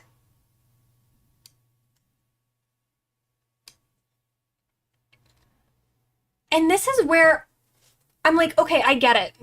Dr. Luke has produced some stuff recently that has charted well, that has done well. But not that much. He's really not like the hit-making producer that he used to be. And yes, some other women, some other artists have gotten away with working with him. However, if you want to compare it to these other women, you can say like Jennifer Lopez put out a song with him. What was it called? Not Your Mama. Terrible song. Awful. I'm not a Jennifer Lopez hater in general. That song is awful. She got a lot of shit for it. To the point that Meghan Trainor had to come out and be like, oh, Jennifer had nothing to do with the production on that. I wrote that song, which I was like, so you're taking credit for willingly working with Dr. Luke? That's a little weird. But so like Jennifer Lopez got controversy for it, and she kind of got out of it by like just being the artist who ended up on the song. She did not choose to work with Dr. Luke. Same thing with Doja Cat. Doja has done a lot of work technically with Dr. Luke. However, she has also said stuff indicating that she did not choose to work with him, and has even said stuff indicating that he is taking credit for songs that he might not have really had much to do with. She then had to walk that back once her label got mad at her. But it's like, okay, yeah, Doja can get away with putting these songs out that are produced by Dr. Luke, where his name is on the credits. But people don't get mad at Doja because there's an understanding that she didn't really make that decision, that was like a label thing. There's other artists like Kim Petras who willingly chooses to work with Dr. Luke and has even said things in support of Dr. Luke, who absolutely has had her career impacted by people not liking that. Like, she is constantly having to defend herself or like evade the question. Troye Sivan at one point got a whole bunch of controversy because he had her as an opener on his tour because of her association with Dr. Luke. Like, it is so crazy to me that she thought she could get away with this. This is not, if it was a song that was just so catchy and so popular with the general public, she could have maybe done it. But the thing is, to get to that stage, you have to kind of get past Pop Stan Twitter. You have to bypass them because Pop Stan Twitter doesn't really fuck with Dr. Luke anymore. And that is like it's a thing that is brought up constantly. People are always talking about it. Whenever someone does a song with Dr. Luke, people look at the liners and they're like, oh my God, Dr. Luke's on this. What the hell? Like, it's a conversation. Katy Perry has not had like good standing with Pop Stan Twitter for a while. Her last 2 albums flopped. She also has said a whole bunch of stuff about a whole bunch of people that people did not take well because it was bad. So like, Pop Stan Twitter's already not on your side. For you to think that you could do this and not get controversy for it when you're already not in a good place with that community, I just don't understand what she was thinking. And this is the thing that's also really upsetting. Kesha and Katy have a history. Kesha was in the I Kissed a Girl music video. I think a lot of people forget that or didn't realize that. They've known each other since the very beginning of both of their careers. After Kesha came out about what happened to her, what allegedly happened to her, I guess I should say, but what I do believe happened to her, Katy stopped working with Dr. Luke for the Witness album. Then she did her Witness live stream, which like was like a multi-day thing where she just like, it was like a live stream. She put like, she was in this big house. It was like a whole thing. It was like a Big Brother kind of thing, but with just Katy Perry. I can't find the full live stream of it. I'm sure if I looked harder, I probably would have been able to find it. But I found a clip because I do remember this happening. Katy says something about Kesha that mixed with the fact that she had stopped working with Dr. Luke so recently. It felt like there was an implication that Katy believes Kesha.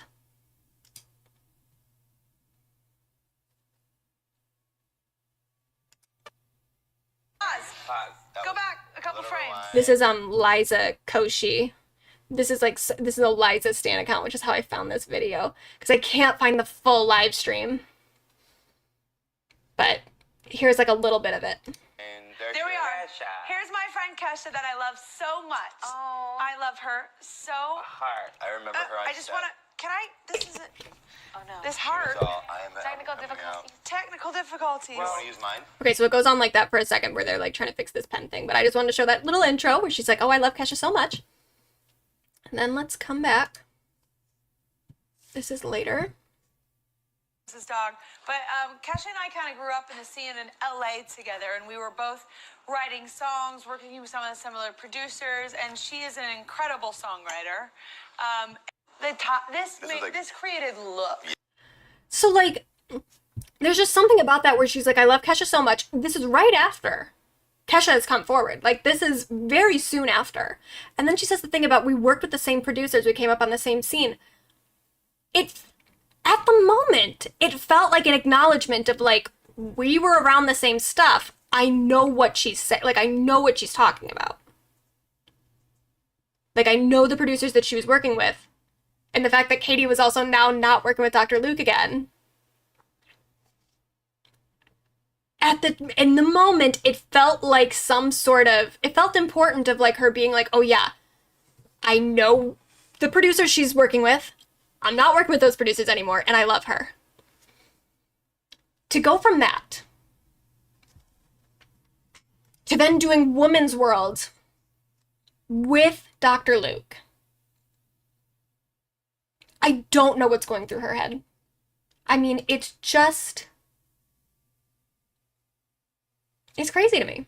So here she's like, you want to ask? She was asked it on the Call Her Daddy podcast, which is kind of like, it's like Good Morning America, where people go on because they want to be asked the most softball questions and not receive any pushback for their answers whatsoever. So here's what she said. About one collaborator in particular, I know a lot of people have expressed disappointment and were really upset that you decided to involve Dr. Luke on this album. Why did you choose to work with him? Look, I understand that it started a lot of conversations, and he was one of many collaborators that I collaborated with. But the reality is it comes from me. The truth is I wrote these songs from my experience of my whole life going through this metamorphosis. And he was one of the people to help facilitate all that, one of the writers, one of the producers. And I am speaking from my own experience. Like when I speak about Woman's World, I speak about feeling so empowered now as a mother, as a woman, giving birth, creating life, creating another set of organs, a brain, a heart. I created a whole ass heart, and I did it, and I'm still doing it, and I'm still a matriarch, and feeling really grounded in that. That's where I'm speaking from. Yeah. And so I created all of this with several different collaborators, people that I've collaborated with from the past, from Teenage Dream era, all of that. What? Like, completely avoiding the question, which of course, what's her face? The Call Her Daddy girl. I forget what her name is, but I do know it. Of course, she didn't push back at all because she never does. I mean, if you watched her interview with Jamie Lynn Spears, that was disgusting. It's like, you didn't even say anything. You were just like, oh, he's just one of the many collaborators I worked on. It's like, yeah. But why did you pick to work with him, though? Like, of all the collaborators you could have been working with. And, like, who cares that you're a mom? Like, what does that have to do with anything? Just, it's ridiculous. So then, she also put out this music video for Woman's World, which, just in itself, even separate of the Dr. Luke thing, it's like, aren't we tired of this? Like, these close-up shots of your tits, and you know what? I love a tit. I love it. And in a different context, I would have been okay with it, because it's a great set. What can I say? She's always had a great rack. But Now's not the time, Katy. Now is not the time. And in a song about women's world that's supposedly about female empowerment, do you need that? And like doing this to sexualize Rosie the Riveter, like it's just all so, it's like time and place, girl. Ugh, just gross. And of course she defended that by just claiming that it was all satire. You can do it. You go, girl. You were born to shine. And we're kind of just having fun, being a bit sarcastic with it. It's very slapstick and very on the nose. And with this set, it's like, ooh, we're not about the male gaze, but we really are about the male gaze. And we're really overplaying it and on the nose because I'm about to get smashed, which is like a reset for me and a reset for my idea of feminine divine. And it's a whole different world we go to after this. We wanted to open this video making it look like a super high gloss pop star video, and that's what it is. It's like, okay, yeah, it was satire, like we got it. We got the joke. But it still isn't effective, especially because like the thing that she's talking about with the second half of the video, it's like it's not that different from the first half, Katy. Like how is one half satire and the other isn't when they're kind of the same? She's stupid. Then they're also with her album, there was some suspicion of AI usage, which some people were like seriously questioning if it was AI. Other people were just saying that it sounds like AI, which no matter the case is not good. If people think that your album sounds like it could have been made with AI, probably not a very good album. Then, while everyone was mad at Katy, there were some other resurfaced clips similar to Justin. So, here's her talking about Mariah Carey. Carey is not. She's fabulous for a throwback. Fabulous. Like, why? You didn't need to say that. That's crazy. But then here's one that really gets me. Why Britney's nuts. I understand why Britney's nuts. I understand, like, unfortunately, why Amy Winehouse is doing drugs. She says that Britney brings trouble on herself, and she sees trouble for stars if they're hounded endlessly in the U.S. You gotta keep your private life private and, you know, not show your coochie, everyone. Wear some frickin' underwear. I understand.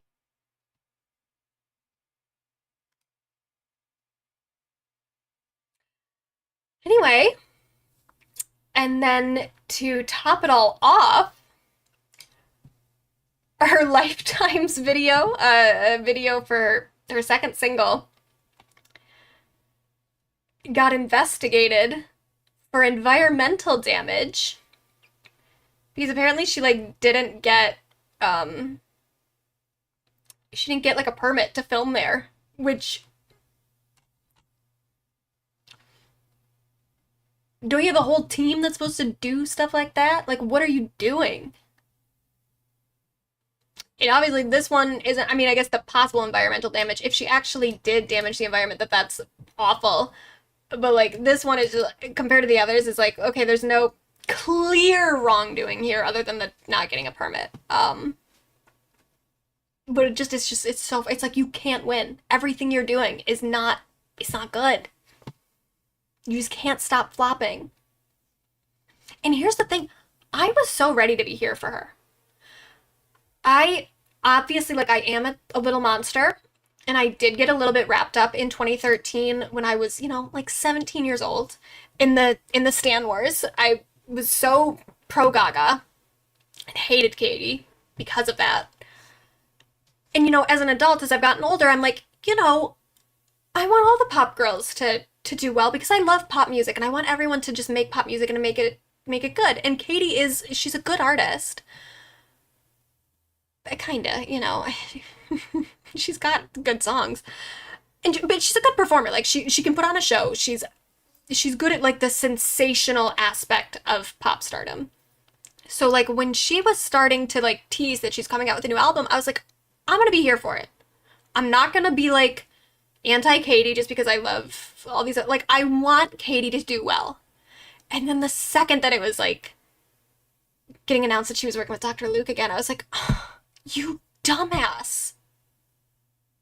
I wanted to be here for you so much. I really did.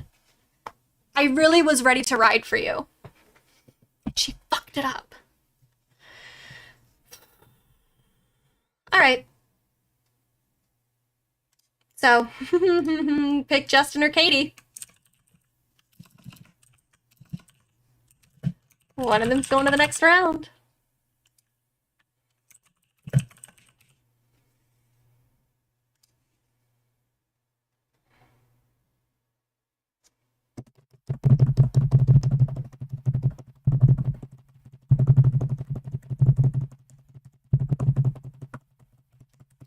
Think of it this way. Would you rather listen to the Katy Perry album or the Justin Timberlake album right now if you had to decide? I feel, personally, well, I don't know. I don't want to listen to either of those albums, and I didn't listen to either of those albums.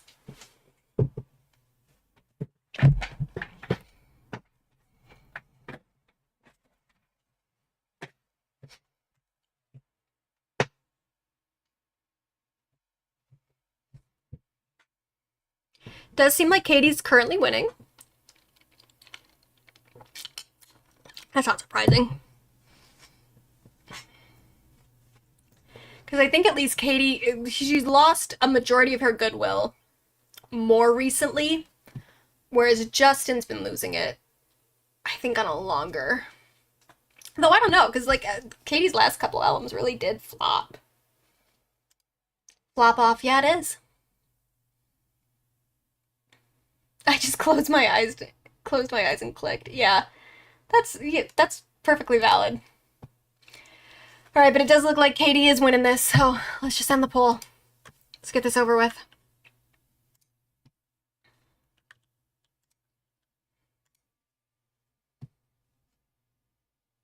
Bye, Justin. We don't love you. All right, Addison Rae or Rebecca Black. This one I think is one of the more challenging ones for me personally. Because I love them both very much. So Addison Rae, TikTok extraordinaire. Katy has a more interesting flop. I agree. I think that Katy she's got the razzle dazzle, but whatever. So Addison Rae, Diet Pepsi, released August 9th. That's a song.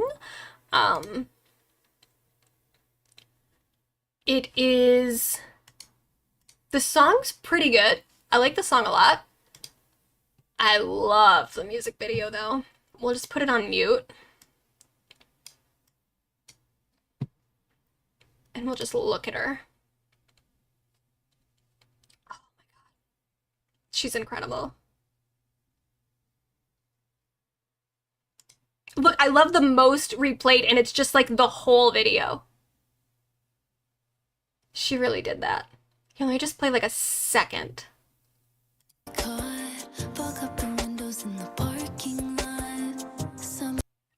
So good. She's just like, she's got that eye for aesthetics. That is so... And it's very Lana Del Rey. Which it's called Diet Pepsi, which definitely feels like a reference to Lana's Cola song, where she says my pussy tastes like Pepsi Cola. This is Diet Pepsi, so it's almost a reference to the fact that it is a little bit of a Lana Del Rey ripoff, but that's okay. 54 on Billboard 100. This is her first entry into the Billboard 100 charts. Then we have Aquamarine, released October 25th, another single. Positive reviews. Another incredible video. Like, just visually, she is just killing it. Oh, and she's so hot too.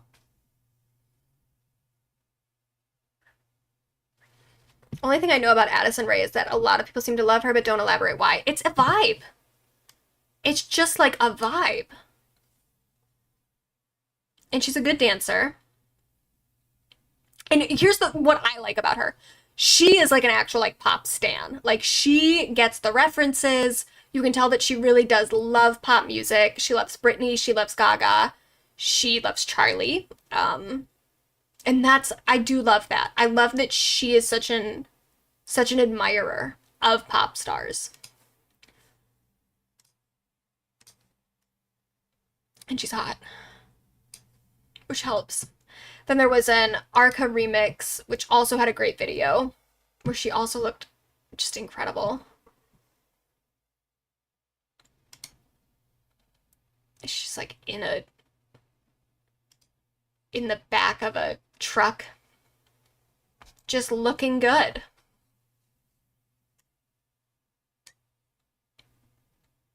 Sometimes that really is all you need. And she gets it. She gets the aesthetic.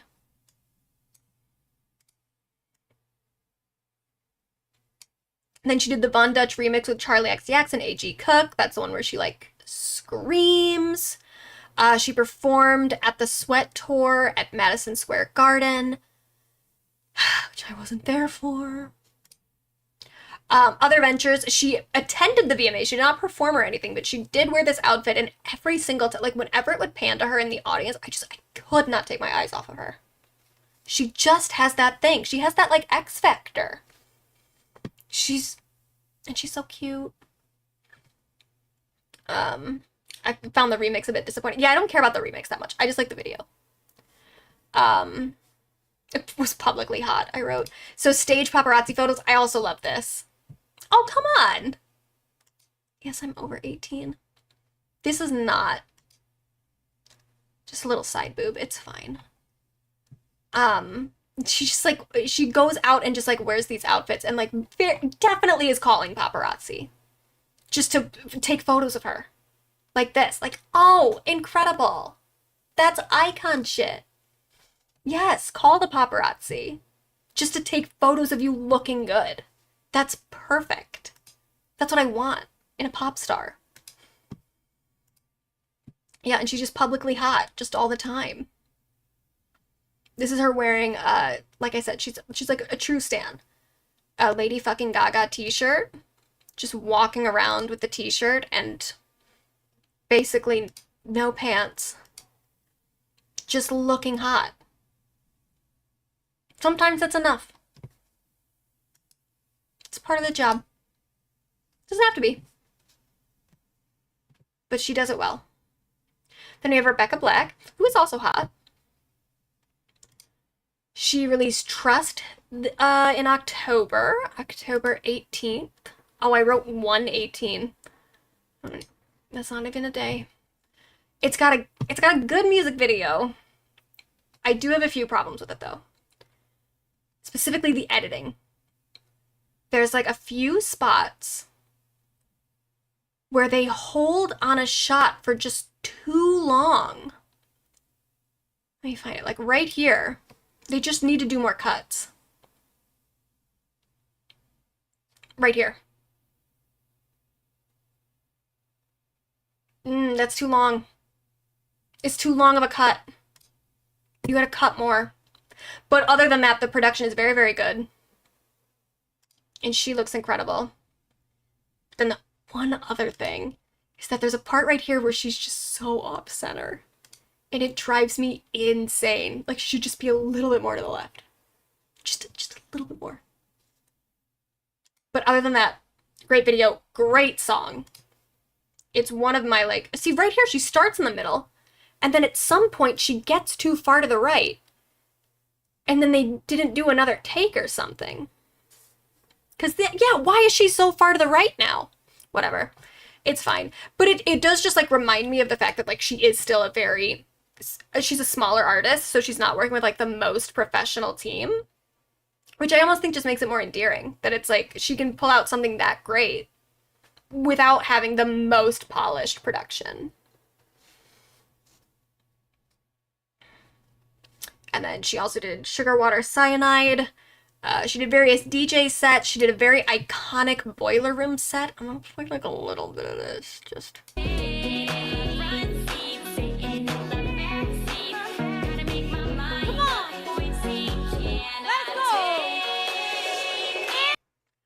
Just a mashup of her iconic song Friday and Charli XCX's 3XO.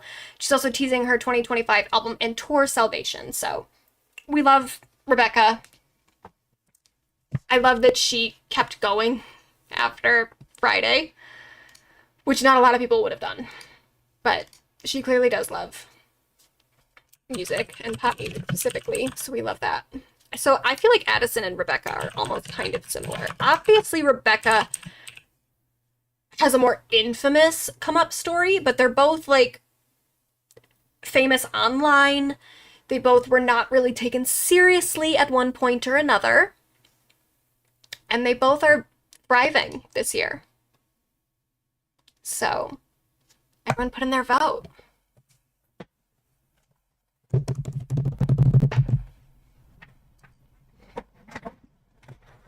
God.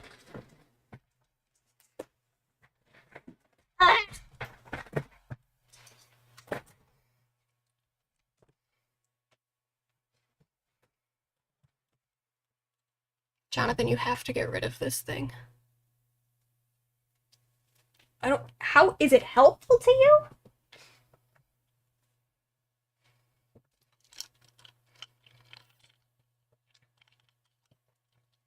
All right, Rebecca is narrowly pulling ahead. Not that narrowly. I feel like we can call it. That's a Rebecca win.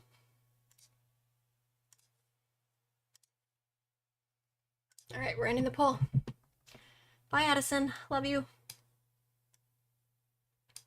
All right, then we got Miley Cyrus, Camila Cabello. We'll try to get through these. I know we're taking so long. All right. Miley Cyrus this year. Oh, sorry. Let me actually go back one so you can see her beautiful blue eyes. Miley Cyrus this year won her first 2 Grammys. Did a very, very cute performance at the Grammys where she referenced it. I didn't want to leave you, but had to. I didn't want to fight, but we did. Started to cry, then remembered I just won my first Grammy. Oh, she's just so cute. Oh, and Taylor cheering her on. Just an adorable little moment. I loved that for her. It's almost 7 a.m. and I have to keep sitting this PC just to vote. I'm so sorry. She also released Dr. Work It Out. No one liked that song. But it was an outtake from Bangers, so they just released it and then like did a little video for it. She was also on Two Most Wanted with Beyoncé from Cowboy Carter. It debuted at number 10 on the Billboard 100. It is also nominated for Best Country Duo/Group Performance at the Grammys. She also contributed to the Talking Heads tribute album, which Lorde was also on. She wrote and recorded a song for The Last Showgirl, December 20th. That was nominated for Best Original Song at the Golden Globes. And then celebrated 6 songs with over 1 billion streams for Spotify's Billions Club series. So this is a cute little moment. The video came out, So this is all the songs that she has that are over 1 billion streams. She's celebrating those. Rumors circulated after the video came out. This is where she's talking about her Flowers music video, which everyone speculates is about her ex-husband Liam Payne cheating on her in her old house with him. A lot of rumors circulated after the video came out. A lot of fans chit-chatting on social. The only rumor I can confirm to be true is that the gold dress I am wearing is museum quality from Yves Saint Laurent. That is in an exhibition in Paris right now. That's all I can confirm. Do you have a message for the fans? We need more plaques. You're gonna need to. We need more songs. And I need a longer hallway. A lot of rumors. So it's just a cute little moment. But we'll keep moving because we gotta go fast. Some family drama also happened this year. So last year, her sister, or her mom married a new guy. Her sister was not at the wedding, which people thought was a little weird. Then it started to be rumored that her sister was not invited to the wedding. Then this year, there started to be some rumors that the reason her sister was not invited to the wedding is that the new man that Tish Cyrus, Miley and Noah's mother, the new man that she's marrying, maybe dated Noah first. Maybe dated the daughter first. Rough. So, yeah, got married with only some of her kids present, not Noah. Noah at one point, I don't know if it's in here, but Noah at one point during all this, because Tish and Billy Ray Cyrus got a divorce, and it was not a good divorce. It was pretty rough. After, when all this other stuff was going down with the new wedding, Noah at one point wore like a t-shirt with her dad's, like one of her dad's t-shirts with like his face on it, his merch, and like an Instagram post kind of indicating that like I side with dad. And yeah, she may or may not have dated her mother's boyfriend, her mother's current husband, before her mother started dating that man. Tabloids have reached out and they've just refused to comment, which I feel like is maybe saying something. If you don't want to put that rumor to bed, it probably did happen, which is rough. But Miley and Tish, her mother, still very close. Miley apparently knew nothing about this this husband being Noah's ex-boyfriend thing. But who, you know, so that's all messy. And then there also was a new thing with Miley and Billy Ray, where Noah sides with Billy Ray, seemingly from the divorce. Miley is very staunchly pro-Tish. And then, so Miley's dad, Billy Ray, got married to this other woman who was, like, really young. Well, 37, not, like, really, really young, but he's 62, so, like, and they apparently, like, met on the set of Hannah Montana when Miley was, you know, a lot younger. And so this woman, Fire Rose, is also a lot younger. So when they met, she might have been a minor. But it doesn't seem like they really, they didn't keep in contact with each other throughout that whole time. So it wasn't like he was grooming her throughout the whole time. It was like they met when she was really young, and then they got together later. I don't know. That's all messy. But so then they got married like last year. Then they very soon after that got a divorce. The new wife has already started alleging abuse at the hands of Billy Ray. It's pretty bad. There is an audio recording where Billy Ray refers to Miley as a devil and a skank. So that's really awful. But that is a part of what's happening with the Cyruses at the moment. Miley really has not participated in any of it. She's just kind of an innocent bystander. But unfortunately, that is what's going on with them. She also is now getting sued. Not by Bruno. Let's put that out there. It's not Bruno suing her. But other like people at the label or like the songwriters are currently filing a lawsuit against her for Flowers because it does seem to be referencing a Bruno Mars song. Like the lyrics are, I can buy myself flowers, I can hold my own hand, talk to myself for hours, blah, blah, blah. There's a Bruno Mars song where he says, like, I should have bought you flowers, I should have held your hand, talk to you for hours or whatever. Like, it's a flip of the lyrics. So now she's getting sued for that, for, like, copyright infringement, which that should fall under fair use. But, unfortunately, this copyright stuff is just, like, it's all gonna depend on the judge and the jury, and it's a shame. So that's also something that's happening with Miley this year. but sorry, Miley. And then we've got Camila Cabello, which, okay, yeah, yep, Camila. She had a year.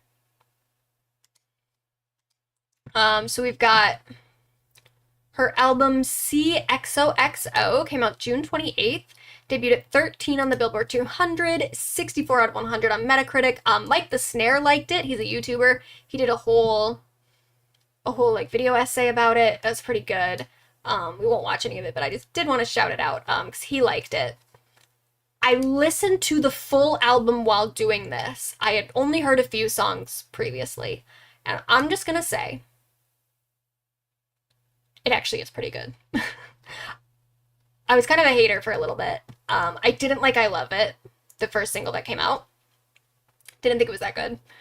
The rest of there's a lot better songs on the album.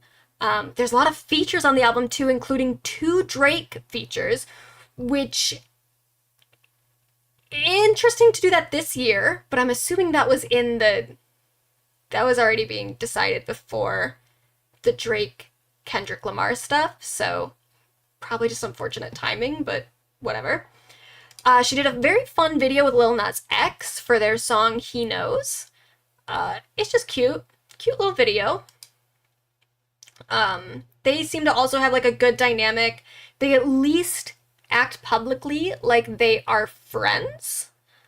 I'm not saying that they're not. I don't really know.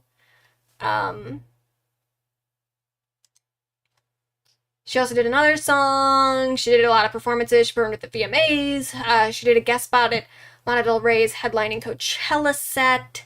She did multiple music festivals. She did a concert for Apple TV, a Vivo Live set.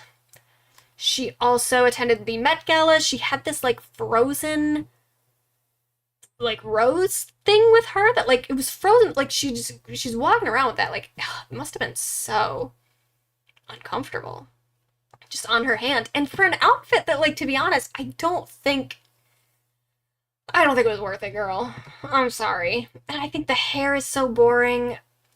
She's a beautiful girl, but this outfit was not it for me, and I don't think it was worth you having to hold a block of ice the whole red carpet. Whatever. She got drunk and fell over outside of Kylie Jenner's party. That was kind of a cute moment. Just endearing to see someone fall. She was kind of the subject of Sabrina Carpenter's taste. So she dated Shawn Mendes. Then Sabrina dated Shawn Mendes while Camila and Shawn were on a break. Then Sabrina and Shawn broke up. Then Camila got back together with Shawn. And that is pretty much what Taste is about. So when you watch Taste, the music video, and you see Jenna Ortega's character here, that is basically supposed to be Camila Cabello. So there's that. And then also she did this interview. This is what I was saying. It was like they are at least acting like they're friends. They're very affectionate. Giving them false hope. I know this is your fucking life story. Like they're just like always holding hands and stuff. It's almost a little much where like I don't want to doubt that they actually are friends, but it's just so much where I'm like, I don't know. But who's to say? Oh, the next one we got a big one. Okay. So let's go back to the bracket.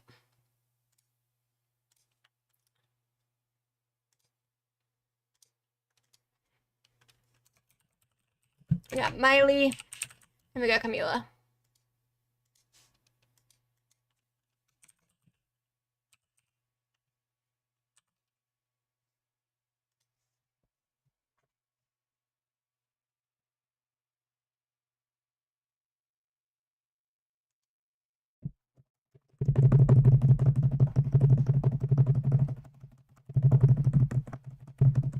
I think Camila Cabello just loves a gay boy. I think so too.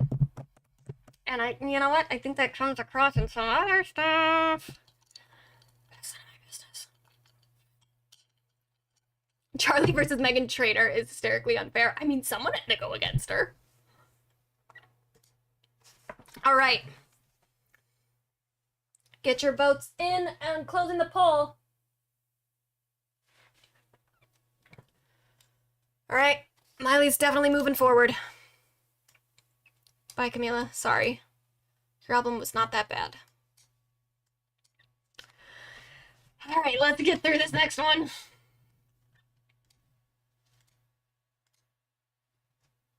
All right, here we go. Miss Charli XCX. Big year. Oh, shit.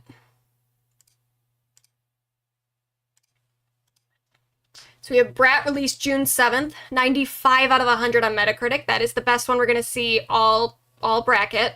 16th highest scoring album of all time on the website. Debuted at number 3 on the Billboard charts, peak of Charli's career. Nominated for 9 Grammys, including Album of the Year. A lot of album cover memes. The very blank green with text over it. Okay, bye. Happy New Year. So we have the Brat generator where you can make your own album cover. That's cute. That was all over. Kyle MacLachlan stands. He did a whole interview with GQ where he just talked about how much he loves Brat, the album, which is so adorable. I highly recommend anyone read this interview. It's so cute. And he seems so genuine. There was also the Brat wall this year. So she would advertise stuff related to the album on this huge Brat wall, which, oh my god, photos of which are not loading. But oh yeah, there it is. So like, and then it said, okay, bye, when the wall was going away. But all those, so like when Lorde did her remix, that was there. Then we have, it had to be explained to a lot of old people on mainstream news because Charli tweeted, Kamala is Brat, which then launched once, this was right after Kamala replaced Biden. Charli tweeted, and then when the Biden HQ switched over to Kamala HQ, they went heavy with the Brat references, which led to Brat needing to be explained on mainstream news. About this, what I'm about to share with our voters, our viewers rather, by my 16-year-old who truly daughter, is an who is an expert. actual member of Gen Z. Kamala Harris appears to be leaning into this. The singer Charli XCX tweeted last night, Kamala is Brat. And this is in reference to her album. It's called Brat. Kamala has branded her Kamala HQ Twitter page with the same aesthetic of the album. That's another Gen Z word, aesthetic. It's even becoming a trend on TikTok.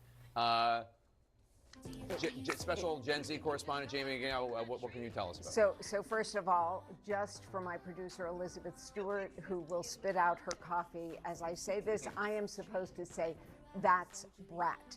And Can't play it much longer because they are playing the song, but yeah, everyone had to be explained what Brat was. There was also memes like this that NBC was putting out to explain that Kamala is American and a politician, Charli's British and a pop star, but they both have maternal Indian heritage. Like, it's just the amount that the mainstream news like leaned into this was so bizarre.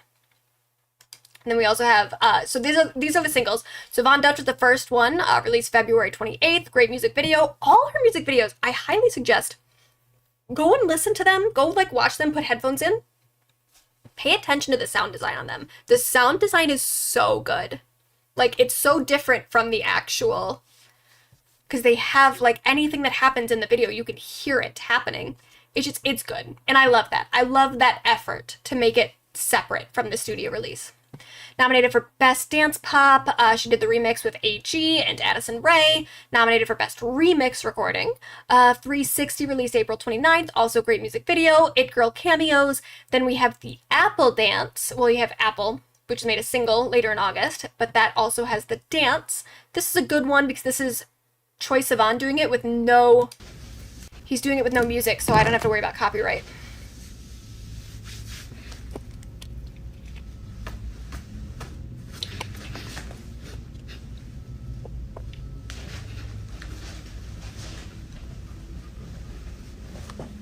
So that became a thing. Then we have the Sympathy is a Knife, which is definitely about Taylor Swift. Not in a bad way, but it is. It's just about her. Then we have the Brat, but it's Brat and it's completely different, but also still Brat, released October 11th. That was a remix album. It is in fact completely different, but also still Brat. Totally on the nose. 88 on Metacritic.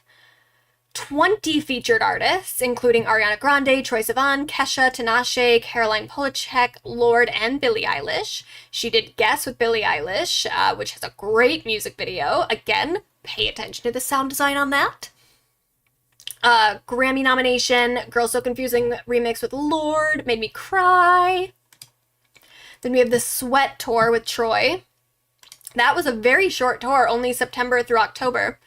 Additional dates scheduled for June 25th in Barcelona. Just one additional date. There's also going to be a VR meta experience, which I guess already happened. I don't know anything about, like, did people watch that? I don't have VR stuff, so I don't even know how I would watch that. Then we have the Apple Dance controversies. We had 2 from the Sweat Tour. So first we had this is the person who made the dance. So every show, they would put like one person or one group of people onto the big screens doing the Apple Dance. This time they picked the girl who invented the dance. But as she was dancing, this other woman came up and like started doing it with her, not realizing that it was on purpose, that there was just one person doing it. It pretty miraculously, if you watch the actual video that showed on like the big screen, you can't see that woman whatsoever. She wasn't even on the screen. But there's this video of her coming up to her. And the way that people reacted to this woman was insane. Like, everyone was so mad at her. I'm sorry. She was just trying to have fun. What the hell? Like, honestly, this was so Brat. To, like, come in this moment. Like, that's the essence of Brat. Then we also had this one with Brittany Broski, where this man comes up and kind of, like, shoves her out of the way. He also got a whole lot of hate aimed at him, which I think is maybe a little bit more deserved. But also still, it's like, okay, it was one moment. People were drunk, people were excited, like, it's just stuff happens. But just kind of incredible that, like, there was all this. And then also there was another clip, too, of her fiancé dancing to it. Like, this really was, like, a moment. And then the Brat Tour itself started November 27th. That's without Mr. Troy here. She did multiple Boiler Room sets, including one where Julia Fox premiered her debut single. So that was fun. Iconic. But yeah, that was like a Charli XCX sponsored Boiler Room set. Yeah, and the woman who created the dance was very gracious about it. Yeah, she was very nice. As you know, it's like stuff happens. She also did Here I Go with the Lonely Island, which I'm gonna play a bit of this. I'll put it on like 1.5 speed. Oops, shit.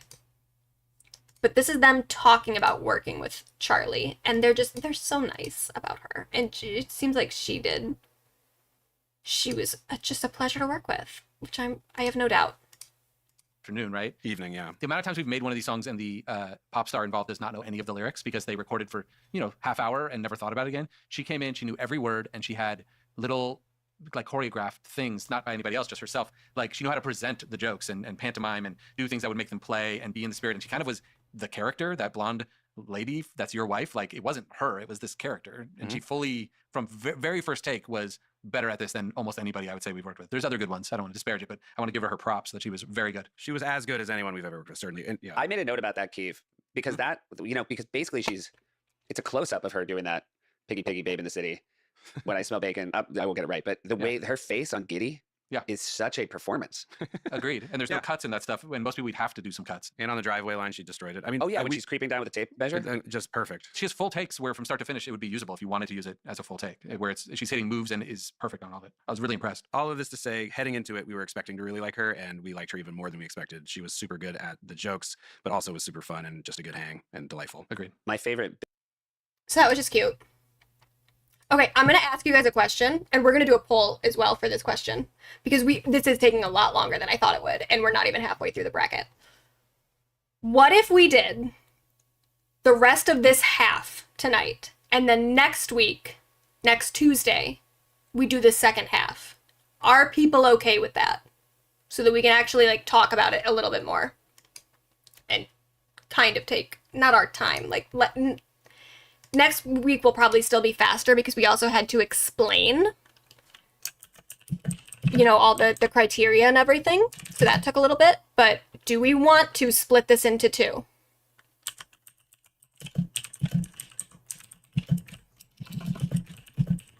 And we'll just finish the first half tonight.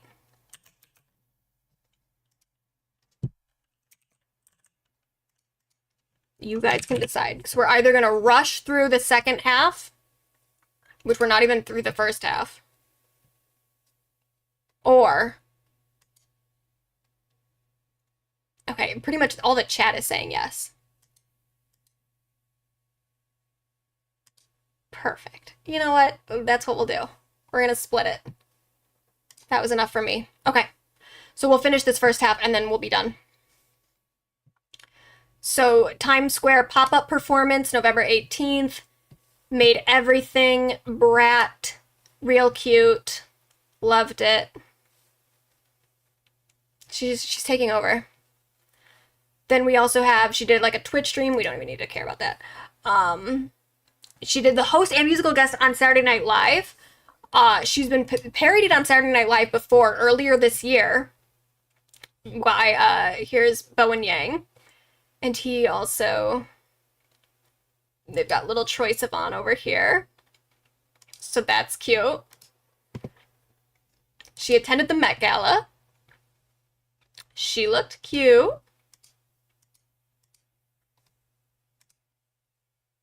Then she also did like a whole bunch of interviews. We won't even watch these, but like, they're so adorable. We have to watch this one. This one's so cute.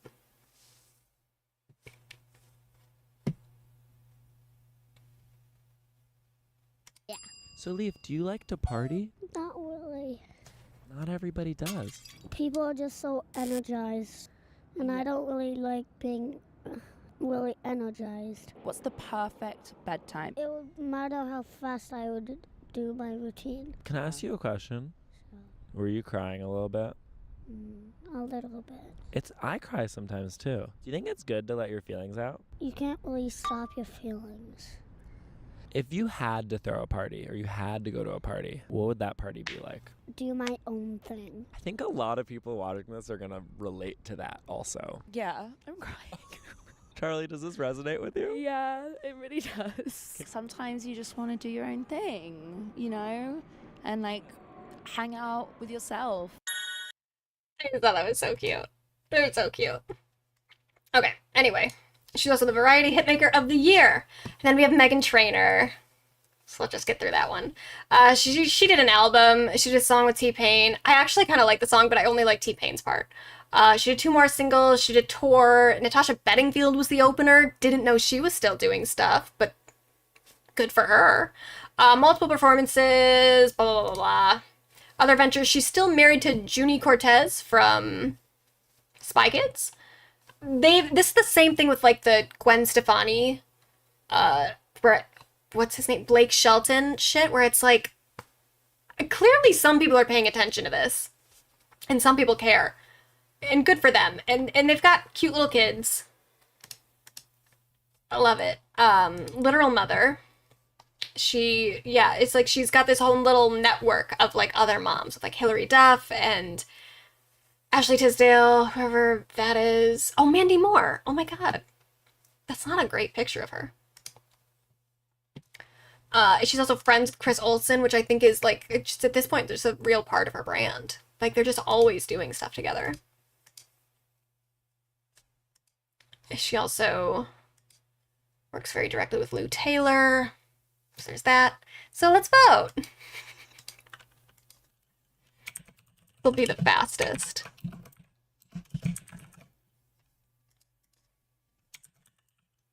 I don't even know how to spell her name, but that's okay.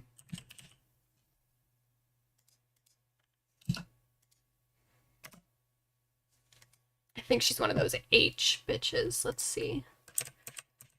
Yeah, that's an H. Yep, okay.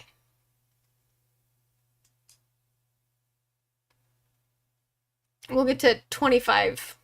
No, we'll get to 20 votes. That's enough. We know who's gonna win. Okay.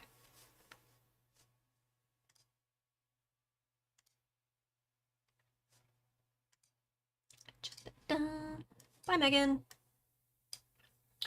All right, and we got, okay, that's all we have left. So we're gonna power through it, and then we can all go to bed. I'm not gonna go to bed, really, but you guys can. You can go to bed really whenever you want. You can leave whenever you want, please. The thing will be here. The stream will be here later, the VOD. Okay, so we got Mariah Carey.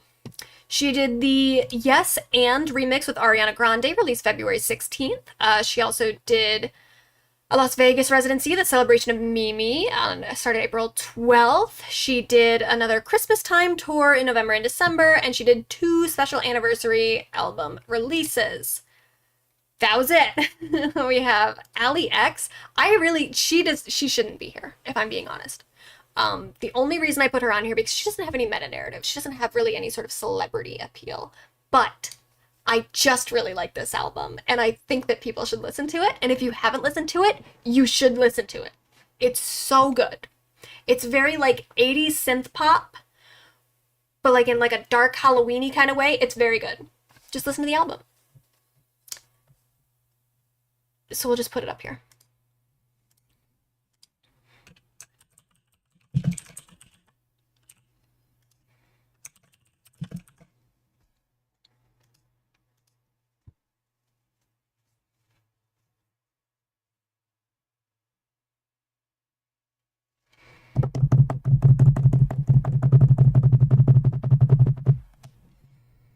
Okay, yeah, I'm not surprised. We've got a lot for Mariah.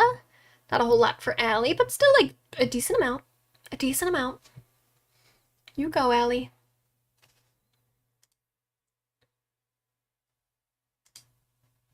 But I think that's probably, I think we can call it.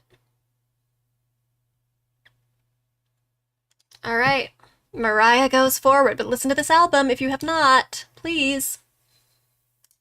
Or don't, it's your life. It's your life.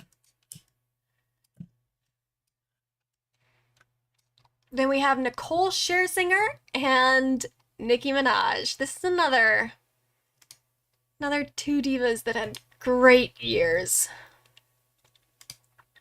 All right, so Nicole Scherzinger, you may know her from the Pussycat Dolls. That is the thing she's the most famous for. She's tried to go solo multiple times. It has never really worked out. Oh, you would have voted for Allie. Well, I'm sorry. Probably wouldn't have made that much of a difference, but I appreciate the spirit. So really the only thing she did music-wise is she did the West End revival of Sunset Boulevard, which has then moved to Broadway. It's a musical, so there's music. She plays the lead. Her performance is critically acclaimed, and she also performed the In Memoriam song at the Tony Awards. So she's tried to go solo and have like a solo pop career a few times. It's never really worked out. She's definitely making a pivot now to like Broadway stuff, musical, stage stuff. That seems to be working out way better for her. She's critically acclaimed. However, she ran into a bit of issues this year with a certain hat that she claimed to like. So Russell Brand posted this hat onto his Instagram, "Make Jesus First Again." She then wrote in the comments, "Where do I get this hat?" Which then spawned a meme such as this. It wasn't good. Yet again, we have the women on The View weighing in. They defended her by saying it's just a hat. So people kind of chalk this up, the whole thing, to like, oh, she's like secretly a Trump supporter, because obviously the hat is reminiscent of a MAGA hat. I don't like the hat part of it, but why is she commenting on Russell Brand's Instagram? Like, Russell Brand, who is currently facing potential legal repercussions for some very bad things against women, which Nicole Scherzinger is. And also, it's like, is there a crossover audience with Nicole and Russell Brand? Why is she even looking at his Instagram in the first place? She also apparently liked a RFK Jr. Instagram post, which also was like Trump related, so that was bad. LMAO, The View defends her but dumps on Chappell. Okay, yeah, exactly. But in defense of her, she has worn a Kamala Harris shirt previously. So she tried to defend herself. She put out a response that was like, this doesn't represent who I voted for or whatever, but it's like she never actually said, like, I didn't vote for Trump, so it's just very weird. And she never says anything about the fact that, like, she commented on Russell Brand's Instagram. Like, can we address that? Is Nicole British? I don't think so. I think she's just a regular old American. Then we have Nicki Minaj.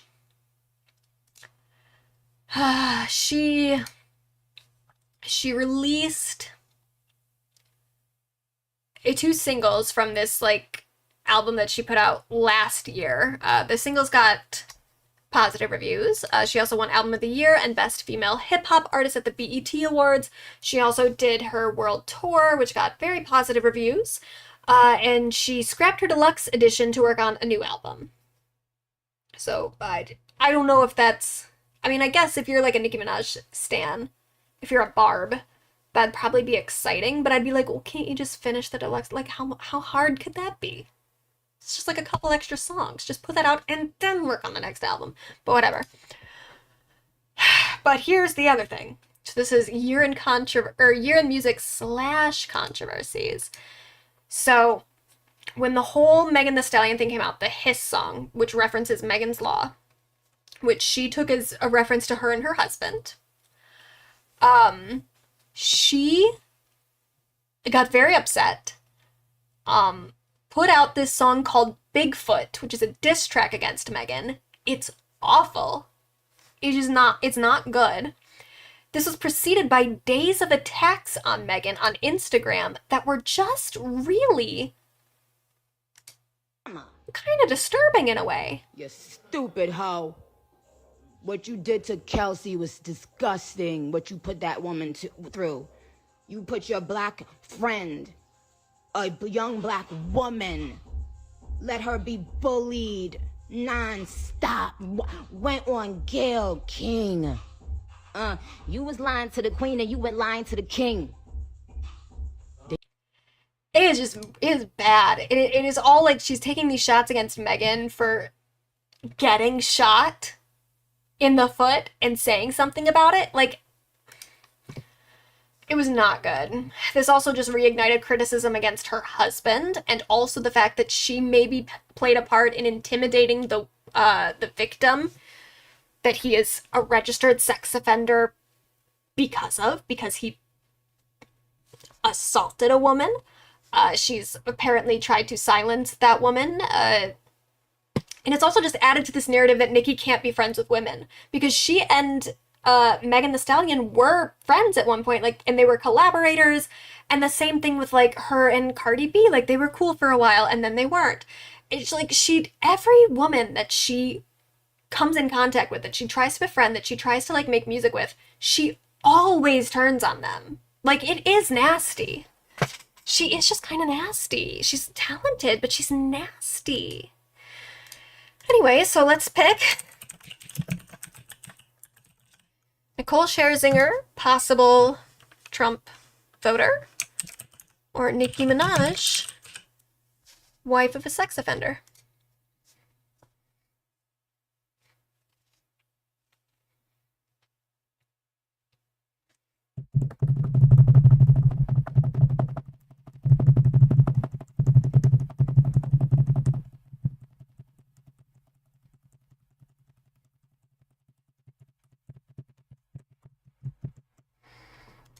All right, I think Nicole is kind of narrowly, now a little bit more, well, no, now a little bit more narrow. She's so talented, it's such a pity. Yeah, it really is. It really is. I just feel like she's just a deeply insecure person. All right, I think we can call that. Nicole moves on. Are we voting on messiness? Just vote on it. Just vote with your heart. Though it's already over, so. Bye, Nicki. Okay, Nicole moves on. Then we have Renee Rapp.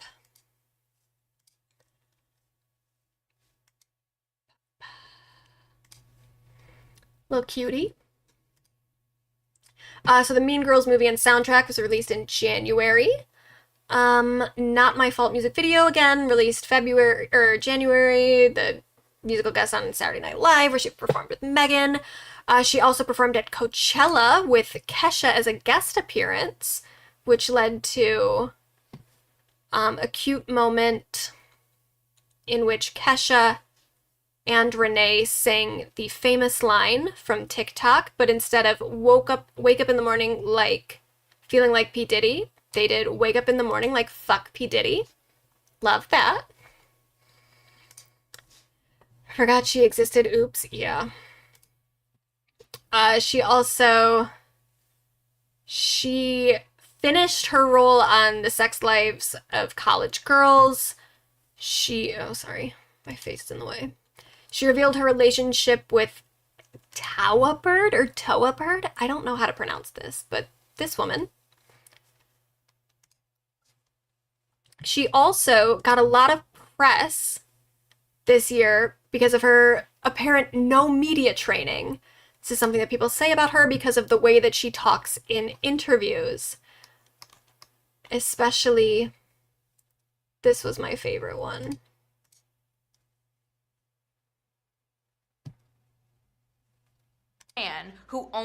There is this man who owns a bus touring company. His name is Buddy, and he is such an asshole, and he was so disrespectful to my friends Priscilla and Bella, who I work with, and to my mother. If you're watching this, I can't stand you, and I hope your business burns. You are so disrespectful and so misogynistic. I hate you. Come on, Priscilla. I hear Priscilla in the other room. Yeah, fuck you, Buddy. There is Kind of like a precursor to Chappell Roan in a way. Little lesbian just making trouble. In a nice way. Oh yeah, hates Buddy. That's basically the thing I have. There were some other fun moments from the Mean Girls press tour, including one in which she didn't immediately know when they referred to Lilo that they were talking about Lindsay Lohan. Heard that they got Lilo to make that big surprise cameo in this. Oh, I was like, and Stitch? I was like, what, bro? I was like, wait, am I tripping? I was like, excuse me? What? I was like, I know we haven't like seen it yet in full, like, but I want to meet her. Like, I was like, wait, what?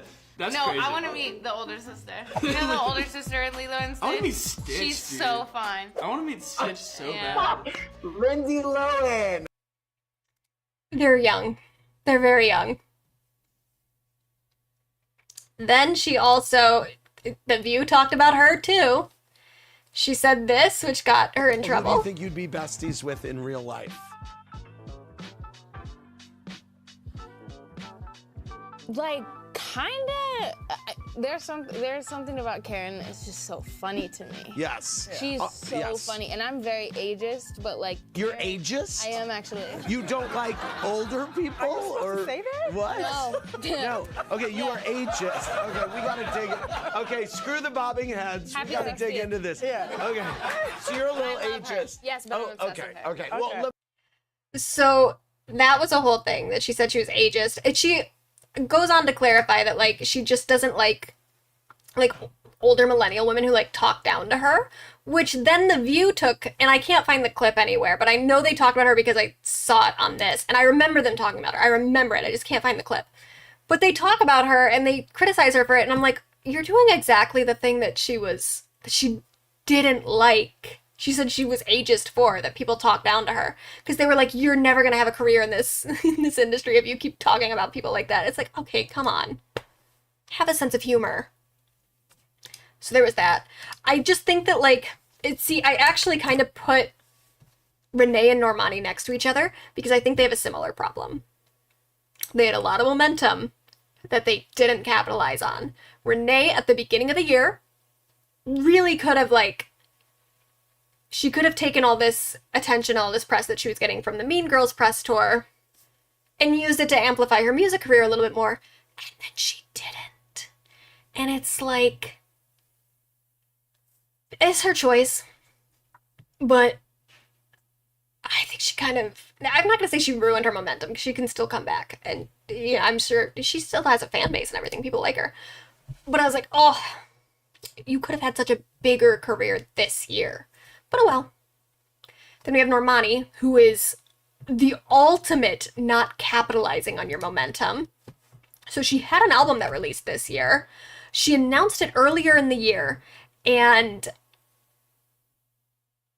she announced it without giving a date, which was already a choice, because it has been, so Normani was in Fifth Harmony. She was the first person to leave Fifth Harmony. I think the only person. I think they're technically, like, still together, but she left Fifth Harmony. Everyone thought that she was going to go solo, that, like, she was going to get big because she's so low-key. She was the most talented person in Fifth Harmony. Great voice, great dancer, great stage presence, all that. And then she had she had Motivation that came out a couple years ago, I think like 2019. It was before the pandemic, I'm pretty sure. The video did really well. The song did really well. She performed at the VMAs. Like, it seemed like everything was kind of like, okay, now we're ready for Normani to, like, make her big pop debut. And then nothing.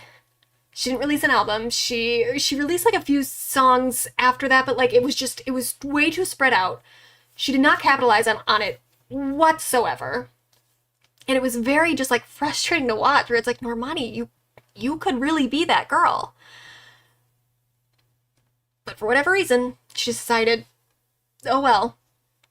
She first announced the album was coming out this year. Didn't even put out a date, which made a lot of people be like, are you sure it's coming out this year? Because we've been waiting a while. Eventually she put it out. No real noise around it. Debuted at 91. 73 out of 100 on Metacritic. She did 4 singles with no music videos. Like, Normani, what are you doing? Especially when you're such a good dancer. Like, that's what we want to see from you. Normani is a victim of such bad circumstances. I don't know anything about the circumstances. Both her parents were diagnosed with cancer. Oh, that sucks. Well, I feel bad. But unfortunately, I mean, this is just what the public sees. Is she's just not moving on anything. But that sucks. She had another song that came out. This is the thing that I just thought was really funny, though. So she got outed for running her own Stan account. So there was this Stan account, Normani Nation. She tweeted a photo of Normani's Instagram account because it went black. You know, like when celebrities, and especially pop stars, want to promote something, they, like, take all of their photos down and they, like, black out their profile picture, whatever, to, like, signify that, like, a new era is coming, which I just think is so obnoxious. But she did that in the lead up for this album that she then didn't really promote. But she did that with her Instagram, then tweeted from Normani Nation Twitter account, what is happening? But forgot, it's like, you can see right here, it says professional dashboard and it says edit profile. That's your account. How did you not notice? So clearly, Normani or someone on her team made this tweet saying what's happening when they know damn well what's happening because they did this. They run both accounts. And then what was crazy about it, and then as soon as people started pointing it out, the post deleted. As soon as people like questioned her about it, she wouldn't answer the question directly. They ask her in this interview with The Cut. Let me find it.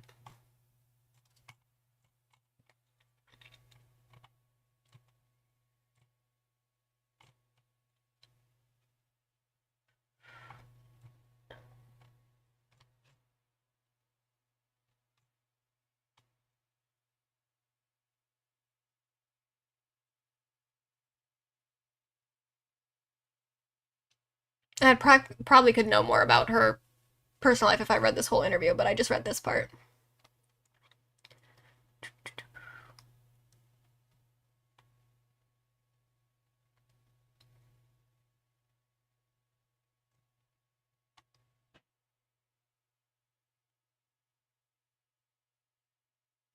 So they ask her, people quickly noticed the screenshots showed the user was signed into Normani's own account, suggesting that the artist or her team might be running her own fan page.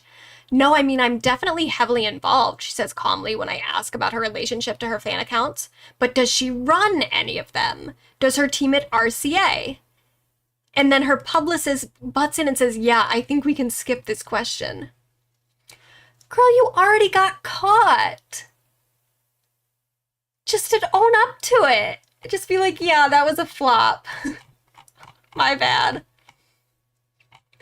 Like, I feel like you could have made such a cute joke out of it. You could have made, like, a meme out of it. I don't know. I just don't know what her team is doing. Whatever, though. But, okay, let's do it. Renee Rapp, Normani.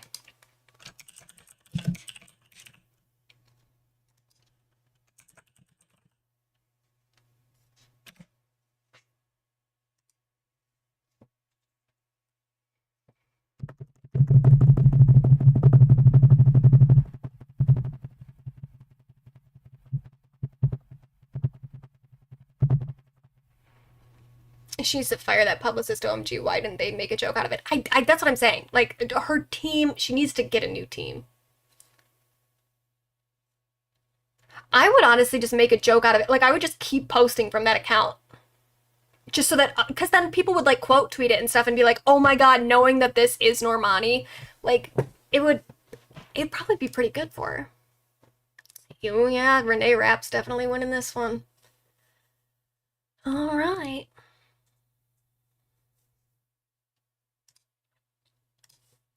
Let's end the poll. Bye, Normani. We do love you. Get a new team. Then we have Sexy Red and Selena Gomez.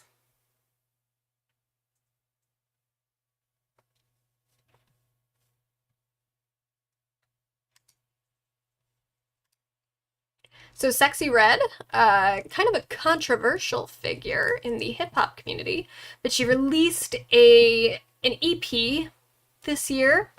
Some songs with Drake. It also features a beat from BBL Drizzy that was like an AI thing that is like related to the Kendrick Lamar stuff. Doesn't really matter. She did also a song with Drake and SZA, where in the music video, it features footage of her in labor. On FanDuel Casino. Oh, God.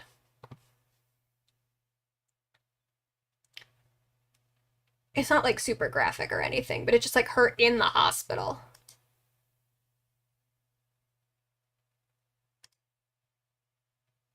That's just crazy. But so, the thing about Sexy Red, she also does like, wrestling, boxing stuff. I'm not really sure what it is. But, oh, she was arrested. She's got some beef with Kaya. She voted for Kamala Harris, despite her supporting Donald Trump. The thing with her is that she's become, and this is why I find her interesting, she's become somewhat of a... She's a figure that other people are evaluating their own celebrity on. So I think the whole beef with Kaya, which, speaking of the Kaya asylum,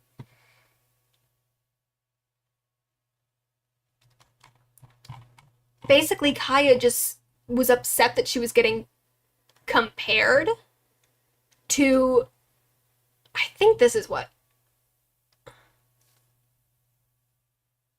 yeah, people need to stop saying that her music is similar to Sexy Red's. Kaya just didn't want to be compared to Sexy Red anymore. Sexy Red has a very controversial image where she's very, her music is very dirty. It's also kind of like crass. I mean, not just like crass, but like it's, kind of just like rough around the edges. Like just even the production of it. And a lot of women in the industry, it's almost become like a bit of a Britney thing. Like when Britney was coming up, and then there was like Avril Lavigne and other people being like, oh, I'm the anti-Britney. Well, they didn't say that, but other people were attaching that label to them of like the anti-Britney. Sexy Red is becoming someone who, you can be a Sexy Red and you can be someone who like, who sings about dirty stuff, who twerks, who puts out this music that's kind of like rough and whatever. Or you can be someone who's more like serious, like a more serious musician. And I just think that's kind of interesting, that she is now this figure that people evaluate other celebrities based on. Personally, I don't love her music that much. I don't hate it, but it's like, I just wouldn't really listen to it. But I just find that interesting about her. Then we also have Selena Gomez. A very different vibe. So she released Love On, which I re-listened to while making this bracket, and it actually is kind of a banger. I think I didn't give it enough of a chance when it first came out. But it peaked at 56 on the Billboard Hot 100. Unfortunately, it may be maybe one of the last things she puts out. She said that she prefers acting to music, so she's most likely not going to be doing a lot of music coming up.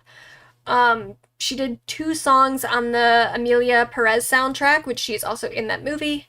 We'll talk about that here. So she also, other ventures, she's got Rare Beauty, incredibly successful. I think it might be the most successful celebrity beauty brand. It has made her a billionaire this year, which is crazy.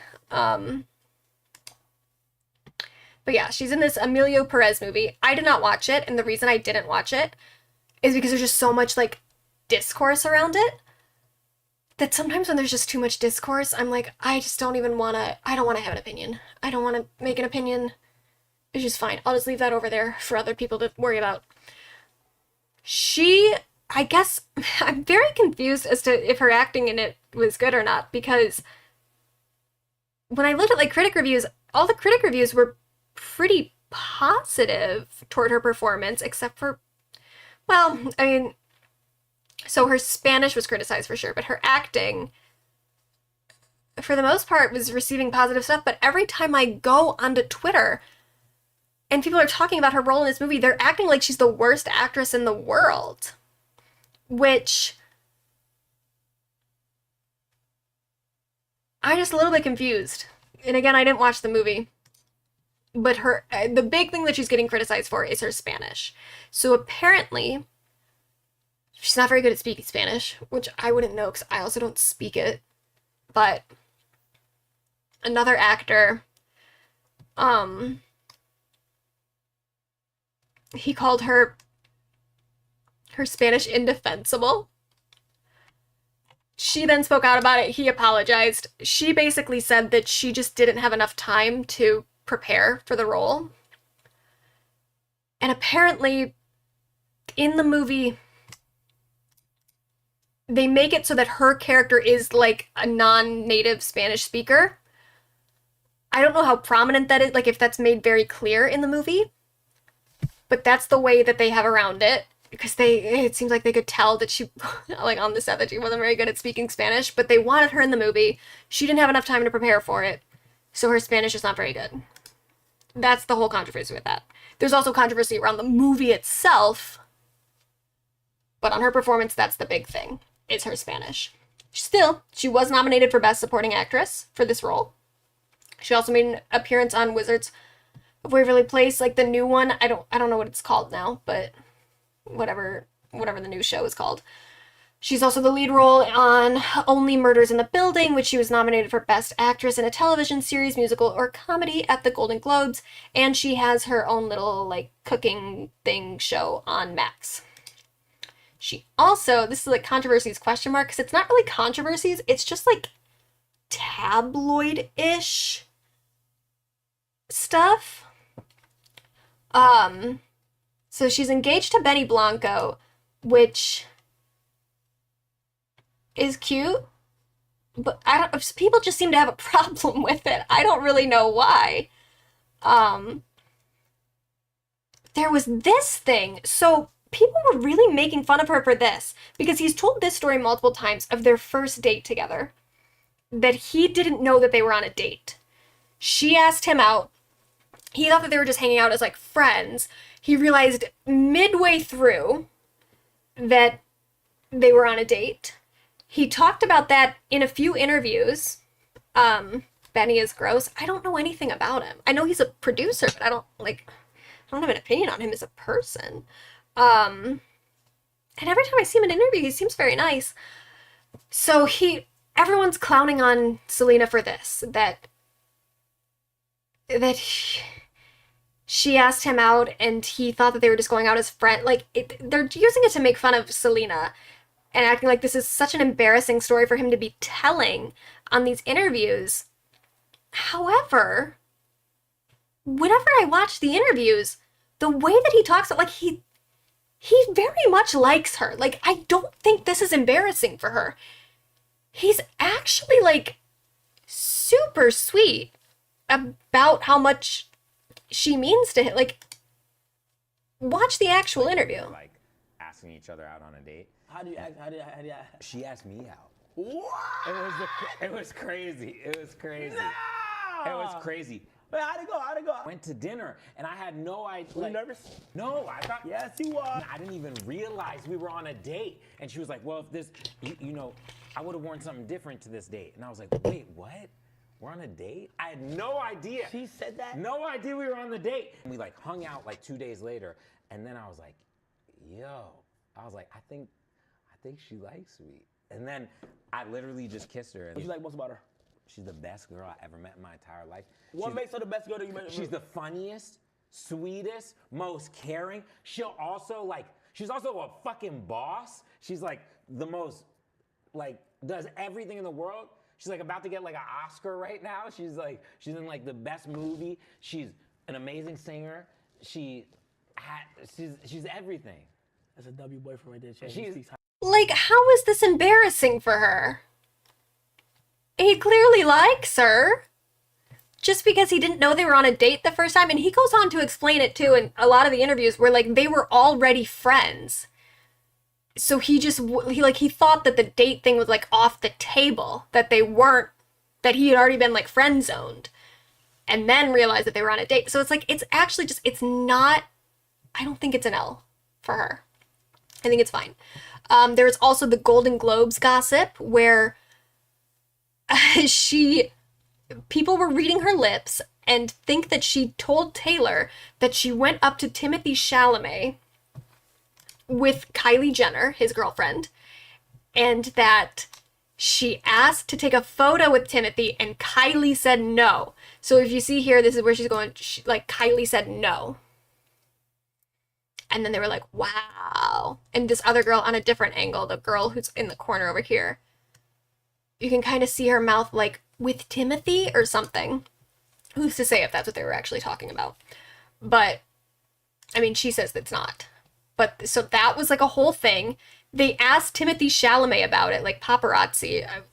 We don't have time, I'm not going to play that. But it was a whole thing, and then she responded and said that she was talking about a friend of hers that like 2 friends of hers that hooked up. She said, not that it's anyone's business. But so that became a whole thing. Then there was a lot of like just body shaming around her too. Because she has she just has some like medical stuff that affects the way that her like body. So like there's just like a whole bunch of stuff of people dogpiling on her for weird reasons. And then also just a weird amount of anti-fans online. So this account in particular, the Selena Gomez charts, it makes it seem like it says like fan account, that it's like a Selena Gomez fan account. It's not. They always are just posting stuff. It's like Selena Gomez is officially out of the top 100 artists with the most monthly listeners on Spotify. Despite releasing music this year, she has fewer listeners than many artists who haven't released anything. Like they're always posting stuff that is specifically supposed to make Selena look bad. And there's multiple accounts like this. I don't know why. It's so much that it almost makes me think that there is some sort of like calculated smear campaign against her or something, like similar to like a Blake Lively Amber Heard thing, but I don't know what the motive is. Like, who does this benefit? I don't understand it. Who has a leg in this race that they just want Selena Gomez to flop? I don't get it. But okay, whatever. We'll do the sexy red and Selena Gomez poll.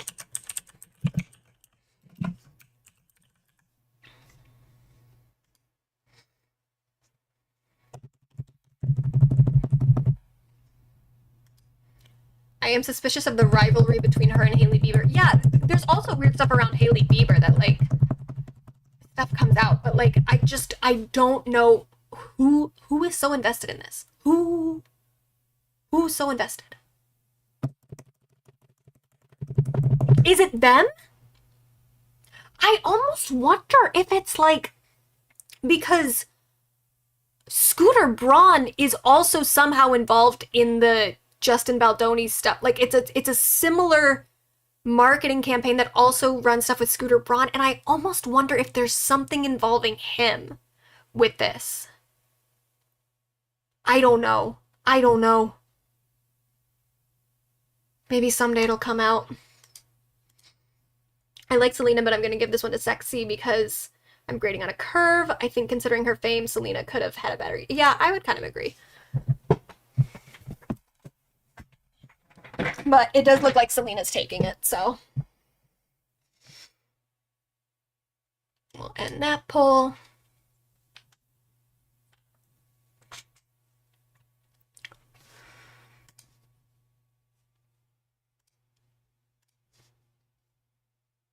And then our last one of the night.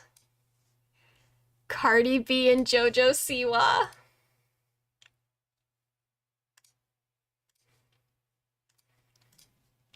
So let's start with Cardi. Is the root of all evil just Scooter Braun? Very possibly. All right, so we've got, she released a freestyle, she released another single, debuted at number 9 on the Billboard 100, nominated for Best Rap Performance at the Grammys. She did a song with Shakira. She did a guest appearance at Madonna's Celebration Tour, guest appearance on Megan Thee Stallion's tour, co-headlined the BET Experience Festival. Disrespectful to Cardi. Someone had to go. Someone had to go against her. She also attended the Met Gala. She's really become like a big fashion girly for sure. Like she's doing stuff with Marc Jacobs. She's doing other fashion stuff. She did this NYX duck plump thing at the Super Bowl, which I think had to be censored because it's like a little... It's pretty sexual. But it's cute. She also revealed that she's pregnant. And then like a day... No, she revealed... First she revealed that she's filing for divorce. And then like the next day was like, and I'm pregnant.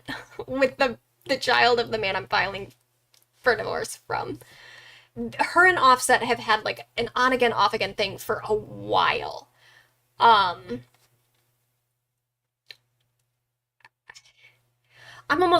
She's filing for divorce, but like they always get back together. I'm worried about it. I hope that she kind of follows through on it this time and she just dumps that man, but who's to say? And she also spoke at the Kamala Harris rally, and people were so mean to her because if Kamala Harris loses this election, we are officially blaming Cardi B because her. Trump says he's going to protect women whether they like it or not. Well, if his definition of protection is not the freedom of choice, Trump. Like, oh my God, God forbid she be nervous and flub a little bit. And also, like, the teleprompter, I think, had broken. It's mean. People are just being mean. Anyway, speaking of being mean, here's JoJo Siwa. I hate Pop Flop. Yeah, they're mean. Okay, so here's her year in music. She released Karma. This is part of her Bad Girl reinvention. For instance, she said she never effed around. She didn't say the F word. She said never effed around, which is an interesting lyric. The dance for it went viral. It just looks like it would hurt. I feel like that would, God, it would hurt your neck, it would hurt your head. But it's iconic. Can you say that that's not iconic? Also an iconic music video with a very iconic outfit. Oh look, they made fun of her here on SNL with the outfit. People are definitely going a little hard on her. But it just looks so silly.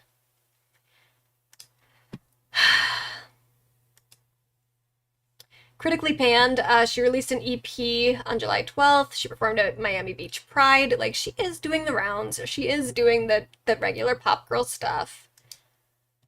There were some plagiarism accusations because, so this song that she released, Karma, people found out that it was, they didn't find out, like someone found this different version of the song, which this Britt Smith also did not write this, but she did sing it, and she did like a version of it that never got released, even though she did like a whole music video and everything.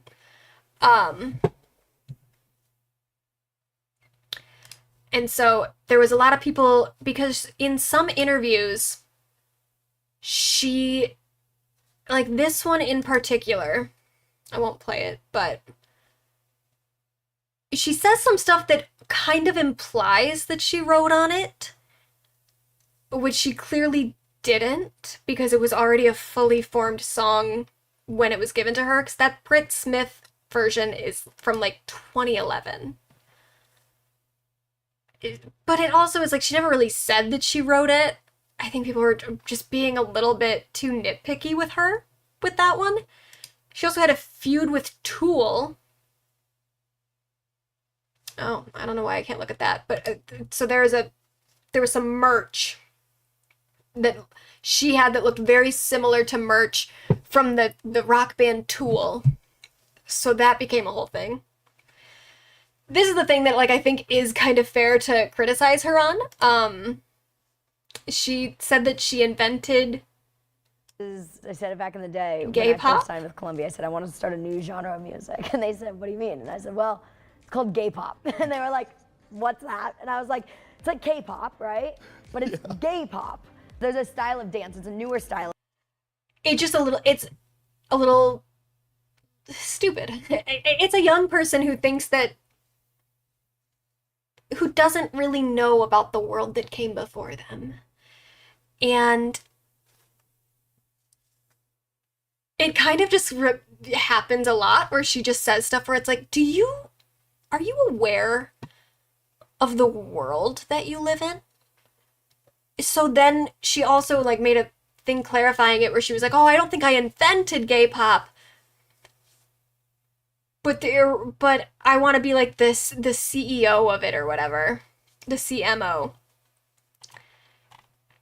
It's a little tone deaf. It's a little self-centered, but she also is like she's not a child anymore. She's 21 at this point.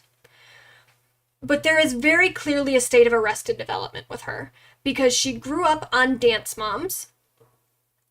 She also then became like this Nickelodeon person, TikTok person, always advertising like child stuff. So like, she clearly has not actually been given the opportunity to really grow up. And it sucks. But it is also like entertaining for people, including me. Like when I see it, I'm like, oh, she is so funny. But it is just like, oh, this does suck. Like this one where she talked about her, this photo shoot she did, which actually that photo shoot is a serve. One of the best serves of her career, if I'm being honest. She said the stone bulge is, we were just giving a little spice, a little gender bend, a little, you can be anything you want to be. It's like back in the day when Harry Styles wore a dress. Girl, that was like 6 years ago. Back in the day? What are you talking about? But it's like nothing matters. She's not aware of anything that happened before she was like age 12. Then here's some even, these are things that I think are like actually the big most fair things to criticize her on. So the fact that she still defends Abby Lee Miller, who is the woman from Dance Moms, who is just absolutely abusive to children. There were some other people, they were doing like this reunion show or something, and some of the people from Dance Moms didn't want to come back because of the issues that they have with Abby Lee Miller because she's abusive. And she defended Abby Lee and was like, oh, these people are ungrateful, all this stuff. And it sucks, but at the same time too, even in that circumstance, you're like, well, she was also a victim. She just doesn't really see it that way. Like, she's siding with her abuser. It's sad. It's sad. But it also is like, okay, but don't talk about the relationship that other people have with the thing that you cannot process. Then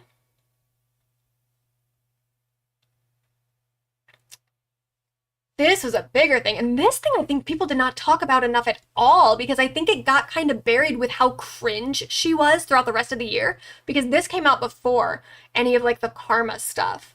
This was from like February, so it all just got buried.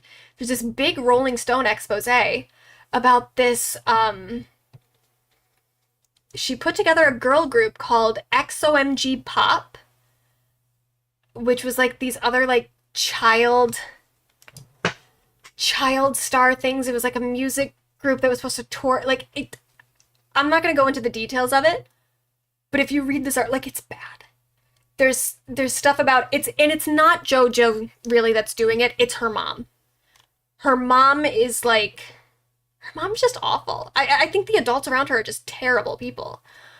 But yeah, they just like, they overworked these kids. They were super shitty to them, like bullying. It's just, it's bad.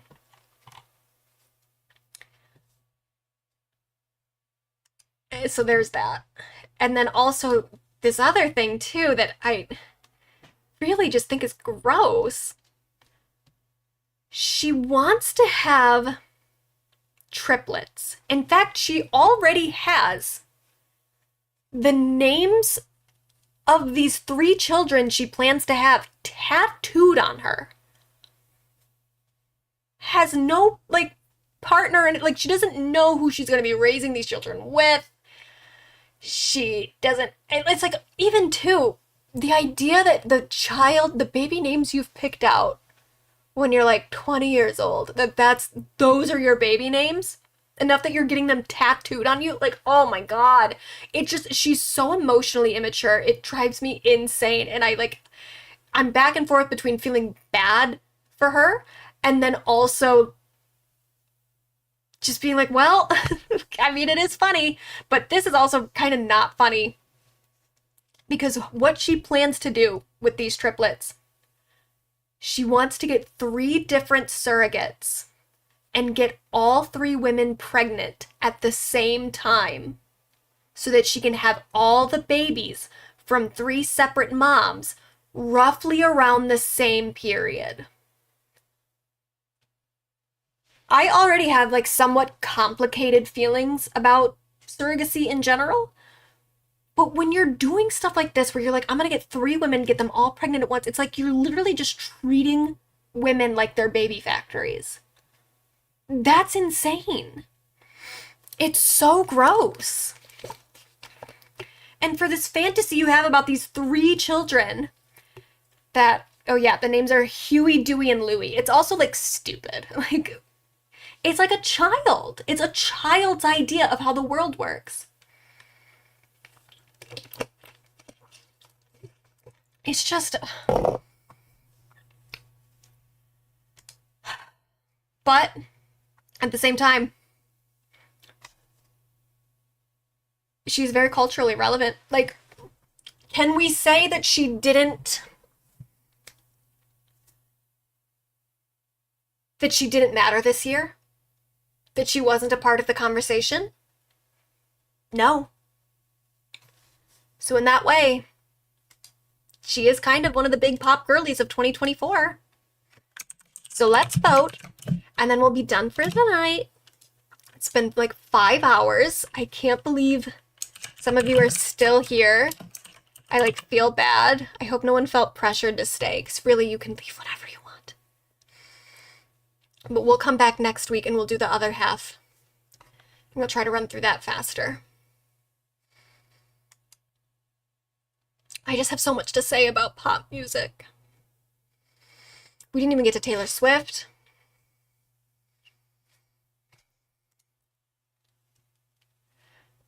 I'm voting purely on their impact in 2024, so I gotta give it to JoJo. Yeah, I think that's kind of fair, to be honest.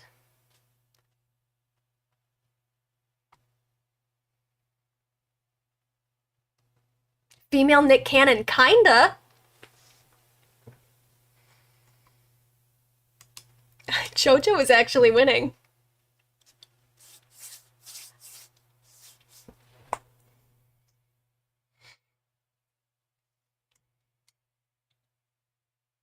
Honestly, it was so much fun. Don't feel bad about it being long. Oh, good. I'm glad you guys had fun. Yay! And we're gonna do it next week again, so we'll just have more fun. And maybe I'll get like a drum roll noise or something so that we can have a little more pizzazz. Dude, it really looks like JoJo Siwa is about to... I think I gotta call it for JoJo. We're at 27 votes. There's only 42 of you watching in the first place. Oh my god. All right. JoJo moves on. Maybe JoJo will take the whole thing. I don't know. It could happen. All right.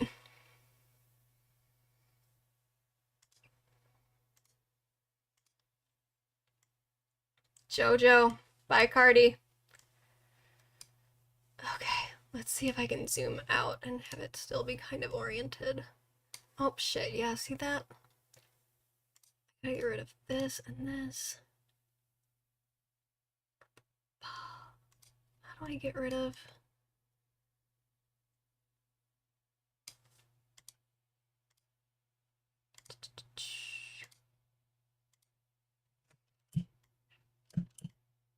So here's our bracket currently.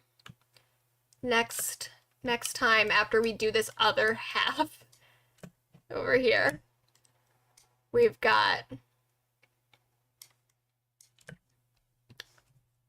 Beyoncé versus Tyla, Adele versus Pink, Chappell Roan versus Bruno Mars, Rosalia versus Katy Perry, Becca Black, Miley Cyrus, Charli XCX, Mariah Carey, Nicole Scherzinger, Renee Rapp, Selena Gomez, and JoJo Siwa. All right. Well, next Tuesday, I think we'll start again at 8 o'clock if that works for everybody. I don't know what anyone else's schedule is. I just know mine. But so yeah, next Tuesday we will come back and we will do the other half, and then we'll run through and we will find an actual winner. I appreciate you guys so much for doing this with me. Thank you for sticking around. Thank you, Ophi, for modding this whole time. I really, to be clear also for next time, if anyone has to leave at any point, like it won't hurt my feelings. I will understand. I won't be upset. I also, my boyfriend is modding too, Ophi. So if you can't mod next week or anything, or if you ever need to leave, like that's totally fine.